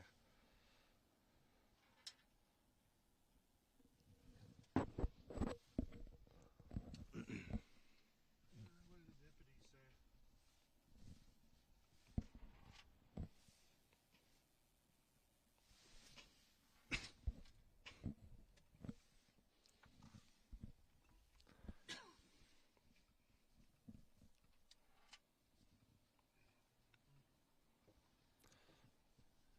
Yes, I just talked to a deputy who was kind of making the rounds, kind of passing through town. He said he's a lot of reports of damage, a lot of reports of sheds and barns damage. We had the house damage here on the far west side of Solon, the roof damage in Solon proper. But as far as he is aware, there have been no injuries attributed to the severe weather that we've faced so far today. We are actually going to head back into Solon right now. We're going to do another check on some of the tree damage and things like that are in town. But again, the best news that I've heard so far is that there are no injuries here in Johnson County, as far as the deputy is aware. Now, there are, of course, there were other tornadoes in Keokuk, Washington County. Just keeping that in mind, that there could be other injuries elsewhere. But thankfully, as far as we're aware, no injuries in Johnson County.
Oh, we got some flashing lights now.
Well, there's your damage.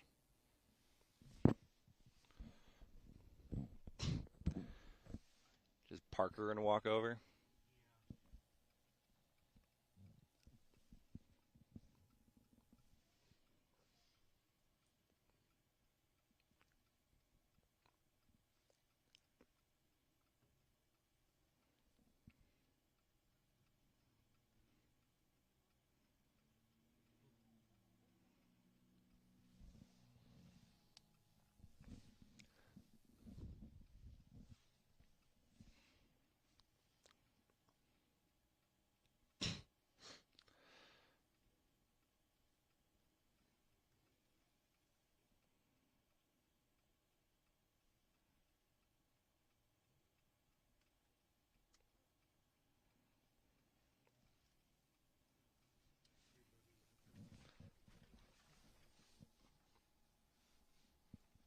So yeah, park back here. I like it.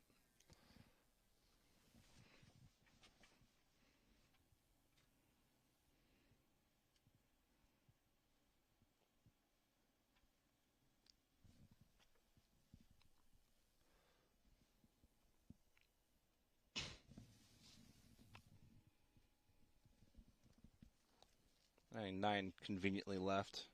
Perfect.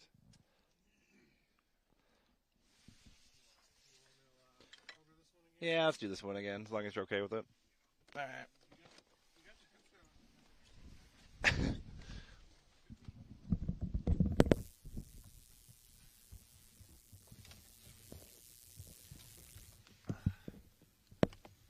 Yes. Okay.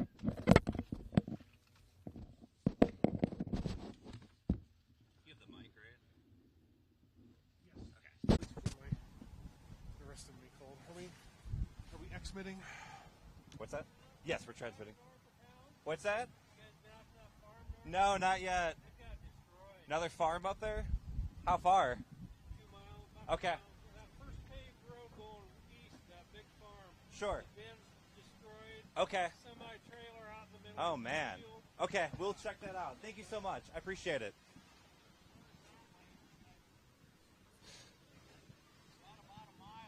The barn, yeah, we just heard. Thank you.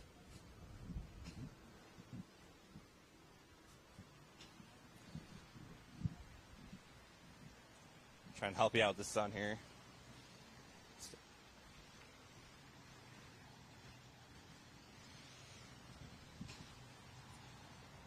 You ready?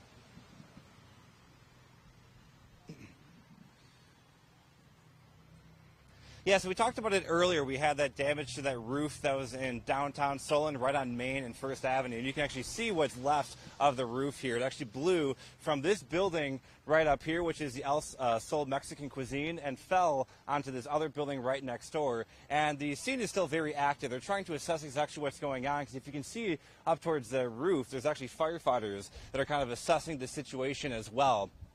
Just trying to really see if the damage to the building is that severe where maybe they won't be able to return and something like that. So we're actually going to continue down this road. You can kind of see there's a lot of people here in Solon that are kind of just checking out the damage. They probably have seen the severe weather reports. They obviously got the severe weather warnings. And again, you can see here on the front of the building, that's actually where we do have the fire department kind of staging right now.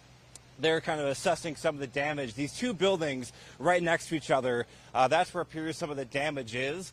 You can see the El Sol Mexican cuisine. And one other thing that we're looking at is a lot of these signs have been kind of blown down by the winds. You see these big interstate signs marking actually bent right near the base here due to some of the strong winds that we're experiencing. It appears that most of the damage here in Solon was actually wind damage, and thankfully it appears the worst damage is east of the area. We do have a few other reports of some more major damage north of Solon.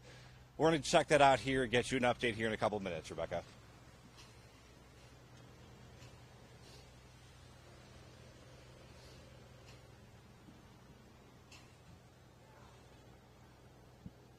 Go, we're good. Yeah, I want to shoot some B-roll. I'll let you do that. Thank you so much.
You want to facilitate the transfer? Yep, I got you.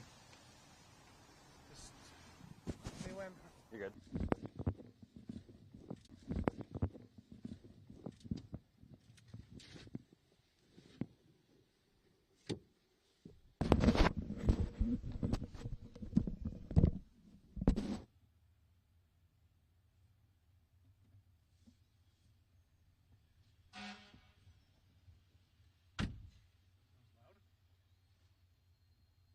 Give him a little toot.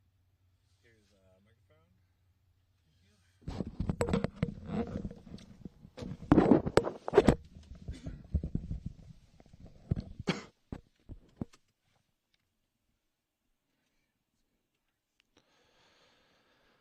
Okay, so I guess we can check out this barn situation. farm situation.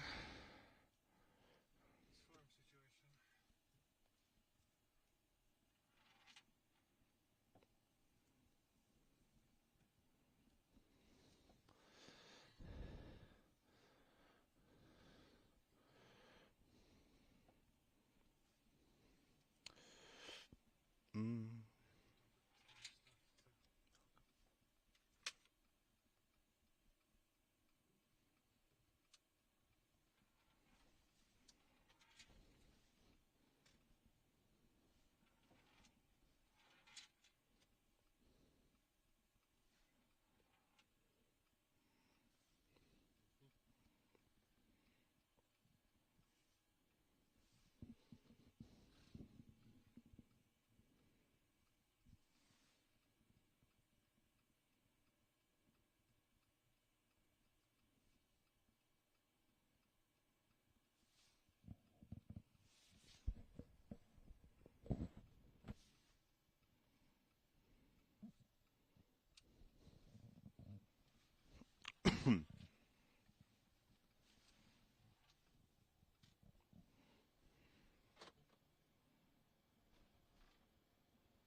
Oh yeah.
Big damage.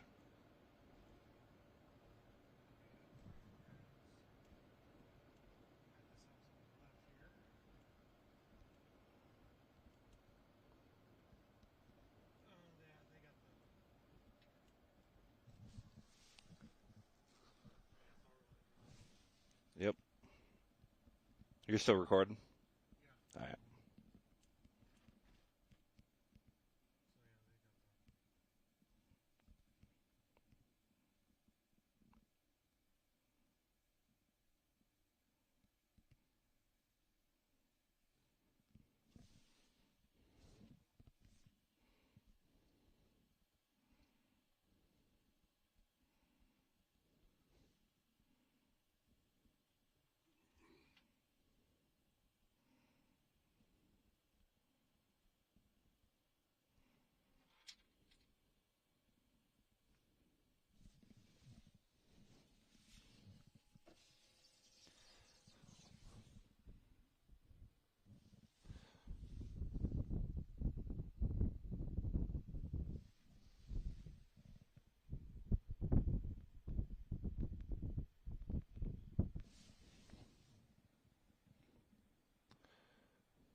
Oh. Damage on the left here.